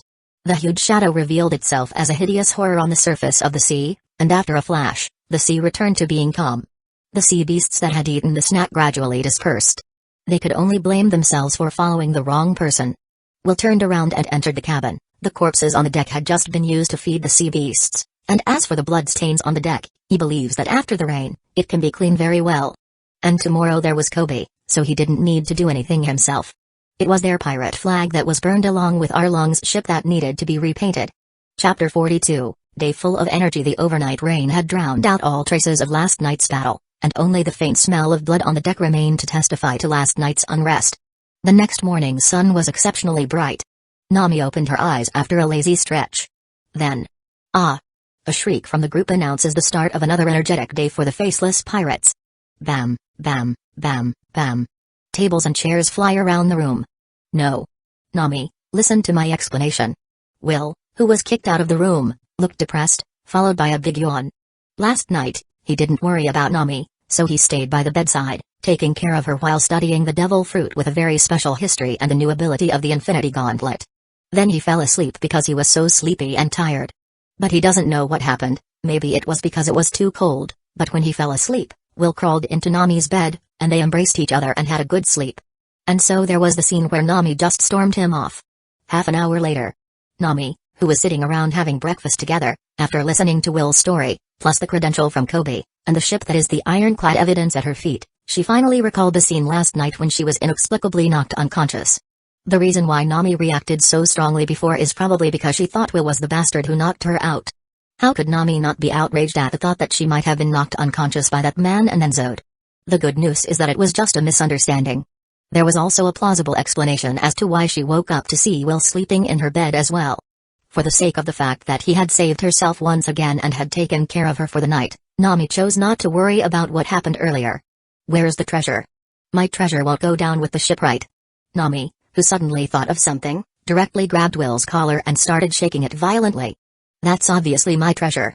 Will's desire for survival was so strong that he immediately changed his words to "it's all in the captain's cabin." Nami immediately relaxed and drank black tea very elegantly, like she didn't do what she did a few seconds ago. But the clothes you bought, and the other supplies on our ship are all gone. Oh, it doesn't matter, just buy them at the next place, and there should be enough supplies on this ship for more than 100 people, so no need to worry at all. Will's face twitched. You're indifferent, but my prize is sinking straight into the sea. He thinks Nami also heard the hidden meaning in his words, and that's why she acted so calmly. Because Will saw a hint of smugness on the side of her mouth as she drank the black tea. This also made Will hate the man with the glasses even more. If he had known, he wouldn't have made it so easy for him to die. By the way, I also found this on the glasses man. Will tossed Nami another record pointer. Nami took it and compared it with the record pointer the grumpy woman gave them and found that the two were not pointing in the same direction. She just didn't know where both places were, so she couldn't tell which route to take next. But it should not make any difference which route they take. The grumpy woman also expects Will to help him find out the whereabouts of Ace, so she should not give them something leading to their destruction. And the man with the glasses is sinister, but he won't trap himself, will he? So decide on it, Captain. Which route do we take next? Nami smiled and put the two record pointers on the table for him to choose. Will thought, it's better to use something you've stolen yourself, he said. Although his logic was very idiotic, Nami obviously wouldn't question his captain in such an indifferent matter. A competent navigator was to be able to sail the ship safely through no matter how treacherous the captain wanted to go. Instead of the captain deciding on a destination and screaming that it's too dangerous to go, there's nothing there that can't be done. If that's the case, what's the point of having a navigator, if the captain is just a coward? After carefully putting away both record pointer, Nami put down the cup at once. Then let's begin, my captain. Since there were only 3 laborers on the ship, Nami was the navigator who was responsible for observing the weather and adjusting the direction of the ship, so all other jobs were left to Will, the nominal captain, and Kobe, who was always in a difficult situation. What a relief that he could do so much work at such a young age. It is called special training according to Will. So under this premise, Kobe, a child laborer, had to be exploited by him all the time. But Kobe's special training is not useless. Due to all the labor and training these days, Kobe's muscles have taken shape, and he seems a little taller, even his food intake is several times larger than before. You can't work if you don't have enough to eat. Right. In terms of food, Will has never treated him badly, except for the days when they ate orange fruit every day. Even if it's not as good as the Navy's bug-level food, it shouldn't be too bad. Anyway, Will was feeling good about himself thinking about it. And he couldn't help but become excited to see Kobe growth in the future. After going through a series of chores such as cleaning the deck, tidying the room, making drinks, cooking food, Kobe ate the lunch he had made himself while listening to Nami's occasional calls to adjust the ship's direction. Will and Nami, on the other hand, were enjoying a nice lunch and wine as if they were on a date as a couple. All kinds of meat and wine are special products of the West Sea, which surprised Will and the two who had never tried them before. Then in the midst of the delicate atmosphere of the mealtime, Will suddenly heard Nami inadvertently ask, I just went around the captain's cabin. Why doesn't something feel right? What's not right? Will looked bewildered. What's piled up inside seems to be all of our ship's treasure, and the treasure on the glasses man ship seems to be a little too small. When she said that, the smile on Nami's face seemed to melt people. Will immediately felt his back cold and buried his face in his plate, chewing his food while saying vaguely, maybe it's all been used to purchase ships and supplies. After all, it's impossible for every pirate group to be that rich. It's good enough to have these unexpected gains. Oh? Yeah, Nami stared at him with a burning gaze, as if she was trying to see him through. Feeling the fiery gaze on his head that was capable of burning him if he wasn't careful, Will nodded firmly. Of course it's true. Do you think I'll hide part of it secretly? Chapter 43 The Fruit of Silence. Just as Will was laughing and embarrassed, he suddenly heard Nami lean into his ear and say in a seductive tone, "It's a pity that all those beautiful clothes have been burned, especially the black one." Will immediately looked up with a firm gaze and said, "When we get to the next island, I'll go with you to buy it." "Do you have money?" "Of course we have. Don't we still have over 100 million bullets of treasure in there?" Will was stunned. Then he heard Nami laughingly say, "Didn't you give away all those treasures, or is it possible that you want to use my money to buy my own clothes, Captain?" Nami gasped, particularly seductively. Will, who was set upon by her divine logic, took a deep breath. Nami's expression was so pitiful that Will was seriously pondering whether he was too scum or not. If one day he can bring Nami back to Earth, there won't be any pressure for her to win the Oscar every year, right? It took a long time for Will to slow down, and then he said with difficulty, "How can I do that? I just remembered that I seem to have some money left here, which should be enough to buy clothes for you." Dealing with a drama queen is really physically and mentally exhausting. In view of Nami's importance and indeed her eye-catching role, Will chose to back down for a moment. Nami, who had won the arguments, was very happy and took the rare initiative to take over the helm, leaving Will and Kobe with time to train. There was hardly any technique. Will and Kobe were just doing basic physical training. Will didn't panic because he had the confidence in his heart, and the reason for arranging this kind of training for Kobe was to let him lay a good foundation. After all, whether it was high-end physical skills, such as the Navy 6 styles, or finding a potential devil fruit for Kobe, all of which requires a strong body to support. Not to mention the high-end power of hockey, all those who can use it have gone through 1,000 refinements and have made great breakthroughs in spirit and body. Although he has no experience in teaching apprentices, and he doesn't know anything profound about technique himself, he can't go wrong with a good foundation first. When the opportunity arose, they could also find the Navy's 6 styles for Kobe to train. So the master and disciple began to sweat to their heart's content on the deck. In the process, Will, who kept repeating an action, wondered where his mind had flown to. He was considering whether to keep the newly arrived devil fruit for himself, or simply give it to Nami or Kobe to enhance their self-defense ability, as he couldn't always protect them. As in the case of the previous attack, of course, it was not only due to his carelessness and ego, but it was also due to the fact that Nami and Kobe were taken hostage and his hands were tied. It's just that the devil fruit's ability didn't directly enhance their strength, but rather assisted them. Will had probably guessed the name of the fruit, after remembering how the glasses man used it, and he had confirmed his suspicions. The fruit of silence. That is to say, the brother of Doflamingo, the benefactor of law, the spy sent by the fleet admiral, with multiple identities, it's Corzone's devil fruit. After Corzone was killed by Doflamingo, the devil fruit was reborn again in the West Blue Sea and the man with the glasses got it. The fruit of silence, as the name implies, is the creation of a position that eliminates all sound. It is very useful for assassination or infiltration, but it is not really helpful in frontal combat, and the limitations of this fruit can be seen from the end of Corzone and the failure of the man with the glasses to sneak in. This is one of the reasons why Will did not want to give the fruit to Nami or Kobe. After all, both Nami and Koni are not as special as him, only being able to eat one devil fruit, so their devil fruit must be chosen very carefully to fit in with their future style. From this, Will also came up with some abilities that would be suitable for Nami and Kobe. Plus his infinity gauntlet could collect the devil fruit energy that was spilled after the death of the ability holder, and then merge it again on ordinary fruit. This also opened up Will's brain for a while. He is finally not limited to collecting uneaten devil fruit, as long as he can kill the person with the ability he likes, and then use the infinity gauntlet to condense it before the energy overflows and escapes, then it's his. And according to Will's calculations, the speed of this spillover is about 3 minutes after the death of the ability user. So he underestimated the power of the infinity gauntlet. He just doesn't know if this ability comes with it or is a new ability derived from absorbing the Sea Prism Stone. Anyway, since verifying this fact, Will has been in extreme excitement. There are so many capable pirates on the Grand Line, among which there are quite a few weaklings with strong devil fruit. Will is going to specially pick some capable pirates to hunt down. In this way, he would be able to collect a large amount of devil fruit. There's a lot of room for maneuvering about matching abilities. He can also find a reliable devil fruit for Nami and Kobe as well. Even if the three of them didn't like the devil fruit, he can still use it to strengthen himself. It's not definitely considered a waste. Originally, Will was worried that his body was not strong enough to accommodate the energy impact of the third devil fruit. But now, he is not afraid anymore. He'll use a few useless devil fruits to strengthen his body first, and then pick a few powerful fruits that are awesome and embed them in the Infinity Gauntlet. This is the rhythm of invincibility. Will was in the middle of bliss. There was another reason why Will chose to leave this silent fruit behind instead of just absorbing it and strengthening his body. It was because of the character of the fruit of silence. What is the principle of sound propagation? It's a vibration. The medium produces sound only when it vibrates. And rather than the fruit of silence muting sound, the force field it creates eliminates all medium vibrations. No more vibrations, no more sound, naturally. Does this explanation remind you of anything?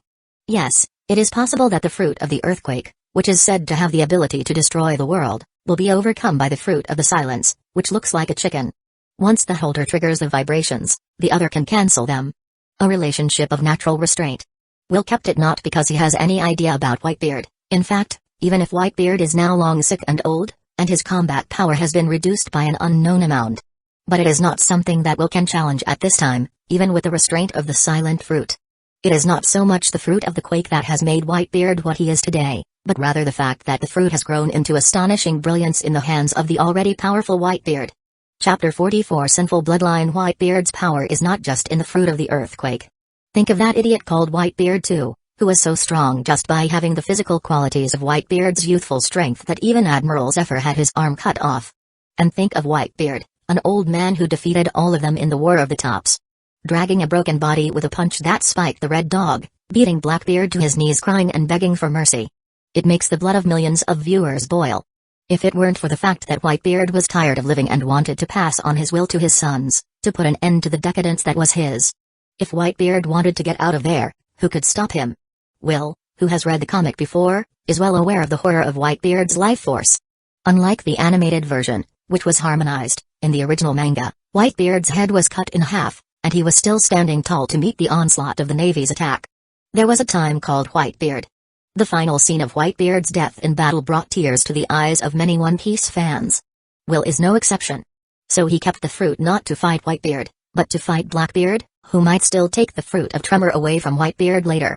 An ambitious man like Blackbeard was destined to become a roadblock in Will's path and had to be prepared in advance. If he had the chance, he could also seize the tremor fruit before Blackbeard did. After all, Blackbeard isn't the only one with the ability to steal other people's devil fruit after they die, he can also do it with the Infinity Gauntlet. It's just that no one can say what the future holds for him. After all, after Will crossed into this world, it's a real world that can be changed, instead of just a thing on paper. Even if one day Whitebeard himself stands in his way, Will not choose to retreat just because he once liked the character. Still late to the party? Half a month after Will left for the Grand Line, Garp arrived in the East Blue Sea on a warship loaded with the latest naval technology. It was only after inquiring around that he found out that the hairy boy who Sengoku was concerned about was nowhere to be found and presumably had already left for the Grand Line. I hope he still has justice in his heart. After a sigh, Garp said goodbye to Smoker and the others and headed to the Windmill Village. Since the things that Sengoku had asked him to do had failed to get done, he was no longer worried. Compared to these things, it was obviously his grandson who was clamoring all day to be the pirate king who was giving him a bigger headache. The next time I see that redhead, I'm definitely going to give him a few of my fists filled with love. Thinking of Luffy who he guided to be on a right path but still got on the wrong path made Garp clenched his fist wanting to punch someone. It's been a rough trip. Okay, I got it. I'll send another person to follow up on this. If you want my opinion, you should simply bring Luffy to the naval headquarters. The atmosphere here will help him get rid of his evil thoughts of being a pirate. Forget it, let it be, just hurry back after the vacation. The new world is not peaceful again recently. In the office of the Fleet Admiral of the Naval Headquarters, Sengoku ends the call with Tendenmushi with a hopeless face. Still not enough manpower, Alas. The three admirals, symbols of the highest naval power, are all sitting in the new world, and from time to time, they have to wipe the asses of the pirates, who are always creating trouble, which makes them very busy. He, the Fleet Admiral, was so busy that he was stuck in his office facing countless workloads unable to leave. His old friend Crane is now busy chasing down a vicious new group of pirates from the New World. Even the most laid-back Garp has taken a leave of absence to go home because of his grandson. The most recent troubles have been one after another, and Will, whose ability was unable to determine the true source of his ability, can be said to be fine, but even if Garp doesn't encounter him, there won't be much trouble for the time being. The most troubling thing is still Portgas d'Ace, who was recently famous as a Logia devil fruit user and captain of the Spades Pirates. That D word was really hurting his eyes. Just half a month ago, the same Portgas d'Ace first met Redhead Shanks, and then fought for 5 days with Sea Knight Jinbai of the Seven Warlords and ended in a tie. If it were only up to this point, Sengoku wouldn't have a headache. But the next development was a bit more unusual. The same Portgas d'Ace then challenged Edward Whitebeard Newgate and failed, but somehow he became Whitebeard's godson, and captain of the second fleet of the Whitebeard pirates. Because of it, Sengoku couldn't sit still for a moment, and these days a flood of investigative reports on the name Portgas d'Ace poured into his office. And the final results of the investigation made Sengoku's expression become even more bad. This Portgas d'Ace is most likely the son of Roger, the pirate king who started the Age of Pirates. Portgas is the last name of Roger's wife, Portgas de Rouge. Which means Garp is keeping him in the dark. The sinful bloodline must be purged. Sengoku clenched his fists at once, only if he had known it much earlier. With the use of the full force of the Navy, Portgas d'Ace surely will perish. But now this sinful bloodline has joined Whitebeard's group of pirates and is under its protection unless the Navy devotes all its forces to fighting Whitebeard's group of pirates. Otherwise, it would have been impossible for Whitebeard's short-minded character to hand over Ace. It's tricky. And with Sengoku suspecting that Whitebeard recognized Ace's identity and chose to shelter Roger's descendants, things are going from bad to worse. Someone. Yes, Fleet Admiral. Notify Naval Intelligence to pay close attention to all movements of the Whitebeard group, and report immediately if Portgas d'Ace makes any move to leave the Whitebeard group. Yes. Also inform Captain Hina to suspend her investigation on the discovery of the dancing powder in Alabasta, and search for news of the Faceless Pirates group at the entrance to the Grand Line first. When she finds them, inform her that she can make an arrest directly, but if she is not confident, have her contact me directly and I will send reinforcements to assist her. Remember, Captain Will cannot die, I want him alive. Yes, Fleet Admiral. The messenger immediately gave a military salute and turned to leave. What an eventful day. Sengoku casually fed the report on the table to his beloved sheep. At the same time, the world government, which had also received this information, also made a new move. The Cypherpol agents, the secret spy agency directly under the world government, also began to pay close attention to these two events. Chapter 45 The Island of Gourmet. After nearly half a month's journey, Will and his crew had experienced hail the size of a basketball, green acid rain that could completely corrode clothing, and a giant sea king that suddenly jumped out of the sea and tried to swallow their entire ship whole. After overcoming all kinds of hardships, Will and his crew finally arrived at their first destination. After having a clear understanding of the unpredictable weather and currents of the great voyage, they finally arrived on their first island on the Grand Line. It's a trident-shaped island with the title of Gourmet Country. It seems that this record pointer from the man with glasses is not pointing to the same route that Luffy took. After disembarking from the ship, Will looked around with great interest. Navy, pirates, commoners, rich merchants, aristocrats. If he hadn't seen it with his own eyes, it would be hard to believe that all these people got together and didn't fight. Will even saw two giants sitting on the floor sparring over wine. What's going on here? And while Will, Nami and Kobe were staring with awe at their surroundings for a while, apparently quite a few people also noticed them. Especially the girls who were still single, blushing as they looked at Will. Much to the dismay of the many brawny men around who thought they were strong but lost in terms of face. They all cursed in their own minds, damn white boy. Yo, so many girls are staring at you, Captain. Nami deliberately stretched her voice to poke fun at Will. Oh, where is it? Will immediately gave a dry laugh, then hurriedly continued, alright, hurry up and go, there's still a lot of work to be done. The excited Kobe immediately followed. Numerous ships were parked in the harbor here, even warships could be seen. While stopping the ships to pay the management fee, Will had already found out some information. It turned out that this was the territory belonging to one of the four Emperor Redhead Shank. Strictly speaking, the Redhead doesn't have a fixed territory, but there really are quite a few islands that use his name for protection. One of them is the Trident Island, which hosts the world's most renowned chefs in a culinary competition. The pirates who come and go here are usually newcomers to the Grand Line, or losers who have been eliminated and lost everything after entering the Grand Line. The name of one of the four Emperor Redhead plays a role here. No pirate dares to take the piss here.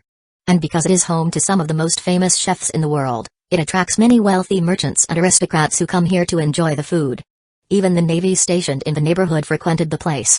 The navy on this side of the island has never done anything on this island because of the large number of powerful people that would be affected if there were a war here.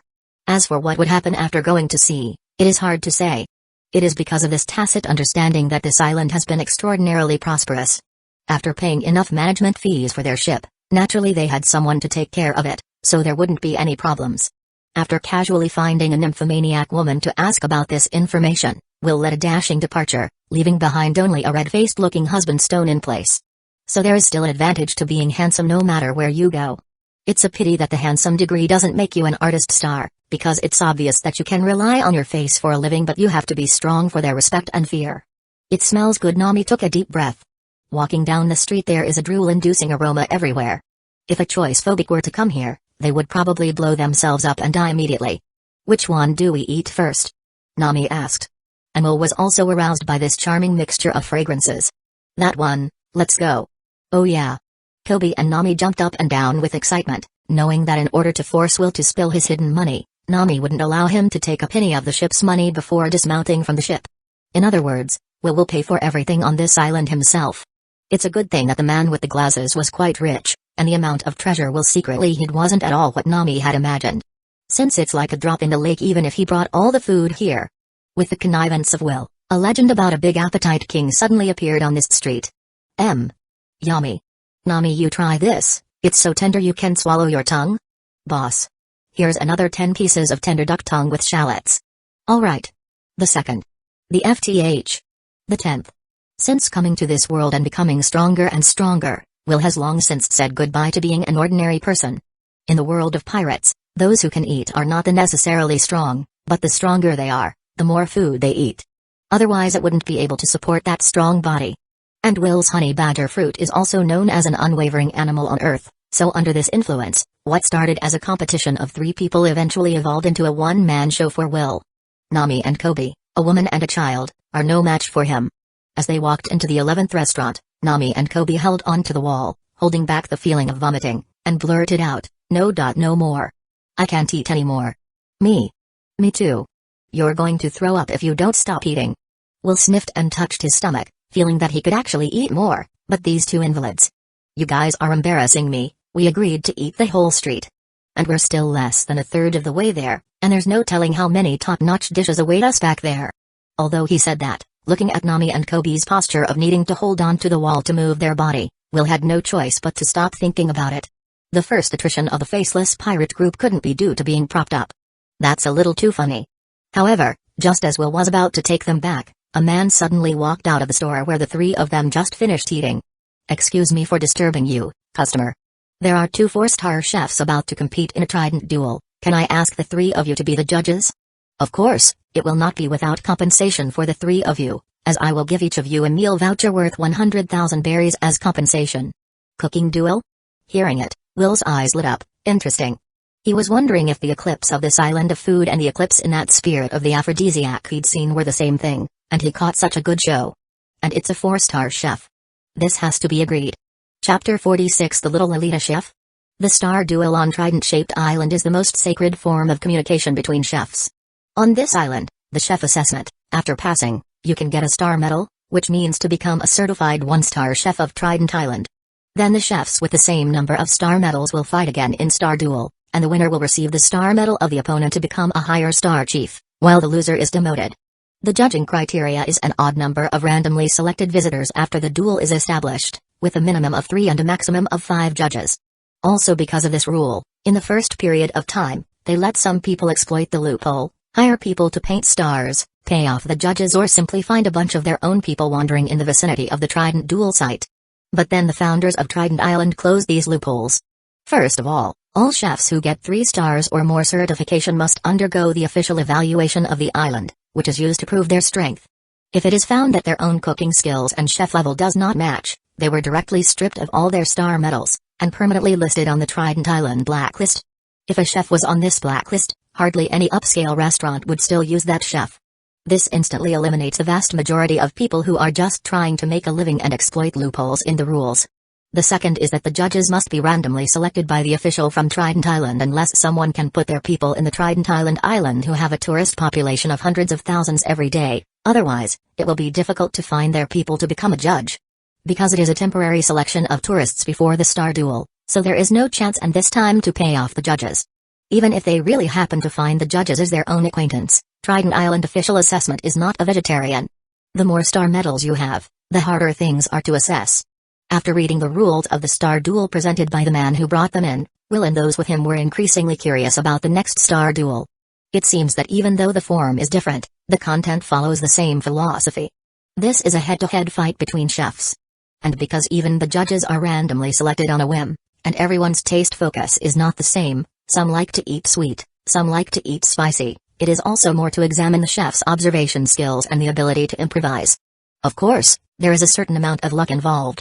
But no matter the industry, luck is an essential ingredient, so there's nothing unfair about it. This island is so much fun. Even Nami and Kobe, who have been shouting that they can't eat anymore, can't help but look forward to it. You know that after all these years, excluding the already legendary 3 6-star chefs, the 5-star chefs certified by Trident Island are only 11 people. What chef who can achieve 3+ star certification doesn't have 2 stars? Why would they initiate the Star Duel if they were not sure they would win? And a necessary condition for the establishment of a Star Duel is that both parties are willing to duel. This makes high-level certified chefs rarer and scarce. To get to this point is not easy for anyone, naturally, they need to cherish their feathers. Today, under the witness of Will, Nami and Kobe, it is very likely that the 12th 5-star chef will be born, provided that the winner can pass the official assessment of the island to obtain the final certification. Are we all clear on today's rules? After the duel has begun, you must not exchange opinions with each other, and it is up to your heart to decide whether it is delicious or not. Will nodded excitedly. The man who had chosen them as judges was the judge sent by the Trident Island to officiate this duel, and everything had to be as fair as possible. And he chose Will because he had been watching them for a while.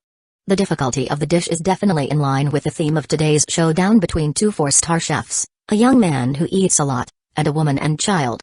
Even if the woman and child are already in a super-saturated state, in such a tricky situation, what kind of dish the 2 4-star chefs will make will be the biggest point. After all, when people are full, no matter how good the food is, it will still feel ordinary or even nauseous. It's a wonderful showdown when you have to take care of the tastes of all 3 types of people, and at the same time face the full state of the judges. After quickly clearing the room, the 2 4-star chefs for this showdown finally showed up. To the left of the judges' table was a standard chef look-alike with a round face, a short and thick neck, a very full body and unintentionally exposed calluses all over his hands. Although the face was always smiling and very rich, the confidence was definitely not faked. The chef who came out on the right, on the other hand, left Will and his 2 friends stunned and somewhat confused. It's actually a cute little girl who looks like a porcelain doll. Is her height 1.2 meters? Will and Nami looked at each other, and then they looked at Kobe, who seemed to have the same height as the little Lilai. The 4-star duel that we've been waiting for so long is a little girl who's not even as tall as the kitchen table. It's too much. But there are indeed 4 pure gold star medals hanging on little Lolita's clothes. Since both sides are ready, let me tell you the rules of the Star Duel. The theme of this Star Showdown is matchmaking.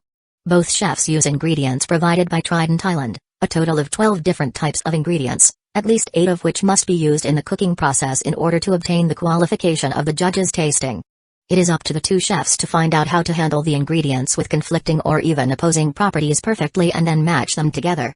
In addition, the number of ingredients used will also be one of the reference points for the judge's final choice, so please be careful. At this point, Will and the 2 at his side instinctively took a look at the rich ingredients behind them. Most of the ingredients are unknown to them. Is it possible that after reading it later the review can only say, not bad, it melted in the mouth, it's sweet and soft. This has almost become a standard catchphrase for food reviews. How embarrassing it is. In addition, this Star Duel, with the consent of both parties, has added additional wagering conditions. After Chef Goomba wins, Chef Snowlilai will voluntarily become the other side's slave. If Chef Snowlilai wins, Chef Goomba voluntarily enters the official blacklist of Trident Island, permanently losing his chef qualification. I now declare the Star Duel to begin. Chapter 47 Lilai Khan should die. Is there such a system? Will and the other 2 faces were filled with question marks. It turns out that you can add wagering conditions before the Star Duel starts, and as long as both sides agree, then it can be established. He thought this was just an exciting 4-star chef duel, He did not expect these two chiefs to actually have such a deep hatred. The one who wins makes the other a slave, and if the other side wins, simply deprives the other of his status as a chef. This fat bastard is too damned. Will instantly took a stand. All those who bully a Lilai should die. How can such a cute little Lilai be a slave to this dead fat pig? Even if she wants to be someone's slave, it would be for him. Ahem. He means that this fat pig will never win. He should do a solid vote, and Nami and Kobe should not just stand by and watch this porcelain doll of a little Lilai be taken away by this fat pig and then make her do all kinds of indescribable things every night. But what if the difference between their skills is really too big to be caught by the referee? Then we'll just have to grab her. And those who have a bad thought about all Lilais will die. Will immediately made up his mind. After the duel began, the pig chef, who had been cursed by Will in his heart countless times for being a dead fat pig and being a Lilicon, was amazed and began his performance. The meat of unknown animals, strange vegetables, squeaking mushrooms, and eyes of sea kings bigger than human beings. All seemed to have life in his hands. It's strange that a Lilicon like that fat pig can cook so attractively with all the ingredients in his hands. On the other hand, on Lilai Snow's side, she is quietly squatting on the ground, not knowing what she is doing. Is she counting ants? As time went on, there was already a distinct aroma coming from the fruit mix, and the criminally enticing aroma even made Nami and Kobe, who had been resting for a while, gulp. Will became more and more worried about the little Lilai. Then he saw the little Lilai finally start and she moved a half-meter high stool with a puff and climbed it up. PFFT. Will and the other two on his side really couldn't hold back their laugh. This scene is hilarious. And she has to stand on a stool to get the ingredients. Little sister, are you sure you're not here to be funny? Her having 4 stars is not because the judges were too fond of the little Lilai, right? What about the promised official assessment? After hearing the laughter of Will and the others, the little Lilai even gave him a hard stare. But paired with that cute outfit and goofy demeanor, it only made her more cuter. Will even thought that he would like to have such a cute daughter in the future. It's really so healing. Thinking about it, he even had a peek at Nami. Just then, the little Lilai, who was finally standing firm, started to cook her own food, and as if she had instantly become a different person, an unusual momentum suddenly erupted. Even that fat pig opponent couldn't help but look over there a few times. Boom.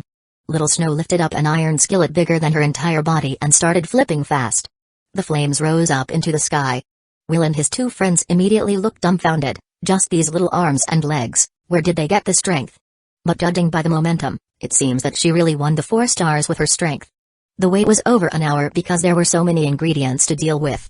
When Little Snow managed to climb down from the stool, Will couldn't help but laugh again. What was waiting for him was naturally the lovable white eyes of the little Lilai. Cooking time is over. Both chefs are invited to present their dishes. I'll go first, then. The fat man was the first to serve up his own food. He had noticed the difference between Will and Nami and Kobe and knew that the 2 of them were full, but they should still be inert to food in general. So after eating his food, they would feel even more full. So the one who serves first has a definite advantage. Will took a look at the little Lilai before opening the lid. He was curious about the other party's attitude. Was it angry or indifferent or full of confidence in herself? Then he saw little Lilita hiding far away. Then after looking around and noticing no one could see her, she put her little hands in her breast pocket then took a cigarette with a lighter on it as she lit it up. Wow. That's how much impact this scene really had on Will. He didn't know what to say so he could only say wow. How can a nice-looking little girl learn to smoke? I would definitely spank your ass if I were your parents. Will reluctantly regained consciousness after a moment of stunned silence, and then lifted the lid in front of him. A fragrance he had never smelled before was bombarding his olfactory senses. Before eating, Will felt that the little Lilai will surely lose, so what is going on? Seeing that Kobe and Nami couldn't help but move their chopsticks, Will no longer hesitated and picked up a mountain peak and threw it into his mouth. It was delicious. Really so delicious. Will searched his poor thesaurus and couldn't come up with any suitable adjectives. So without bothering looking for it, Will continue eating with gutsu. He didn't think the fat guy was really good at it. The entire 12 ingredients were all used by the other party, and they were perfectly blended with each other. With the different order of tasting, the variety of combinations between the ingredients is also reflected in the most vivid and layered sense. Without even realizing it, the good amount of 12 flavors of the peak was eaten up by Will and his 2 friends. After finishing the meal, Will was still a little bit disappointed as it was not enough to make him full. I guess Sanji's cooking skill is only around this level at most. It was really worth the trip. After finishing it, he also looked at Little Snow with regretful eyes. It seems a little too disrespectful if you don't choose such delicious food without any conscience. After seeing the satisfied look on Will's face after he ate all 12 dishes on his plate, The fat man chief smiled and said, I'm finally getting what I want. I'd like to invite Chef Snow to present the following dishes. Little Lily expressionlessly used her pink shoes to extinguish the cigarette butts, and then came out of her hiding place as she served 3 plates with lids on them. Will and her 2 friends eagerly opened the lids, and then they all stood there dumbfounded. I said, little sister, I see you've been working hard for half a day, but you just cook up 3 beans? You're kidding me, right? Then he heard the little girl open her small, lovely mouth. Little sister? You're the little sister, your whole family is the little sister.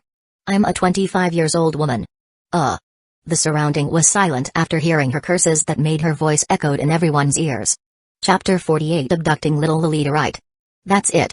That's what I love the most about Snow. Lily's body, with a mature soul, she is really great. By the time Snow broke into a squeaky voice, her opponent chief exclaimed while shaking with excitement.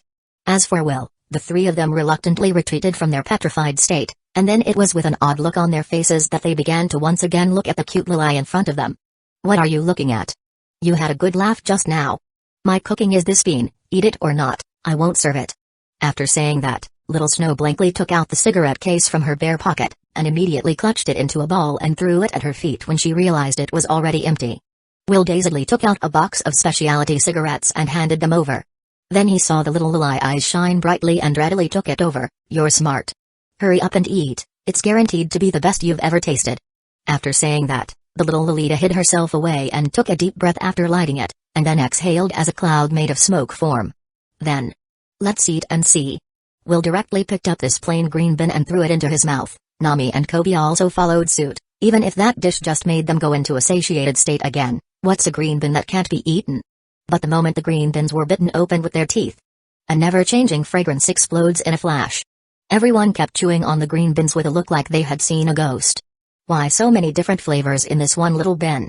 What is the glutinous aroma of meat, the fragrance of vegetables, the sweetness of fruit, the firmness of fish, the crispness of taste, and the constant change? A mere finger-sized bin actually made Will and his 2 crewmates fall into an endless aftertaste. It seems that with each additional bite, a different flavor spreads to their taste buds. A really amazing dish. And unlike the 12 Peaks flavor just now, this little bin has almost all of the 12 ingredients fused together without the slightest conflict. The winner takes all. After chewing for a full 5 minutes, Will swallowed it reluctantly until he had experienced every taste. Okay. The judges' tasting session is over. Next, I'd like to ask the 3 judges to choose the winner of today's contest. 3, 2, 1. Without any hesitation, Will and his 2 friends all pointed to the little Lily who was smoking. And Snow didn't seem at all surprised by the results. Instead, the Lilicon chief blushed with anger and shouted, I don't accept it. Where did you find 3 actors to act like this for a small bean? Fortunately, I had expected this to happen, and there's one left for you there, so eat it and get out of my sight. The little Lily pointed impatiently to her side. The unbelieving Lilicon pigman threw the bin directly into his mouth and began to chew it, and then there was silence for 5 minutes. I lost. For a long time, the Lilicon chief fell to his knees as if he had lost his soul. The assessment starts in 3 days, right? Snow tossed her cigarette butt and tossed her ponytail in a very cute manner. Yes. Yes. Well, I'll be there on time in 3 days, so can I go? Yes, yes. The referee, wiping his cold sweat, took a sympathetic look at the dismayed Lilicon who fell to his knees. Goodbye 4-star chef. Then he saw Will and the other 2 chasing after Snow and shouted. Hey. You don't want your meal vouchers? You can use it at any restaurants on this island, you know. Swoosh. Nami, who had run out a short distance, turned around and came right back. Then why don't you give it over here? Oh. Nami snatched the 300,000 berry meal voucher, leaving only a befuddled referee cluttering the wind. Wait a minute. What's wrong with you? You eat my food for free and I take your box of cigarettes, so we are even. The little Lily looked impatiently at Will and the others who caught up with her. This little Lily is a little cuter when she doesn't talk. After this thought arose in his heart, he couldn't help but ask a curious question. How did you make that dish just now? How can you fit 12 ingredients into such a small bean? Even if the same amount of scraps were stuffed into it, it still wouldn't taste that good. The little Lily's cigarette addiction is he is also not sure how it got so big, and without saying a word, she started to smoke again. It's okay to tell you guys, I'm a mini fruit user with the ability to make everything I touch smaller, so don't look at that bin as small as it is, but there's actually an unknown amount of stuff inside. The size gets smaller, but the taste and characteristics of the ingredients don't change. Now you understand the secret of that dish. Will came to a sudden realization, then gazed at the little Lilai. He didn't expect that she was a devil fruit user. By the way, isn't it cheating if you use the devil fruit ability to cook?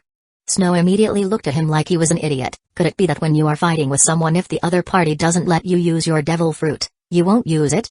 Well, that's true, but this is a world where common sense can't be used to make assumptions, and since there are such things as devil fruits, you can use them however you want.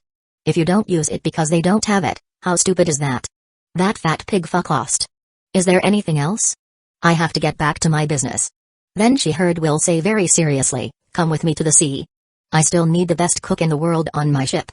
No, thanks for the smoke. Little Snow just waved her hand and left. Yo. Our captain was turned down. Nami looked at Will, who was gloomy as she shifted around with the pile of meal coupons in her hand. Looks like being handsome isn't much use. I just don't think Kobe has much talent in cooking. It's alright as long as it is cooked. Kobe blushed and argued loudly. Yes, it's burnt to a crisp, but it's not cooked. Will casually made a perfunctory remark. Once Nami heard that it was indeed so. In the days when they ate fruit every day, they were happy to have hot roasted meat cooked by Kobe. But after coming here, especially after enjoying the 2 courses made by 4-star chef's cuisine, Kobe's cooking became appalling. So, don't tell me you want to abduct little Snow, right? Nami asked with a smile on her face but also not a smile. Chapter 49 Nami's Model Show. Hee. Will laughed dryly, then immediately said righteously, how can that be? What I value is only her cooking skill. Although I want to eat her food every day, how can I think of doing that? And then again, what kind of Lilai is she? I hear her say she was 25 years old. She just looks like a Lilai on the outside, but a fierce woman is living inside. Not as cute as our little Nami. Will's desire to live is extremely strong, and anyway, little Snow is already far away, so he is not afraid that she will hear it. Only Nami is not that easy to fool. Oh? Is that right? Nami stared at him with her arms folded in front of her chest, smiling rather than laughing, always giving Will the illusion of being seen through. After casting his eyes elsewhere with a slightly guilty conscience, Will continued to mouth off, of course. What else could it be? After arriving here I decided to find our ship's cook, and that little kid named Snow was just right for us. Okay, I'll believe you once. If you behave yourself next, how about I go with you tomorrow to persuade that little Lilai? What next? To do what? Of course it is. Nami's little eyes began to twinkle again. Before the sun went down, Will was drowning in shopping bags on each of his hands. The empty-handed Nami bounced ahead, humming her hometown tune and looking to be in a good mood. Hey! Hurry up and let's go. It's dark. While walking, Nami did not forget to turn back and urge the 2 followers. Will and Kobe looked at each other bitterly and could only sigh to keep up. These things were Nami's next actions. Almost all of them were all kinds of clothes and some fun and nice accessories, to pay homage to the original ship that was burned down. Nami sternly stopped Will, who could have put them away into his gauntlet space. In her exact words, these are my personal belongings, what if you deliberately keep a few of them and don't take them out? When he said that, Nami looked at him with a very disgusted look, as if he would definitely do it, and would do something even worse. So Will, who was very speechless, joined a lineup of hard labor, but fortunately, the fabric of these clothes was neither too much nor too heavy, just the amount looked scary. He didn't know how many people stared at them along the way. Nami also seemed to enjoy the admiring looks. When they finally got back to the ship, Kobe went straight to the deck and stretched out his body. He knew for the first time that shopping was such a painful experience, and he would rather double his usual workout or just stay on the ship and watch the ship than go through this hell again. Kobe, hurry up and move the stuff to my room. Nami's delicate voice made Kobe shiver coldly, then quickly got up and responded, right away. In his young mind, Nami had now surpassed his teacher, Will, as the person he feared most on the ship. After Kobe brought everything in, he was kicked right out by his beloved teacher. Then he heard Will, who was deadly serious about staying inside, say, Nami, don't you think it's time to make good on your promise? Of all the clothes she bought today, although there are no 2 straps, there is no lack of exciting ones. A touch of red crept up on Nami's cheeks, which looked especially beautiful under the white moonlight of the window. Really want to see? Will's head is going to the ground. Then he saw Nami pick up 2 bags and walk into the bathroom. After all this waiting, it's finally here. The fatigue of the day disappears in an instant, leaving only excitement. After waiting for half an hour, Nami came out of the bathroom with a slight twist. The next moment, the stunned Will subconsciously touched his feverish nose. Okay. With the help of the moonlight, Will could enjoy the beautiful scenery in front of him. A bra with less fabric than usual, with almost half of its roundness exposed to the air, and a white garter belt stocking underneath, was both pure and provocative. Will was truly stunned. She is only 16 and her body is already this sexy. He is really excited to see her grown figure 3 years later. Have you seen enough? Nami shyly asked. Will shook his head directly into a rattle. Want to see something else? That's a problem. Only a fool would refuse to see it. After seeing Will nodding frantically, Nami then showed her foxtail. Every piece is worth 10 million bullies. Do you still want to see it? Will was dumbfounded. There is such an operation? Then he got caught up in the struggle between his upper body thinking and his lower body thinking. As he struggled with his expression, he suddenly heard Nami shyly shielding her face and saying, "There are a few more humiliating dresses that I'm too embarrassed to wear to others." Deal. Will made a decision right away. Money can be worked out, but this is the only chance he has. The corners of Nami's mouth, which is hidden under her palm, immediately curl up, and she can't believe he will take the bait. So she took her clothes and went into the bathroom once again. More than half an hour later, Will walked out of Nami's room with a pained face. Nami's bright laughter could be heard from behind. Take care, customer, next time, be sure to bring some more money. Oh no, it's the feeling of a heart attack. Will covered his left chest at once, where it hurt. The hard-earned money stashed away for a modeling show has been taken out of pocket, and now he is really broke. But after a little recollection of what he had just seen, he felt a little less pain in his chest. Sailor's uniform. A strapless swimsuit. A low-cut evening dress with her bare back. A dress with a slit up to the waist. He'll wake up laughing in his sleep tonight. Hey hey hey. Hey hey. Will went back to his room with a satisfied face. Unbeknownst to him, Nami, who is known for her boldness, was rolling back and forth on her bed with a pillow on her face. It's true that she likes money, but was that blood-curdling model show really just to drain Will's small stash of money? The phrase "a woman is pleasing to herself" is never just words. If a woman never looks unkempt in front of you and is not afraid to expose her flaws to you, no matter what, then there are only two scenarios. Either she's been married for many years, or she doesn't even see you as a man at all. So this night, Nami was doomed to have sleepless nights. Chapter 50. Applying sunscreen. When Will woke up the next day, he first checked the bedsheets with a guilty conscience and was relieved to find that there were no signs of anything strange that he couldn't tell anyone about. After all, he had just watched a blood-curdling modeling show last night, so it was not unreasonable to dream about some strange things. It was just that the dream was a little too exciting and fragrant, and he still remembers it vividly, making Will calm down for a while before tucking his little brother, who insisted on standing guard in his pants. Sleeping while naked is one of Will's hobby, especially in spring, summer, autumn and winter. Good morning, Nami. When Will came out refreshed, he saw Nami lounging in a sun lounger, wearing sunglasses and sunbathing. Usually in this situation, a gentleman should appear and ask the woman if she needs help applying sunscreen. So, do you need help, my beautiful lady? Although Will acted decently, Nami, who had already seen him clearly, knew what was going on in his head. But after rewarding him with a big white eye, with sunglasses blocking it, Will could not see. Nami actually turned over and lay down. This time it was Will's turn to be stunned. This is not scientific. Before, every time he said such words waiting for him either white eyes or despise. Anyway, he did not succeed once. So there must be some kind of conspiracy here. Will suddenly hesitated. Hurry up, don't you have to go find the cook later?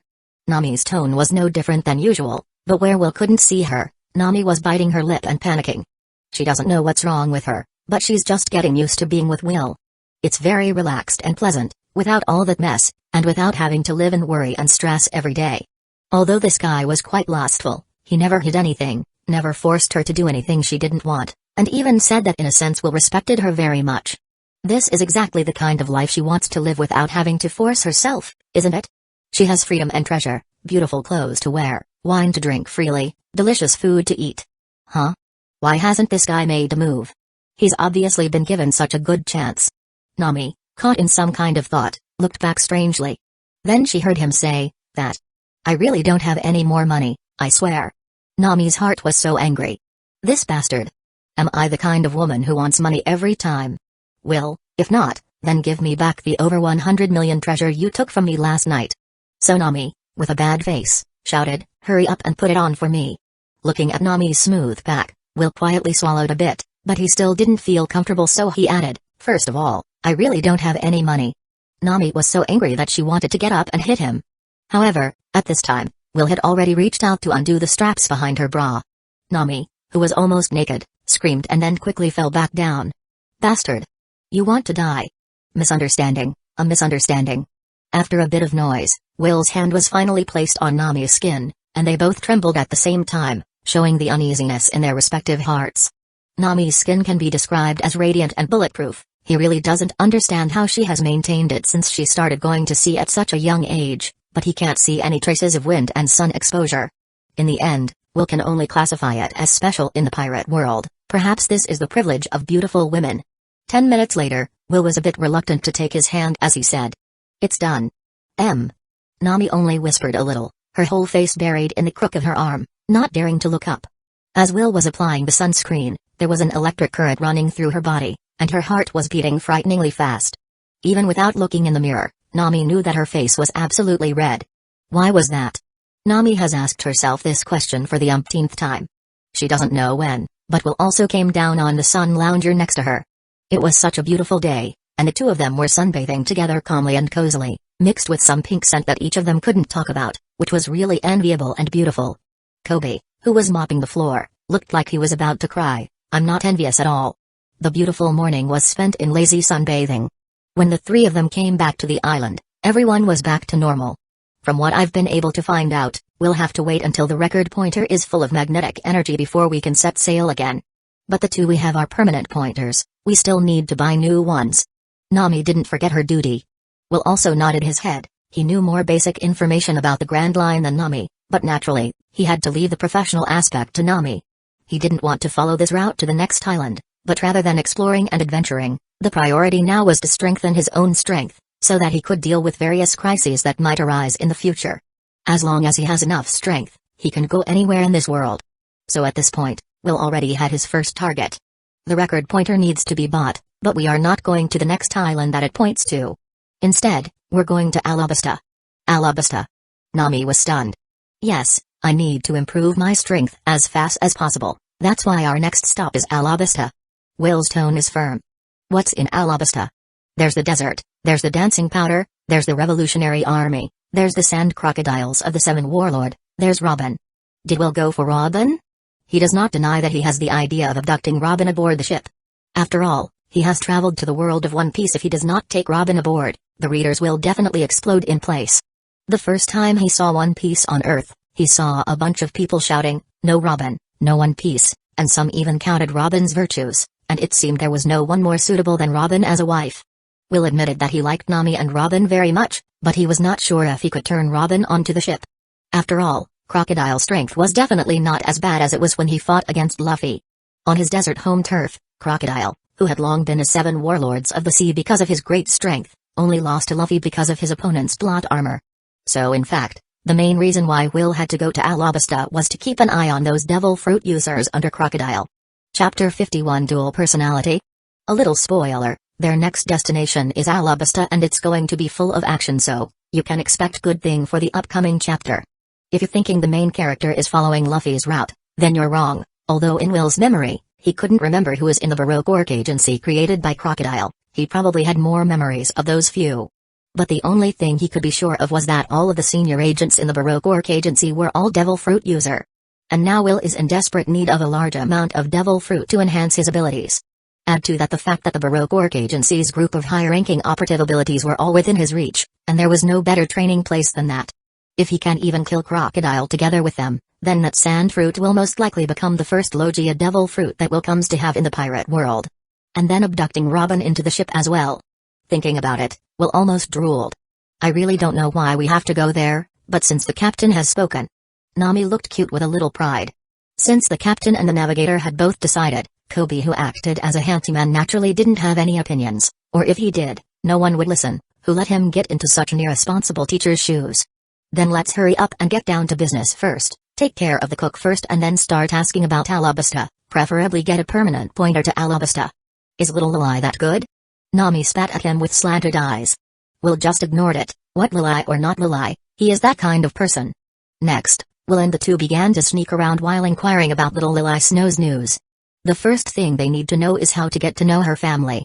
After all, to be able to rise to a 4-star chef with that pair of petite figure and appearance is generally eye-catching, not to mention the little Lilai will soon become 5-star.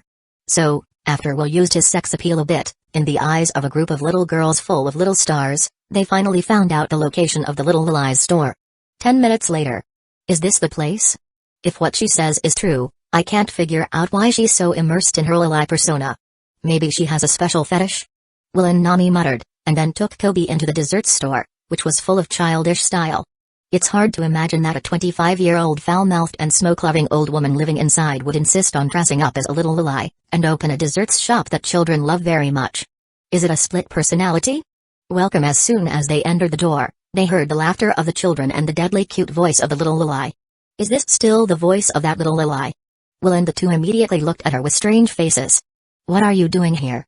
Little Lili Snow, who was dressed in a princess dress today, looked very surprised.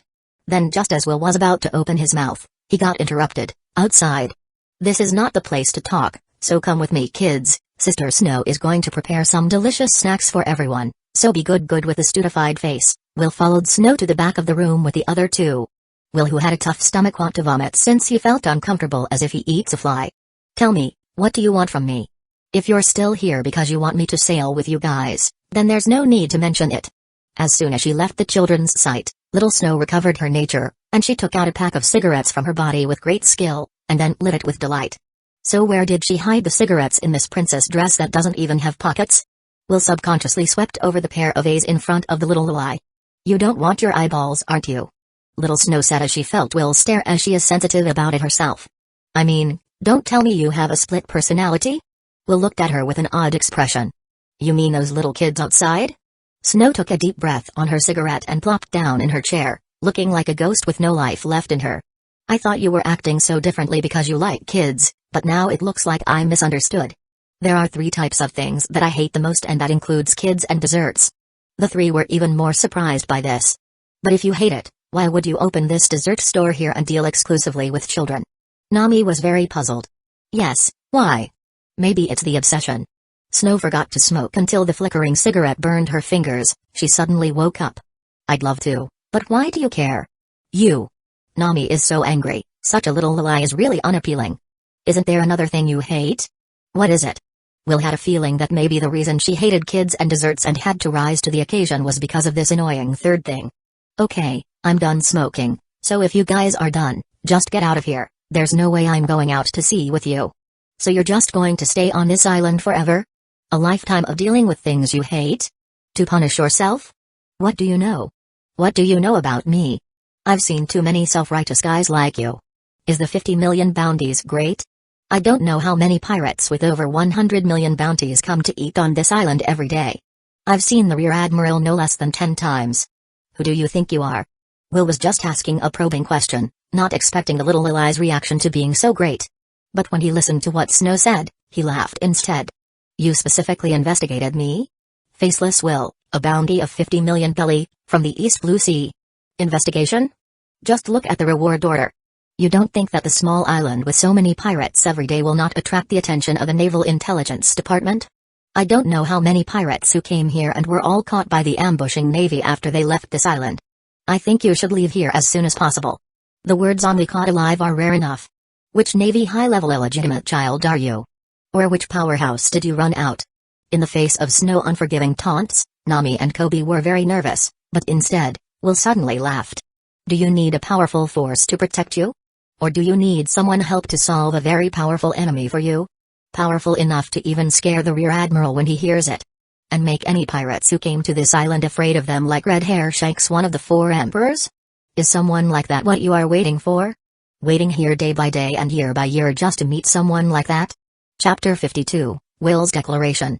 The scene suddenly became strangely silent. Snow stared at him without uttering a word, while Nami and Kobe wondered why he said that. It can make the rebellious pirates and the pretentious navy be frightened by its name alone, and even an enemy that can only be dealt with by distantly awaiting the return of the redhead. I can't think of anyone else but one of the same 4 emperors. Your enemy will never be an admiral or a fleet admiral? In that case, you'd probably have been arrested. The reason you asked about me after yesterday's meeting was just a glimmer of hope, but after seeing the words "alive only," you thought you could use my specialness or the power behind it to fulfill your wish. That's why you're acting so aggressively. Aggressively? It's well used. So, did I get it right? Will seemed to have it all figured out, not that he was good at reasoning, but the little Lili's behavior today was a bit abnormal. According to her behavior yesterday, she should have chased them away as soon as they appeared, instead of saying, "Go away, I won't go to sea with you," and then telling them something else while deliberately leading the conversation to another side. It's really hard not to wonder about her intentions. Little Snow was silent but lit a cigarette again before saying slowly. You guessed it right, I did do it on purpose. It's been 2 years since I arrived on this island, and in that time I've come across countless guys who bragged about how much and how awesome they are, but after I just accidentally mentioned that one name, everyone ran away in a panic. What started out as anticipation has slowly turned into despair and numbness. The red-haired Shanks is my last hope on this island. So before I mention that person's name, you'd better leave with your crew. You are too weak, and the power behind it is probably beyond comparison. It's because I lost my cool, and that's why I'm expecting more from you like I've lost my mind. After saying that, the little Lily looked lonely and turned to leave. If it wasn't for the fact that the word alive only was so rare, she would never have said that much to Will, but now that she thought about it, she might have waited too long to be possessed. What can even the greatest power be compared to that person's power? Unless the Navy is mobilized to fight it with all its might. And she thought she could rely on Will? Because of his bounty of only alive? She is indeed out of her mind. But at the moment she turned around, Will suddenly called out to her. Maybe I'm not good enough now, but one day I will personally change the pattern of this world, the 4 emperors? That would only be a stumbling block in my way. If you're willing to wait, tell me your story, that might influence which stumbling block I choose to crush first in the future. A newcomer with a 50 million reward on his first island on the Grand Line is raving about trampling on the 4 emperor. She doesn't know if it's arrogance or real confidence in oneself. Not to mention Snow, even Nami and Kobe looked at their captain with a look of madness. If word of this got out, the pirates would tear them to pieces just by hearing the news without the 4 emperors having to do anything. After all, the 4 emperors are now recognized by most as the 4 emperors of the sea. Any one of them would require the full force of the Navy to compete with, and the end result may not be a win, but probably a loss for both sides. Little Snow subconsciously wanted to laugh out loud. This is really the best joke she has heard in the past 2 years. But for some reason, she couldn't laugh at it because of Will's extremely serious gaze. Even the sarcastic words were automatically closed on her lips. Do you really want to know? Whether you believe in it or not, sooner or later I will take the initiative to challenge the 4 emperors, and it doesn't have much to do with you. The only difference is that if you become mine after I have enough strength, the enemy that you fear will be my first target. It's a promise and a commitment as your captain. And whether or not you choose to trust me, the decision is yours. Lies can be told by anyone, and every day I hear a bunch of uninformed guys shouting that they want to be king of the pirates. Lies? Time will prove everything. Will appeared very calm. He was not Naruto, he didn't have a talking jutsu, there was no way to make everyone believe his cocky words. All he can do is give hope and promise to those who believe in him, and accomplish it in due time.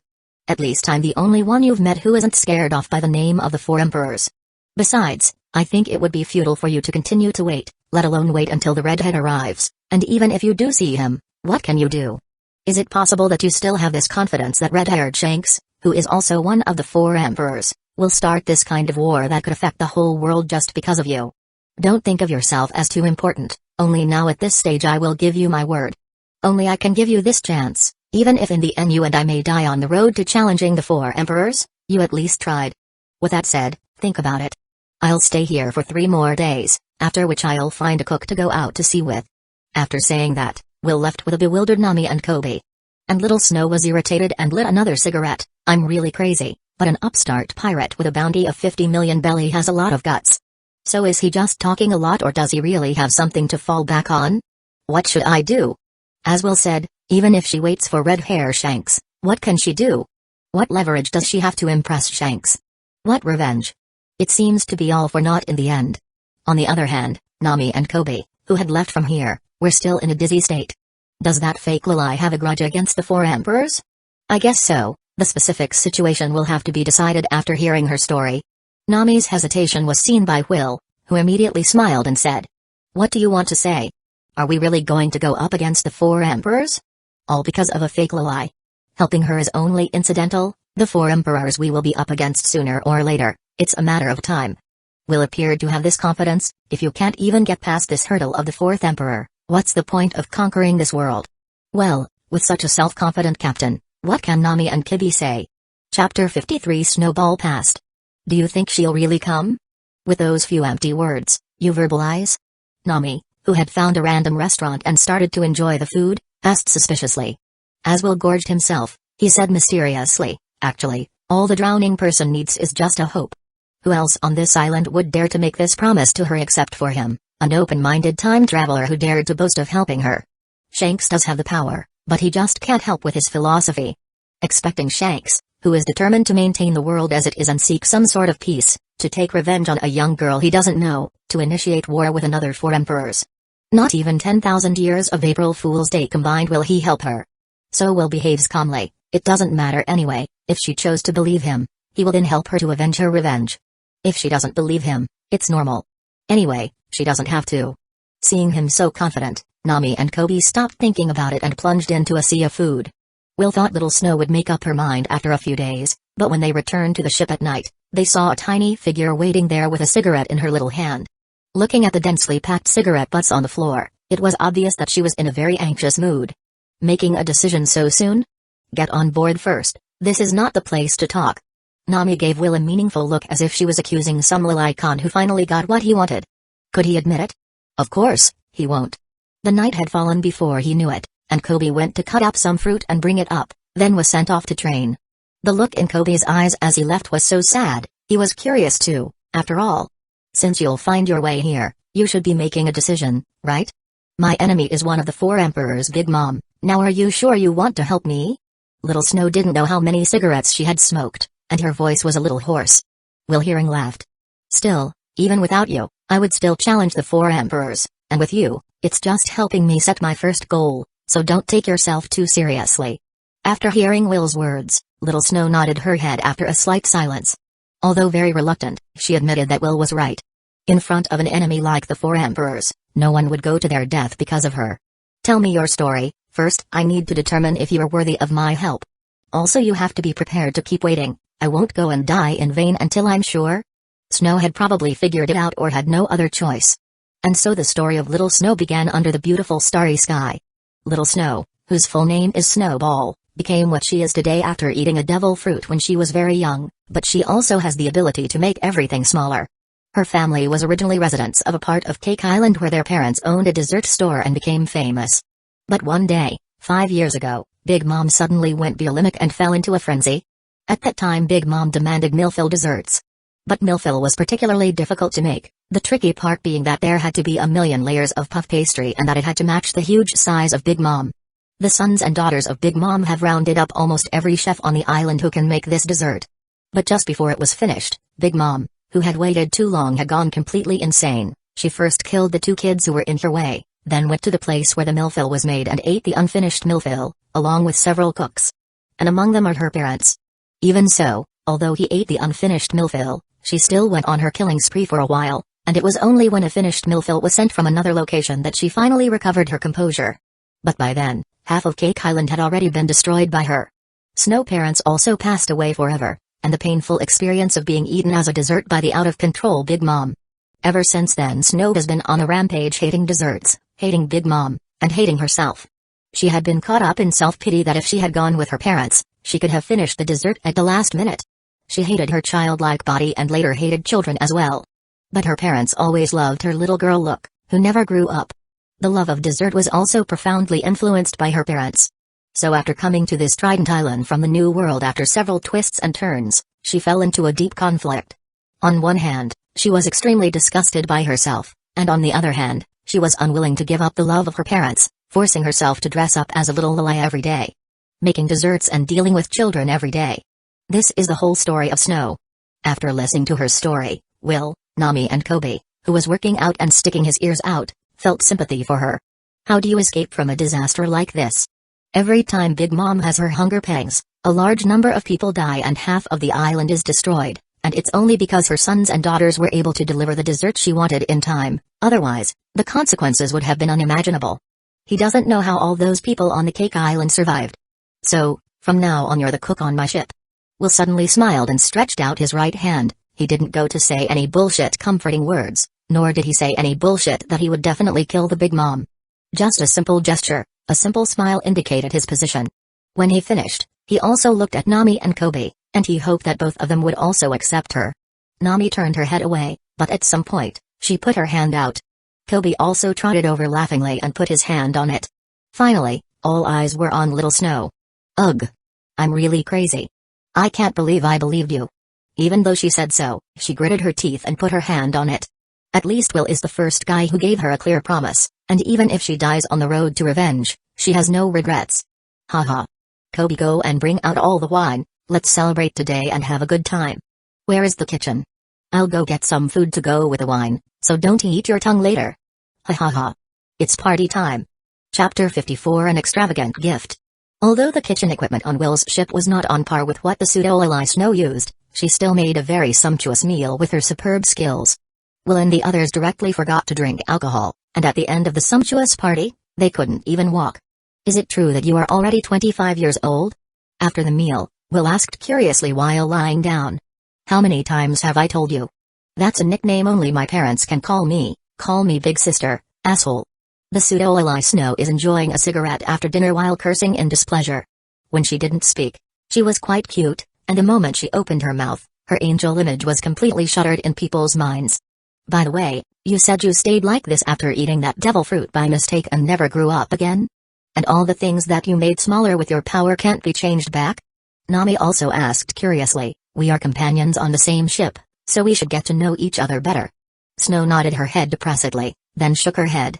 I'm the only one who can't grow up, but anyone or anything I've made smaller is able to change back to its original size through my ability to remove it. People can too? How small can the smallest become?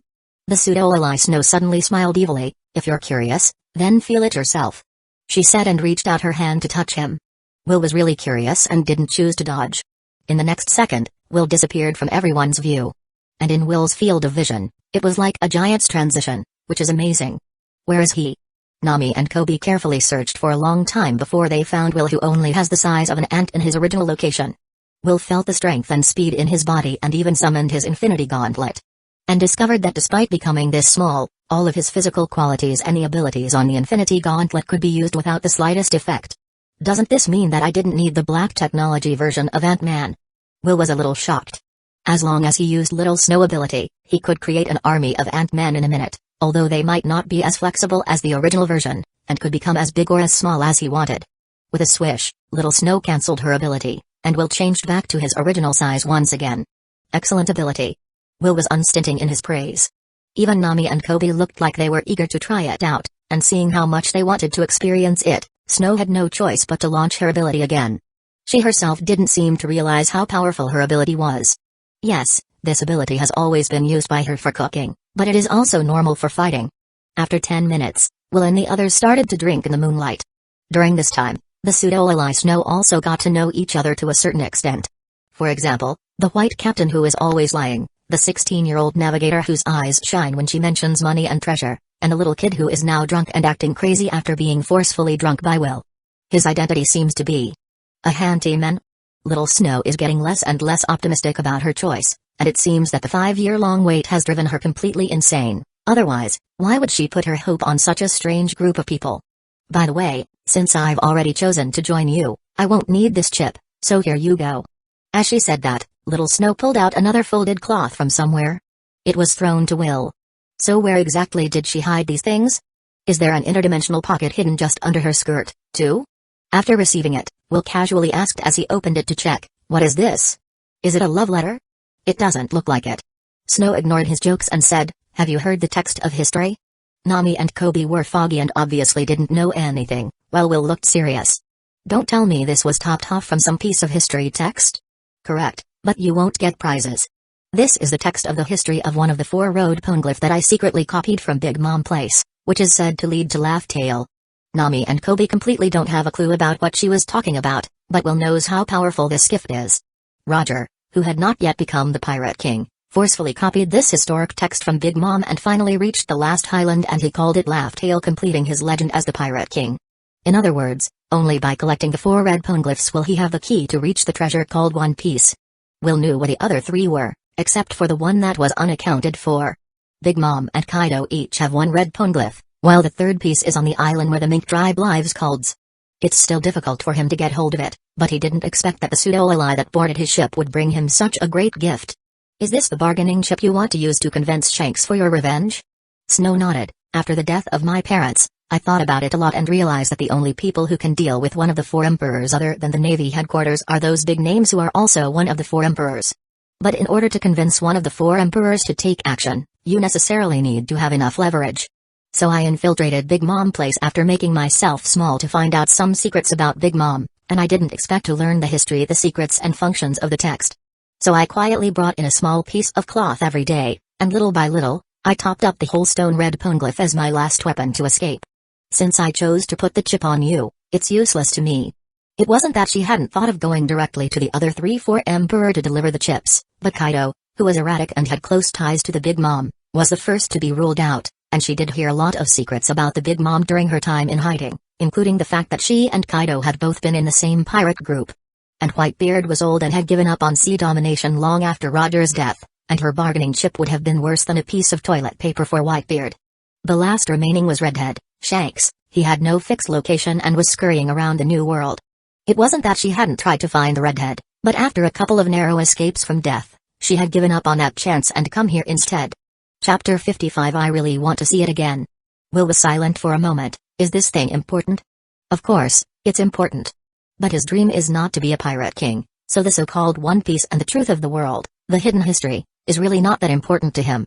Call it tasteless, but it is something that more than 90% of the people on the ocean will definitely fight for.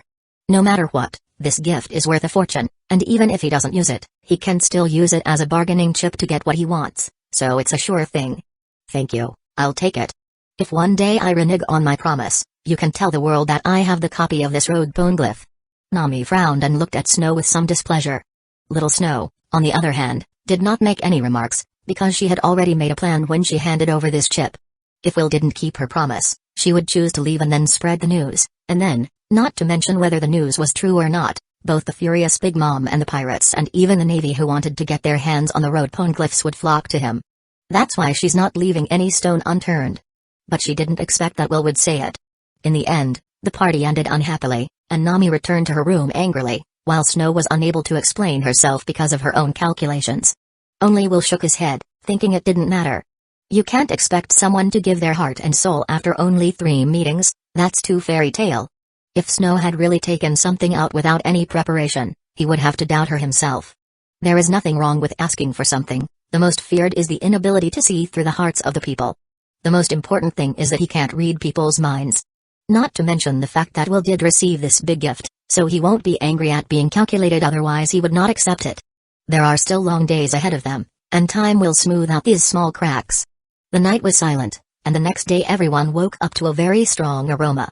When Will and the others sat at the table in a daze, the extremely well-dressed dishes had been placed on the table.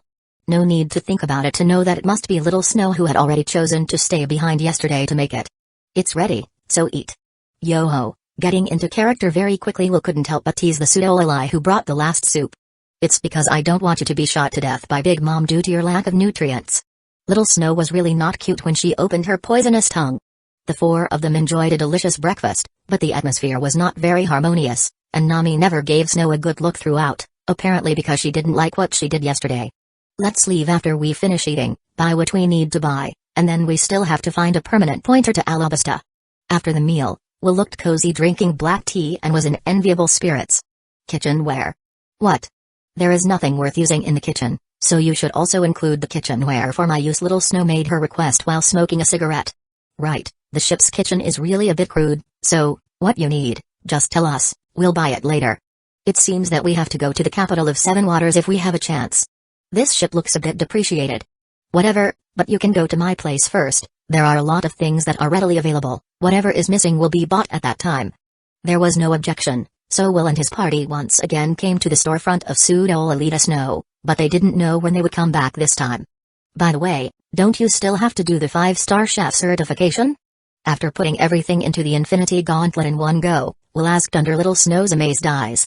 I don't even care about that kind of stuff. If it wasn't for the fact that there were always people coming to bother me and seeing me as easy to bully, I wouldn't have been able to accumulate so many stars. Moreover, our top priority now is to leave the island as soon as possible.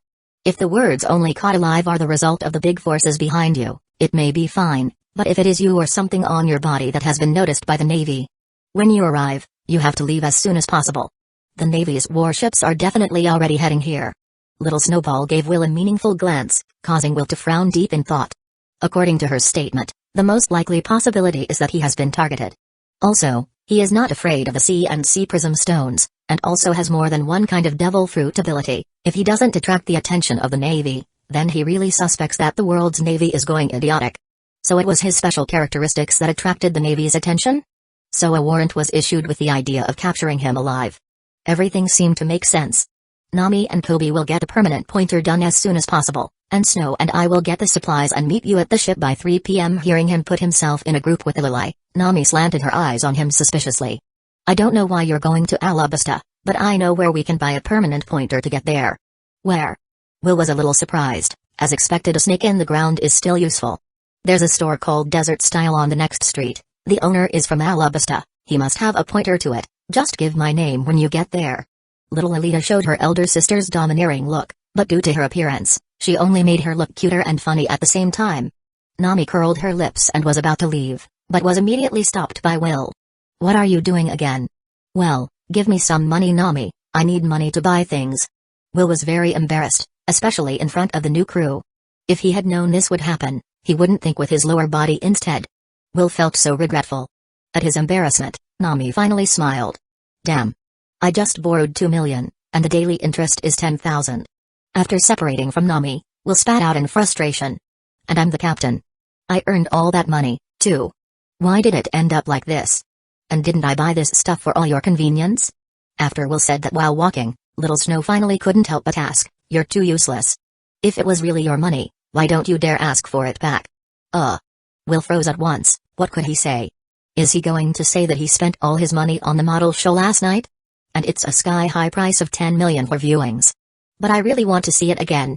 Chapter 56 Navy Encounter. After the purchase was completed, everyone regrouped together on the ship. Will noticed that Nami looked a bit strange and was always staring at Lily Snow, so he asked, what's wrong? Did you get the stuff? Nami nodded, then revealed the permanent pointer on her wrist.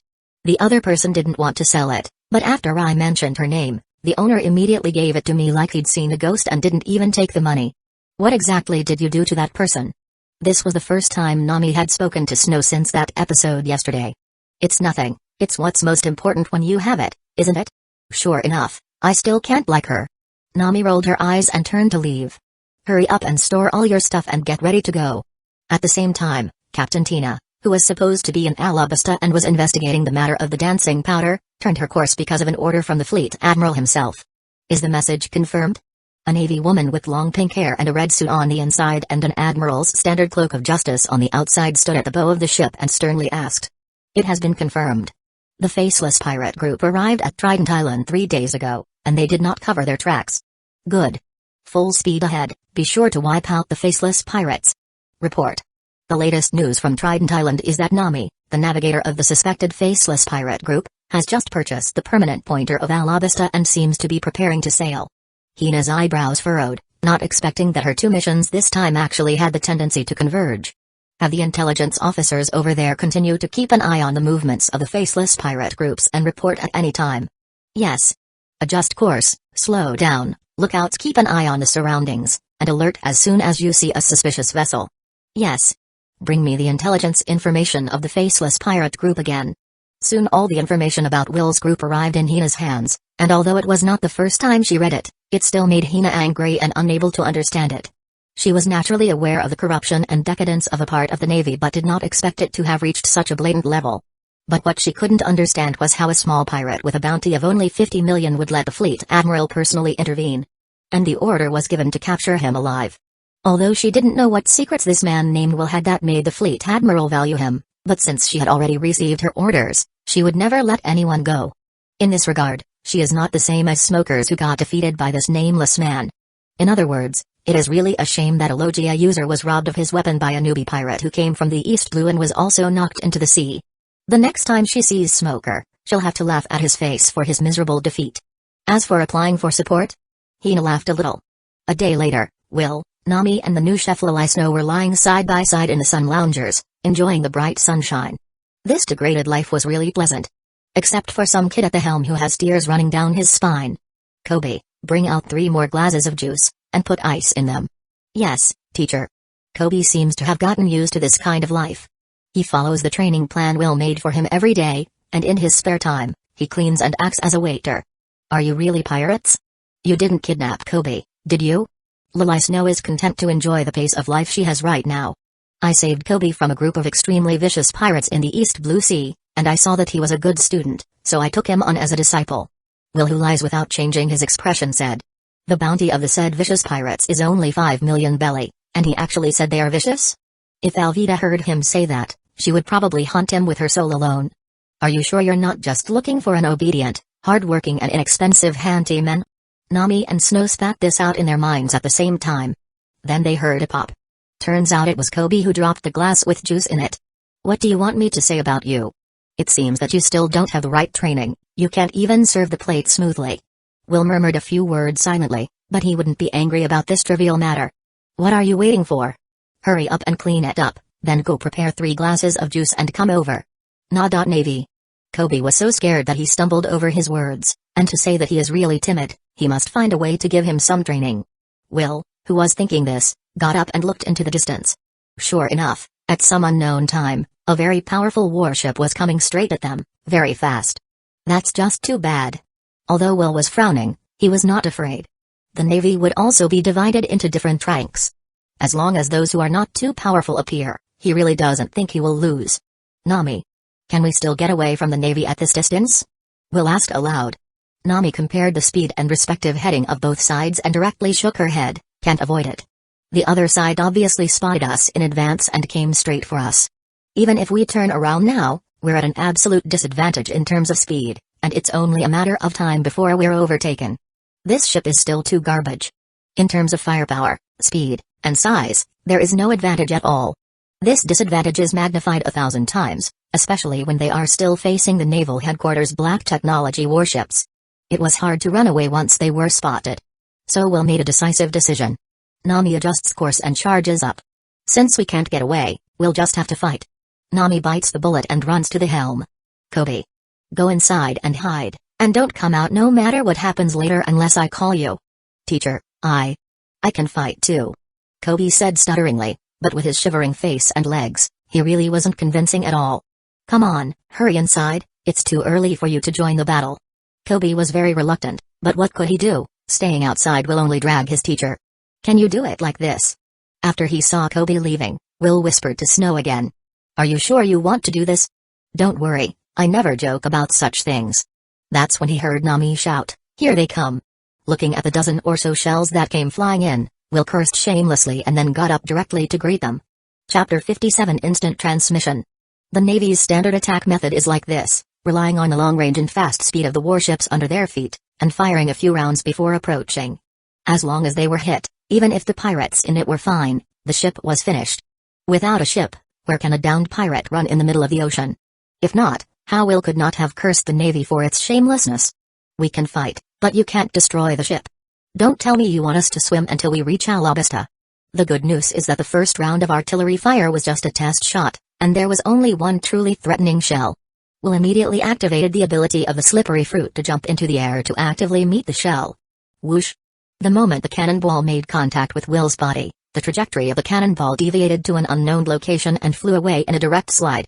Slippery fruit is used to defend against physical attacks, and the effect is unbelievable. When he first received this devil fruit, Will was disappointed, but now he is happy. But before he could celebrate for a few seconds, the second round of bombing hit him again. And it's a lot more accurate than the first test shot. Will had no choice but to scalp it again. After slipping off the second barrage with extreme difficulty, Will was in a bit of a hurry. Speed it up. Charge through. Nami also knew the crisis of the situation and kept adjusting the position of the ship to ease the burden of Will. And so, after dodging the third round of bombing with great difficulty, the two sides were finally about to make contact. Prepare to engage the pirates. Except for Captain Will, who must be captured alive, no one else needs to show mercy if they resist. Yes. Just as Hina was giving her order loudly, she suddenly saw a little girl on the opponent's boat making a full-force throwing motion. A small black dot whooshed across 20 meters or so, and then as it came to a position above the warship, Snow nullified her ability on it directly. Will, who had regained his normal size, landed on the warship and with lightning speed and stability he rushed to the Navy who was waiting. Then before the Navy around him could react, Will, who had both his devil fruit abilities fully activated, made his move. The sharp claws stained the deck red in an instant, and this was the result of how merciful he is towards them, otherwise, they would inevitably end up being chopped or ripped apart. The navy was thrown into chaos, and Nami took the opportunity to sail away directly to the side of the warship. Without worries, the liberated Will is extremely terrifying. These ordinary naval forces are no match for him at all. The already fine swords will break under Will's infinite claw set, like rotten boards. Spread out and let Hina come. At the officer's shout, the panic-stricken navy seemed to have found their main focus, and slowly retreated with caution, only to encircle him. And under Will's gaze, a beautiful pink-haired navy walked out. Restrain yourself, your companions have abandoned you, you can't escape. What a coincidence. Smoker said something similar, and as a result, he almost drowned, and I'm alive and well in front of your eyes. If Will remembered correctly, this navy woman who always called herself Hina should have been in Smoker's class, and there seemed to be something between them. It can't be that when he beat up Smoker, his future girlfriend came to take revenge for him, right? Humphrey. Smoker loses because he's too arrogant. Hina, on the other hand, does this not make that mistake? Lined kimono feather cage. Before she finished her words, Hina stretched out her arms. And black steel cage bar stretched out in front of her arms. Will was shocked and hastily dodged. He almost forgot that Hina was also a devil fruit user. Black gun.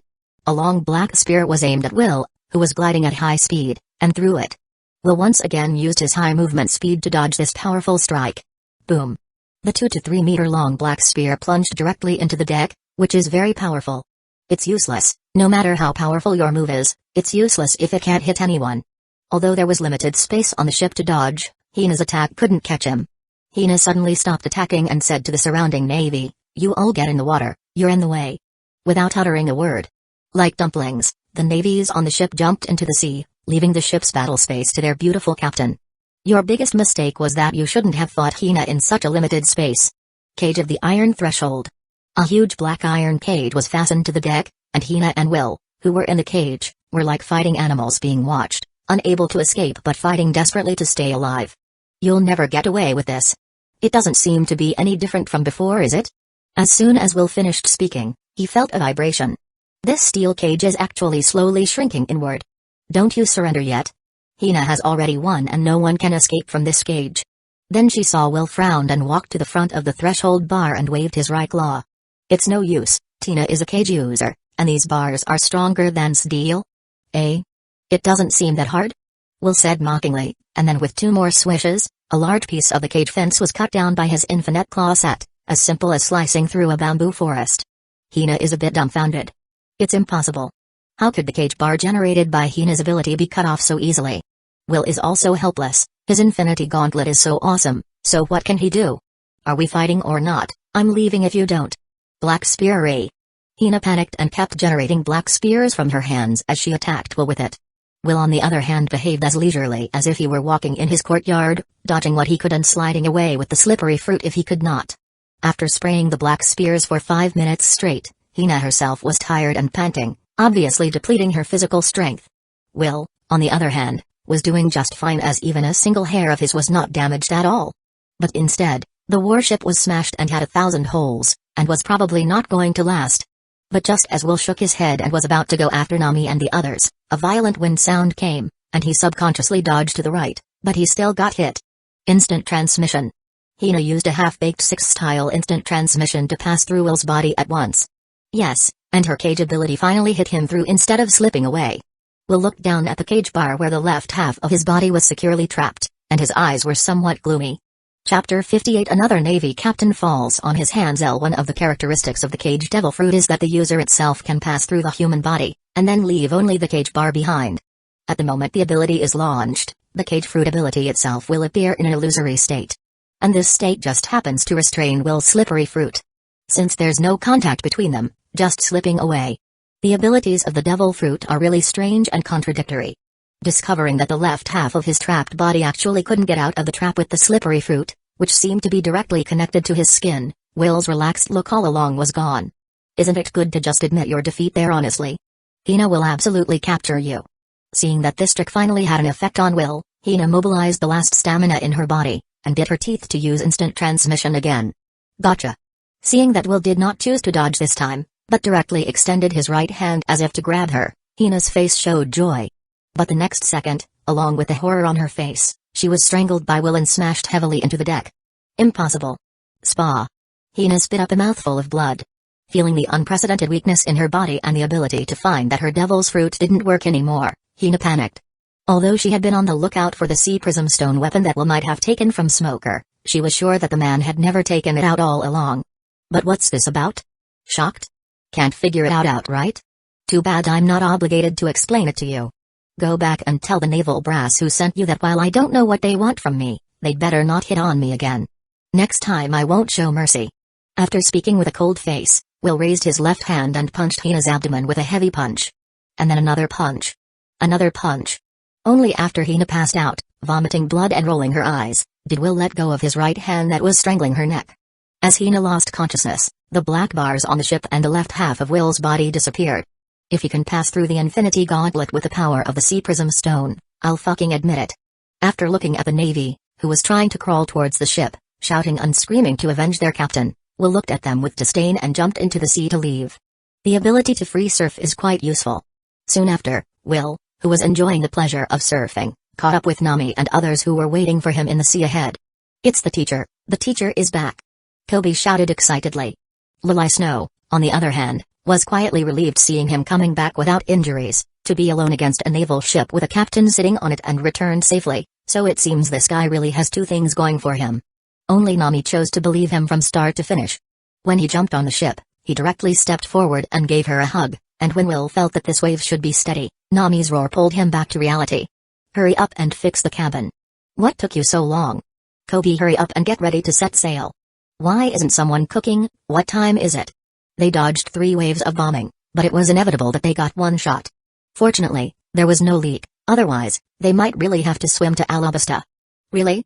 I see, let Captain Hina recover for now. Let's leave the matter over there in Alabasta for now. After that, he hung up the Den Mushi. He didn't blame Hina for carrying out the arrest without applying for support, but from the current information, that guy really wasn't something that ordinary personnel could deal with. In particular, the report just now mentioned that the golden glove in Will's right hand was suspected to be mixed with sea prism stone.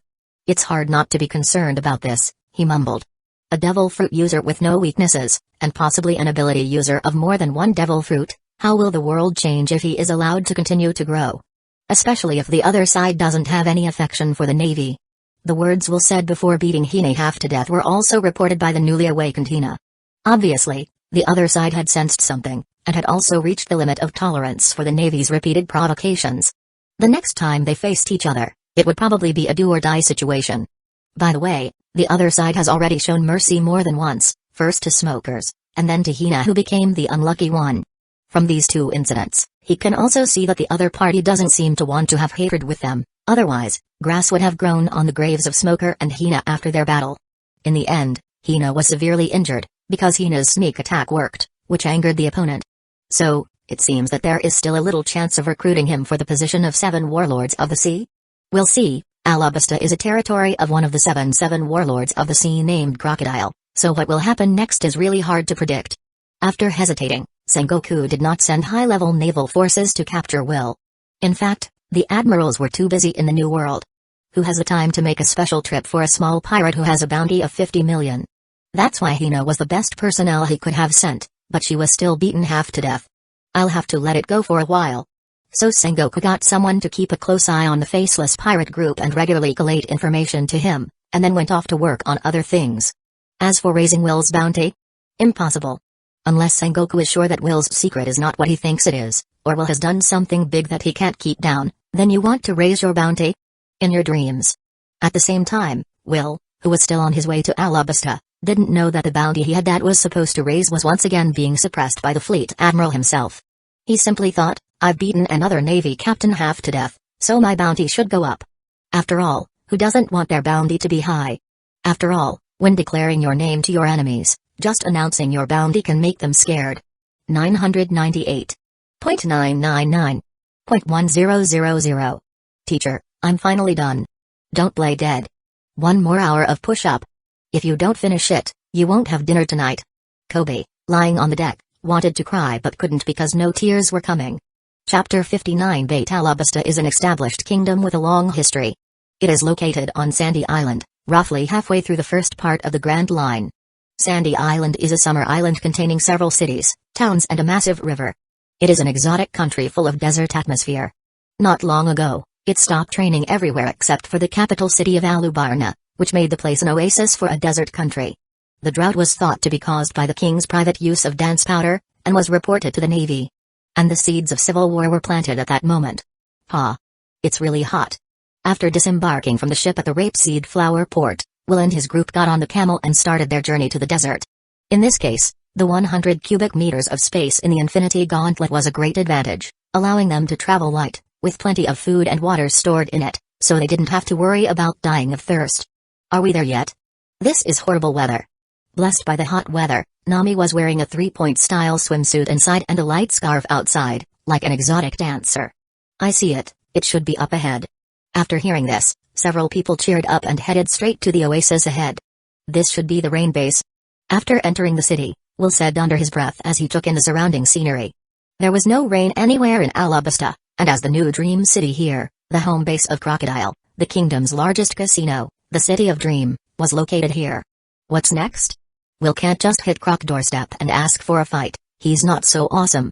However, it seems that the intelligence work of the Baroque Orc Agency has always been controlled by Nico Robin, and then reported to the big boss Crocodile after sorting it out. So is it possible to make some kind of agreement with Robin first? Will's brows furrowed as he looked at the streets where people were coming and going. Let's go, let's find a place to stay first. Then leaving Snow and Kobe in the room, Will and Nami went to a tavern to get information. After all, traveling with two small children is still too noticeable. 10 minutes later, Will drained his glass of wine, then swaggered over to the bartender and sat down.